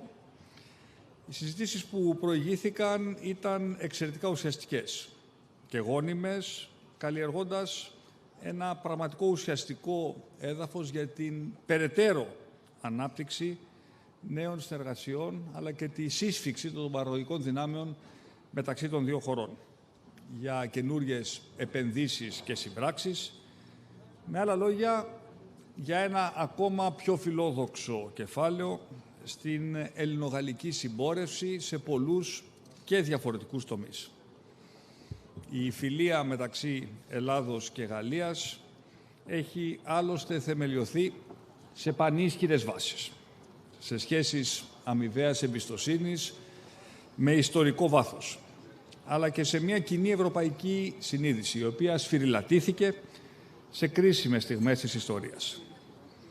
Με τη γαλλική πολιτική σκέψη να αξιολογεί διαχρονικά τη χώρα μας ως αναπόσπαστο μέρος της ευρωπαϊκής αρχιτεκτονικής.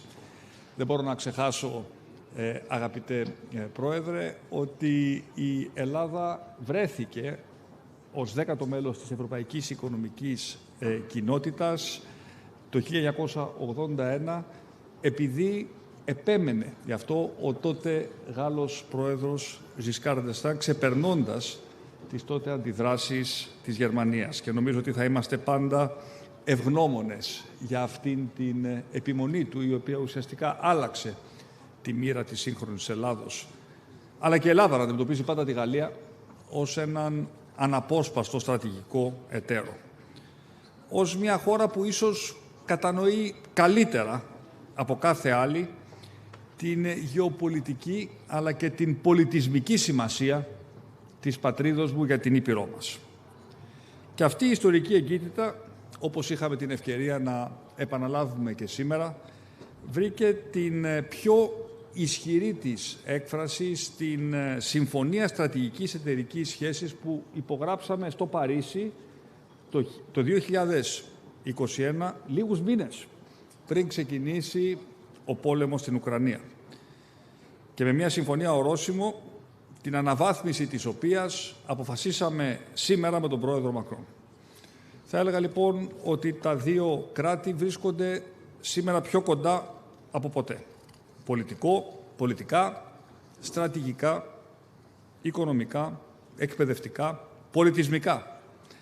Θα έλεγα μάλιστα ότι αυτό το μοντέλο συνεργασίας αποτελεί ίσως το πιο προωθημένο σχήμα στρατηγικής σχέσης που έχει αναπτύξει η Ελλάδα με οποιοδήποτε άλλο μέλος της Ευρωπαϊκής Ένωσης.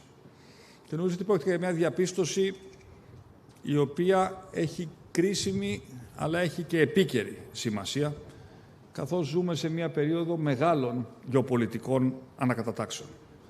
Σε μια εποχή αβεβαιότητας, ανταγωνισμών, σε μια εποχή μεγάλων τεχνολογικών ανατροπών και σε ένα κόσμο που αλλάζει με ταχύτητες τις οποίες δεν είχαμε συνηθίσει τις τελευταίες δεκαετίες.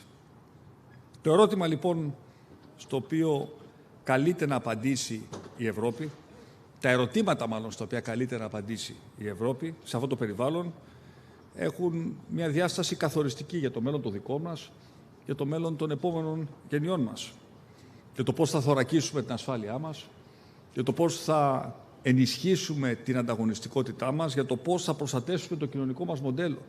Και μην έχουμε καμία αμφιβολία.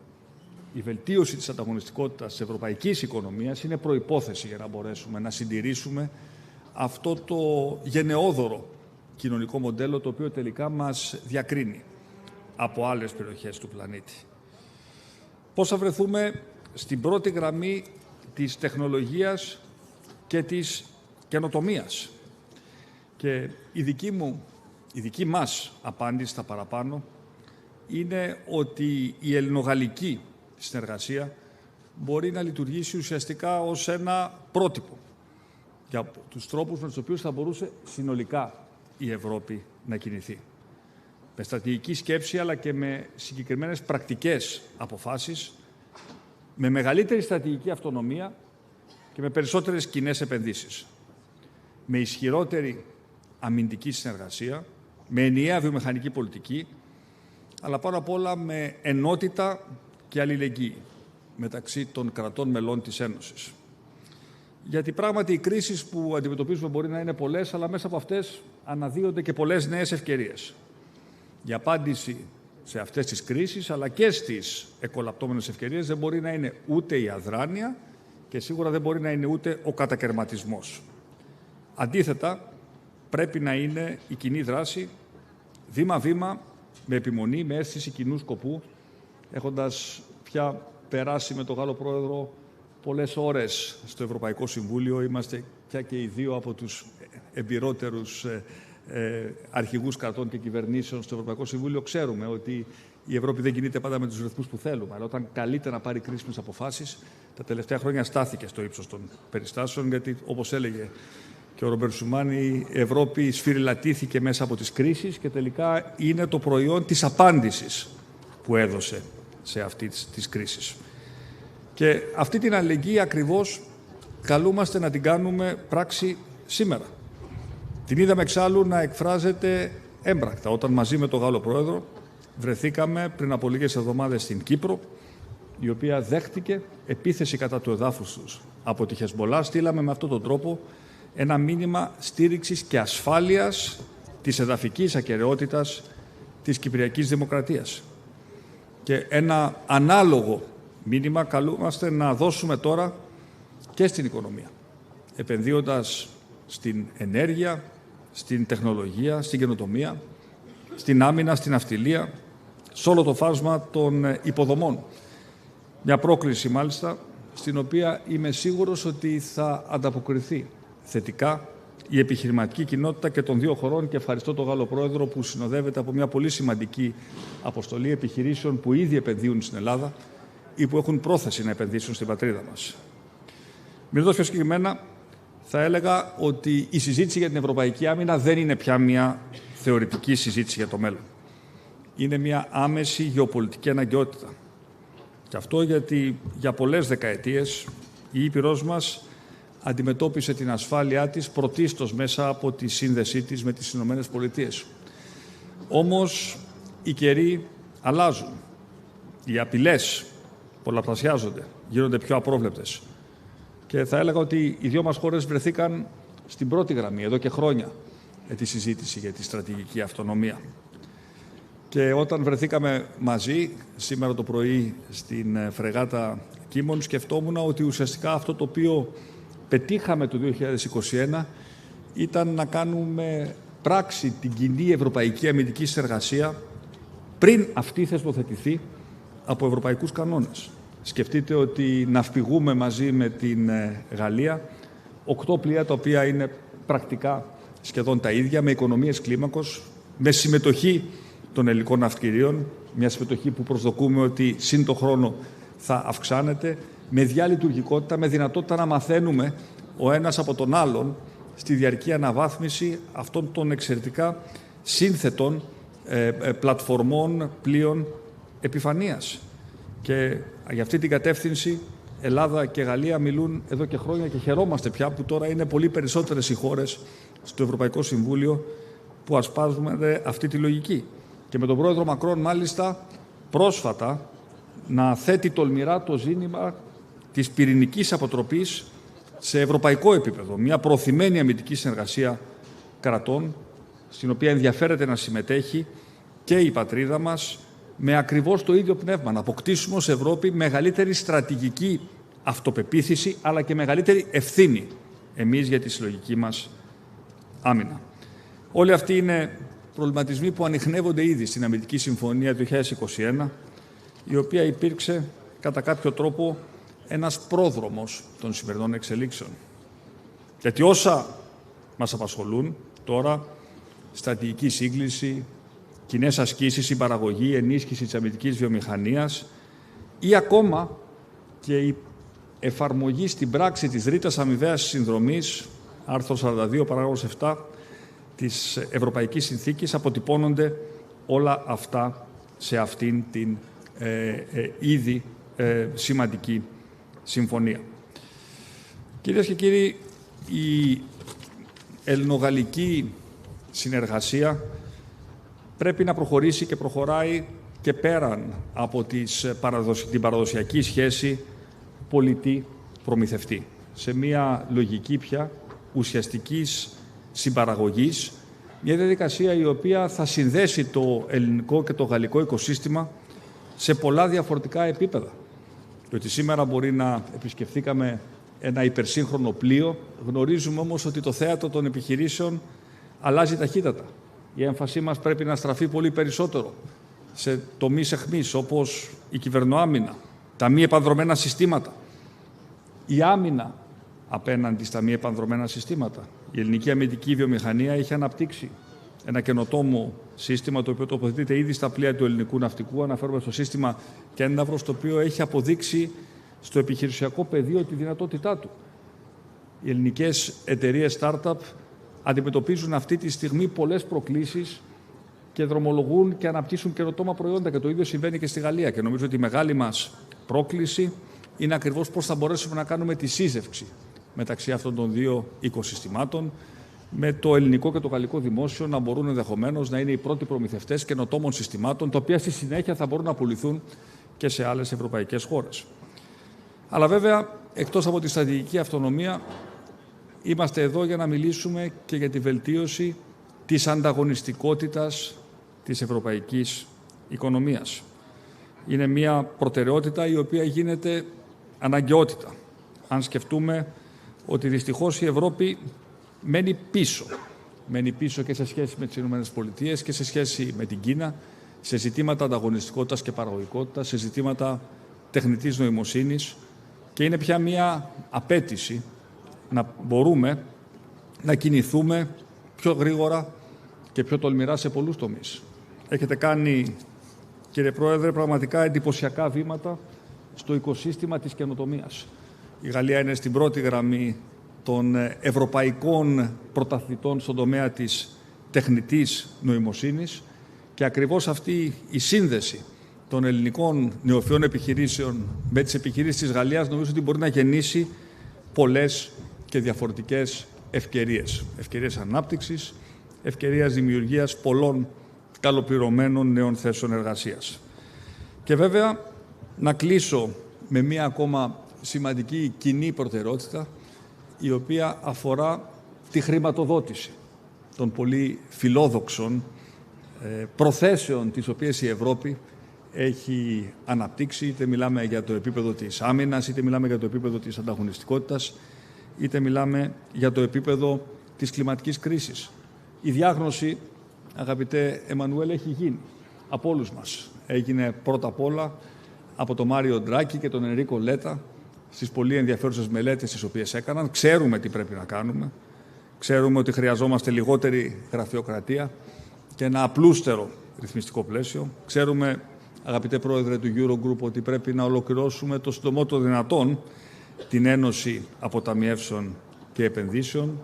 Ξέρουμε ότι πρέπει να επενδύσουμε, κύριε Πρόεδρε του ΣΕΒ, στο ανθρώπινο δυναμικό μας και να αξιολογήσουμε πια πώς η εκπαίδευση και η κατάρτιση συνδέονται με τις ραγδαίες αγορές οι οποίες θα γίνουν στην αγορά εργασίας, όπου πολλές δουλειές δεν θα υπάρχουν σε κάποια χρόνια από τώρα, αλλά πολλές καινούριες θα δημιουργηθούν. Και ξέρουμε επίσης, αγαπητέ κύριε Υπουργέ Περιβάλλοντος και Ενέργειας, ότι πρέπει να κάνουμε πραγματικά βήματα ώστε να αποκτήσουμε επιτέλους μια ενιαία ευρωπαϊκή αγορά ενέργειας, στην οποία από τη μία θα πρωταγωνιστούν οι ανανεώσιμες πηγές ενέργειας και από την άλλη θα πρέπει να είμαστε σίγουροι ότι διαθέτουμε αρκετή σταθερή ενέργεια να καλύψει τα όποια κενά προκύπτουν από το γεγονός ότι δεν φυσάει πάντα και δεν έχει κάθε μέρα γιακάδα. Αγαπητέ Εμμανουέλ, σήμερα που μιλάμε, η χώρα μας είναι από τους πρωταγωνιστές της ανανεώσιμες πηγές ενέργειας. Σήμερα μπορεί να έχουμε και αρνητικές τιμές κάποιες ώρες της ημέρας, ακριβώς γιατί επενδύσαμε στις ανανεώσιμες πηγές ενέργειας και έχουμε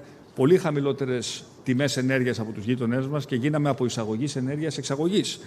Από την άλλη όμως γνωρίζουμε καλά ότι πάντα θα απαιτείται ενέργεια βάσης και γι' αυτό και χαιρετίζω την πρωτοβουλία την οποία αναλάβατε να δώσετε μια καινούρια όθηση στην πυρηνική βιομηχανία της Ευρώπης, στην οποία η Γαλλία πρωταγωνιστεί.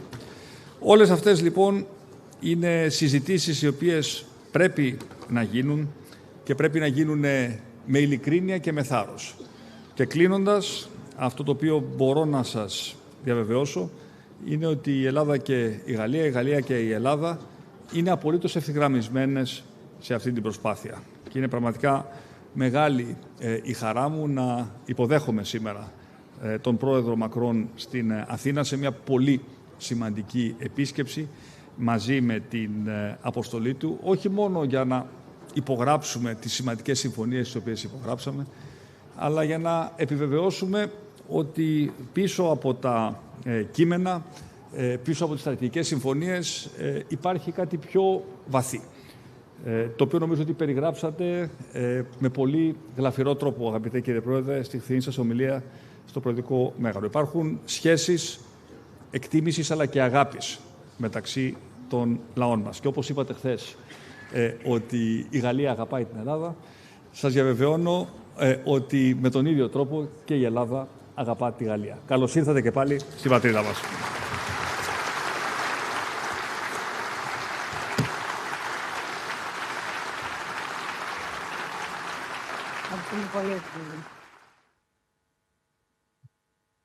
Να ευχαριστήσουμε πολύ τον Πρωθυπουργό Κυριάκο Μητσοτάκη για την τοποθέτησή του. Το μήνυμα είναι σαφές. Ελλάδα και Γαλλία αναβαθμίζουν τις σχέσεις τους σε όλα τα επίπεδα, σε ένα διαρκώς μεταβαλλόμενο διεθνές περιβάλλον. Merci beaucoup, Monsieur le Premier ministre, pour votre message et votre engagement. La France et la Grèce avancent ensemble. Πρωθυπουργό, η Ελλάδα και η Γαλλία προχωρούν από κοινού με αποφασιστικότητα. Εξοχότατε Πρόεδρε, κύριε Πρόεδρε της Γαλλικής Δημοκρατίας, περιμένουμε την ομιλία σας με πολύ μεγάλο ενδιαφέρον. Έχετε το λόγο.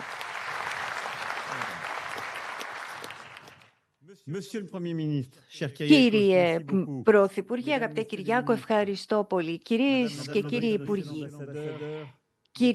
κυρίες πρέσβεις και κύριοι πρέσβεις, μέλη των κοινοβουλίων, μέλη του Ελληνογαλλικού Επιμελητηρίου, και κυρίες και κύριοι και αγαπητοί φίλοι, καταρχήν να πω πόσο ευτυχής είμαι που επανέρχομαι σε αυτό το χώρο και πρέπει να πω ότι κάθε φορά που βρίσκομαι στην Ελλάδα χαίρομαι και τώρα είμαι εδώ για αυτό το οικονομικό φόρουμ Ελλάδας-Γαλλίας.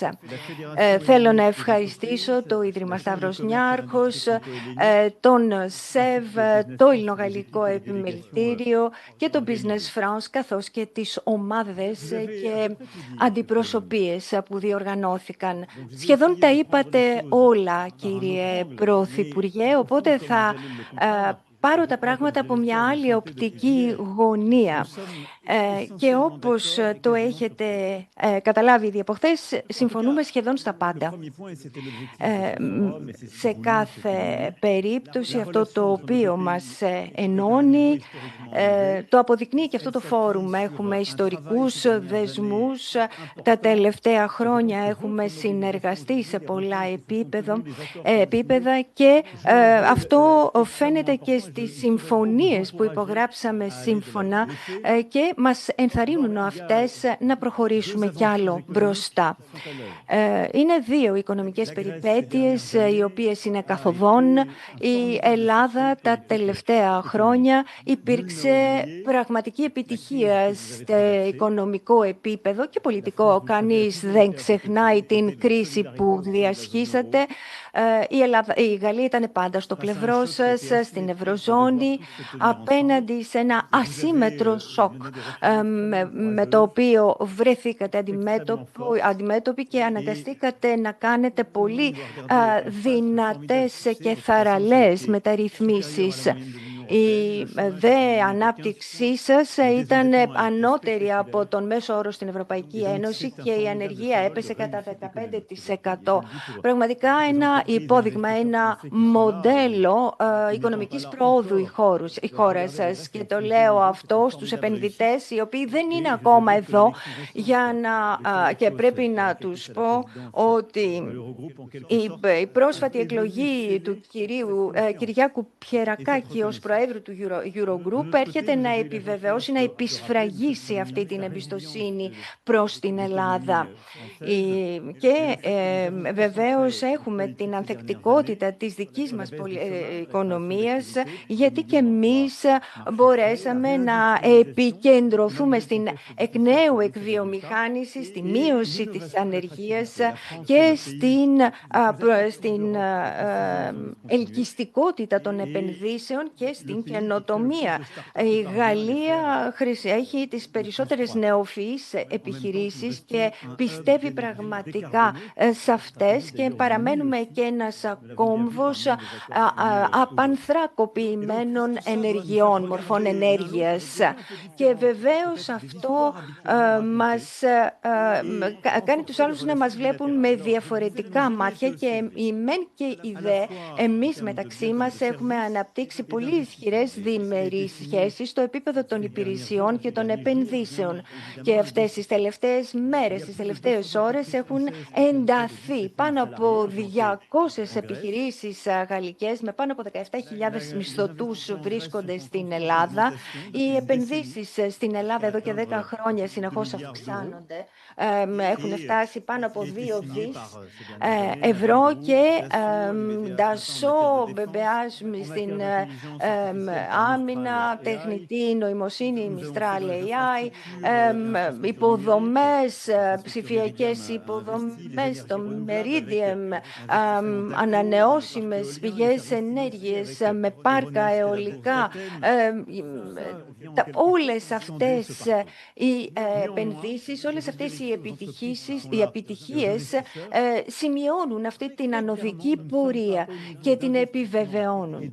Αλλά δεν είμαστε στο επίπεδο των επενδύσεων που θα έπρεπε να έχουμε δεδομένης της ασφάλειας και των οικονομικών ιστοριών που γράψαμε τα τελευταία χρόνια. Όταν βλέπουμε αυτό το επίπεδο στο οποίο είμαστε τώρα, καταλαβαίνουμε ότι μπορούμε να το κάνουμε πολύ καλύτερο. Και είμαι πραγματικά πεπισμένος ότι μπορούμε να κάνουμε πολλά και σίγουρα πολύ περισσότερα από όσα μέχρι στιγμής έχουμε κάνει. Οι γαλλικές επενδύσεις στην Ελλάδα δεν είναι αυτές που θα έπρεπε να είναι. Και το ίδιο συμβαίνει και με τις ελληνικές επενδύσεις στη Γαλλία. Γιατί να κάνουμε λοιπόν περισσότερα? Θα με ρωτήσετε ίσως γιατί, όπως το ήδη είπα, έχουμε μία οικονομική ιστορία πρόσφατη που πρέπει να δίνει εμπιστοσύνη στους επενδυτές εκατέρωθεν. Και επειδή έχουμε και στρατηγικά συμφέροντα που μας συμπλησιάζουν τους μεν με τους δε, σε επίπεδο γεωπολιτικό επίπεδο έχει πάρει το πάνω χέρι πάνω στο γεωοικονομικό επίπεδο. Και όπως το είπε ο Έλληνας Πρωθυπουργός, αυτό το οποίο κάνουμε από κοινού στην άμυνα, στην ασφάλεια και τώρα στην ενέργεια, έχουμε επίσης υπογράψει μία συμφωνία πάνω στις πολιτικές χρήσεις της πυρηνικής ενέργειας και όλα αυτά δημιουργούν μία ευθυγράμμιση μεταξύ μας, μία ευθυγράμμιση των συμφερόντων μας και μία πολύ στενή σχέση μεταξύ μας. Ας κοιτάξουμε τις σχέσεις μεταξύ των δύο χωρών μας ως μία σχέση κλειδί, διότι φέρουν τη γεωπολιτική δυναμική που είναι κλειδί για τη Γαλλία και το αντίστροφο. Έχουμε μεγάλη συνάφεια ως προς την προσέγγιση μας της κατάστασης στη Μέση Ανατολή. Έχουμε την επίγνωση και τη συνείδηση ότι πρέπει να ενισχύσουμε την ασφάλεια της υπήρου μας. Ο τρίτος λόγος είναι ότι όταν κοιτώ τον κόσμο, καταλαβαίνω, αντιλαμβάνουμε την αταξία του, την αστάθεια, τους πολέμους. Έχουμε όμως σήμερα μία αντιπαράθεση μεταξύ των δύο μεγάλων υπερδυνάμεων. Οι Ηνωμένες Πολιτείες, με τους οποίους έχουμε σύνδεση, ΝΑΤΟ και οικονομικούς συνδέσμους. Απ' την άλλη έχουμε την Κίνα, με την οποία και οι δύο χώρες μας έχουν στενές σχέσεις και η οποία έχει πραγματικές λύσεις οικονομικές και τεχνικές. Αλλά υπάρχει και μία υπερβάλλουσα ικανότητα που έρχεται να ταράξει τα νερά. Δηλαδή υπάρχει γεωοικονομική και γεωπολιτική αντιπαράθεση που κάνει ότι οι Ηνωμένες Πολιτείες αποστρέφονται τα τελευταία 15 χρόνια από την Ευρώπη και αυτό δημιουργεί εντάσεις. Μπορώ λοιπόν να πω ότι και οι δύο μας χώρες διέπονται από τον ίδιο πραγματισμό. Δηλαδή υπεραμεινόμαστε ενός οράματος που δεν είναι συγκρουσιακή ούτε με την Κίνα ούτε με τις Ηνωμένες Πολιτείες. Απλώς θέλει να ενισχύσει την ανεξαρτησία της Ευρώπης, την ανεξαρτησία των χώρων μας, στην άμυνα, στις τεχνολογίες, στα οικονομικά. Και ταυτοχρόνως θέλουμε να φτιάξουμε εταιρικές σχέσεις και σχήματα καινούρια με άλλες χώρες. Και αυτό το αποκαλούμε εδώ και λίγους μήνες συμμαχία των ανεξαρτήτων. Δηλαδή από τον Ειρηνικό μέχρι τον Καναδά δημιουργείται μία σειρά οικονομιών που θέλουν να είναι ανεξάρτητες. Και η Ελλάδα και η Γαλλία σε αυτό τον διαγώνιο άξονα έχουν μία μοναδική πολύ κεντρική θέση. Λέγεται IMEC. Και στο επίπεδο των G20 μιλάμε για ένα project από την Ινδία μέχρι τη Μεσόγειο. Είναι αναδυόμενη τεράστια δημοκρατία Ινδία, περνάει από τις χώρες του κόλπου, περνάει τη Μεσόγειο και φτάνει μέχρι τη Μασσαλία. Είναι ουσιαστικά ο άξονας, η καρδιά αυτής της συμμαχίας των ανεξαρτήτων, με πολλές δυνάμει επενδύσεις σε θέματα άμυνας και ασφάλειας, σε θέματα σύνδεσης, θαλάσσιες μεταφορές, αλλά και ενέργεια και ψηφιακά δεδομένα που θα μας επιτρέψουν στα χρόνια που έρχονται να δομήσουμε νέα εταιρικά σχήματα, να κάνουμε καινούριες επενδύσεις, κάτι που θα συνδέσει τις δύο χώρες μας ακόμα περισσότερο, διότι λειτουργούμε ως κινητήριες δυνάμεις του IMEC. Και επίσης έχουμε την ίδια στρατηγική, το ίδιο όραμα για αυτό που πρέπει να είναι αυτή η ανεξάρτητη Ευρώπη, να είναι πιο ανεξάρτητη σε οικονομικά θέματα. Και αυτό είναι κάτι το οποίο πρέπει να τροφοδοτήσουμε μέσα από τις επιλογές και τα εταιρικά σχήματα τα οποία δημιουργούνται. Είναι ουσιαστικά αυτό που χρειάζεται πολύ απλό. Εάν θέλουμε μια Ευρώπη που δεν είναι εξαρτημένη, που θέλει να συνεχίσει να προχωρεί, που ξέρει να πρωτοπορεί, που ξέρει να καινοτομεί και να δημιουργεί λύσεις ανεξάρτητες, και όταν λέω ανεξάρτητες εννοώ ξεκάθαρα ευρωπαϊκές. Ποια είναι η στρατηγική για να το πετύχουμε αυτό? Θέλουμε πρώτα να απλουστεύσουμε, για να γίνουμε πιο ανταγωνιστικοί. Δεν μπορούμε να έχουμε πιθανότητες όταν είμαστε 2 φορές πιο ακριβοί από τους άλλους ή και 2 φορές πιο αργοί από τους άλλους. Πρέπει λοιπόν με αυτό το κείμενο το ευρωπαϊκό για να αφαιρέσουμε τους κανονισμούς οι οποίοι είναι απαρχιωμένοι και βαρύς.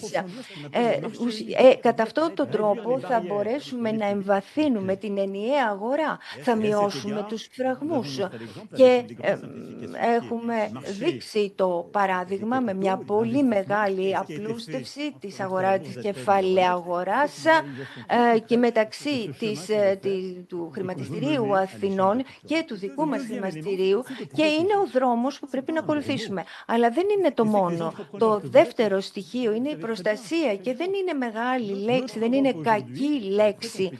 Η Ευρώπη μας σήμερα είναι πάρα πολύ ανταγωνιστική, αλλά πρέπει να είναι ακόμα περισσότερο και ακόμα πιο ανοιχτή από τους γείτονες. Όταν έχουμε τους Αμερικανούς με το δασμολογιό τους, τους Κινέζους, οι οποίοι πραγματικά μπαίνουν στην αγορά της αυτοκινητοβιομηχανίας στην Ευρώπη, γιατί κάνουν dumping και δημιουργούν εξαρτήσεις σε πολλούς παραγωγικούς τομείς, απέναντι σε αυτά τα φαινόμενα δεν μπορούμε να παραμείνουμε αδρανείς, διότι αν το κάνουμε αυτό θα αποβιομηχανοποιηθεί η Ευρώπη και πρέπει να έχουμε την προστασία των στρατηγικών τομέων και πρέπει βεβαίως να προστατεύσουμε και την αλυσίδα των ευρωπαϊκών αξιών. Επίσης πρέπει να διαφοροποιηθούμε. Επίσης, δεν μπορούμε να έχουμε εξαρτήσεις. Είμαστε εμείς οι 2 χώρες, πρέπει να διαφοροποιηθούμε και αυτό είναι στο DNA μας. Με εταιρικά σχήματα, όπως με την Ινδία εδώ και κάποιες εβδομάδες, το CPTPP που είναι από τον Καναδά στον Ειρηνικό, είναι η διαφοροποίηση των εταιρικών σχημάτων και συνεργασιών και βεβαίως επενδύσεις, η μαγική λέξη. Αυτό πρέπει να επιταχυνθεί ακόμα περισσότερο, έτσι ώστε να γίνουν περισσότερες δημόσιες και ιδιωτικές επενδύσεις στην Ευρώπη. Και είμαστε 2 χώρες που ακολουθήσαμε πολύ διαφορετικές πορείες, αλλά γίναμε πολύ πιο ελκυστικές και οι 2 μέσα στα τελευταία χρόνια. Και πρέπει να κινητοποιήσουμε ακόμα περισσότερες δημόσιες επενδύσεις σε ευρωπαϊκό επίπεδο. Οι ιδιωτικές επενδύσεις είναι απλές. Εδώ κινητοποιούμε ξένα κεφάλαια για να γονιμοποιήσουμε τη δική μας παραγωγικότητα. Και ακριβώς χρειαζόμαστε έναν ευρωπαϊκό προϋπολογισμό πολύ πιο φιλόδοξο, ο οποίος θα συνεχίσει να χρηματοδοτεί την πολιτική συνοχής και με τεράστιες μαζικές επενδύσεις λύσεις πυρηνικές και ανανεώσιμες, άμυνας και προστασίας σε όλους τους τομείς του παιχνιδιού και βεβαίως στην τεχνολογία, στην κβαντική, το διάστημα και την ψηφιακή τεχνολογία. Ουσιαστικά η μάχη δίνεται τώρα. Το όνομα είναι, η λέξη είναι η επιτάχυνση. Σήμερα η Ευρώπη επενδύει λιγότερο και με λιγότερο γρήγορους ρυθμούς από ότι η Κίνα και η Αμερική. Αν δεν το κάνουμε αυτό, χάνουμε ευκαιρίες και γι' αυτό και οι δύο χώρες μας θα υπεραμεινθούμε ενός πολύ φιλόδοξου ευρωπαϊκού προϋπολογισμού για τις δημόσιες και ιδιωτικές επενδύσεις, έτσι ώστε η δική μας η Ευρώπη να βρει τους δικούς της πόρους για να μπορέσει να εκπληρώσει τις φιλοδοξίες της. Η χώρα, η στιγμή στην οποία ζούμε, είναι μια στιγμή όπου πραγματικά έχουμε την ικανότητα να γίνουμε αυτή η πλατφόρμα που θα συγκεντρώσει γύρω της τη δημοκρατία και δεν μπορεί να εξαρτάται από τις δύο παγκόσμιες οικονομίες. Και αυτό πιστεύουμε και οι δύο. Αυτό αρχίσαμε να εφευρίσκουμε με αυτή την εταιρική σχέση, τη γαλλοελληνική εταιρική σχέση. Αυτή προσπαθούμε να προωθήσουμε και πραγματικά συγχαίρω εμαυτούς για αυτό το φόρουμ και πρέπει να μπορέσουμε στα επόμενα χρόνια να κάνουμε 2, 3, 4 φορές περισσότερα από ό,τι κάνουμε τώρα. Γιατί το μόνο μας ελάττωμα εμάς των Ευρωπαίων, και συγχωρήστε μου την γαλλική αυτή αναφορά, ουσιαστικά δεν καταλάβαμε ακριβώς την καρτεσιανή σκέψη. Έχουμε αποκτήσει μία μεγαλύτερη διστακτικότητα. Δεν έχουμε εμπιστοσύνη τόσο τους εαυτούς μας. Εμείς οι Ευρωπαίοι πρέπει να αρχίσουμε να αγαπάμε τον εαυτό μας περισσότερο, να αποκτήσουμε μεγαλύτερη αυτοπεποίθηση από ό,τι έχουμε σήμερα. Πρέπει δηλαδή να ξαναδιαβάσουμε ορθά την καρτεσιανή σκέψη. Και κοιτάξτε τους Σιγκαπούριους, τους Καναδούς, τους Αφρικανούς, τους Λατινοαμερικανούς. Μας βλέπουν ως ανθρώπους που σεβόμαστε το κράτος δικαίου, την παγκόσμια τάξη και ταυτόχρονος πιστεύουμε στην καινοτομία. Δεν πιστεύουμε στους ηγεμονισμούς εις βάρος άλλων και συνεχίζουμε να καινοτομούμε και συνεχίζουμε όχι να κατακτούμε τον κόσμο, αλλά να οικοδομούμε ένα κόσμο ο οποίος έχει σεβασμό για τους άλλους. Οπότε ας πιστέψουμε στον εαυτό μας, ας συνεχίσουμε την προσπάθειά μας προς τα μπροστά και ζήτω η φιλία Ελλάδας-Γαλλίας.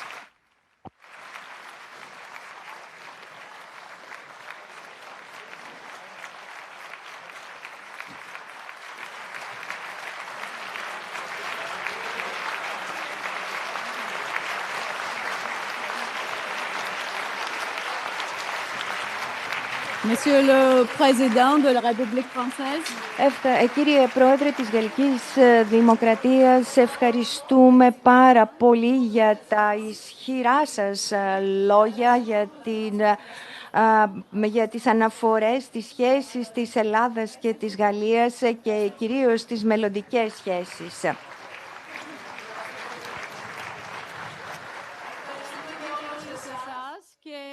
Με αυτό το πιο αισιόδοξο μήνυμα για το μέλλον της Ευρώπης, που πρέπει να κερδίσει ξανά το σεβασμό και το μέλλον των ελληνογαλλικών σχέσεων, ολοκληρώνουμε τη σημερινή εκδήλωση.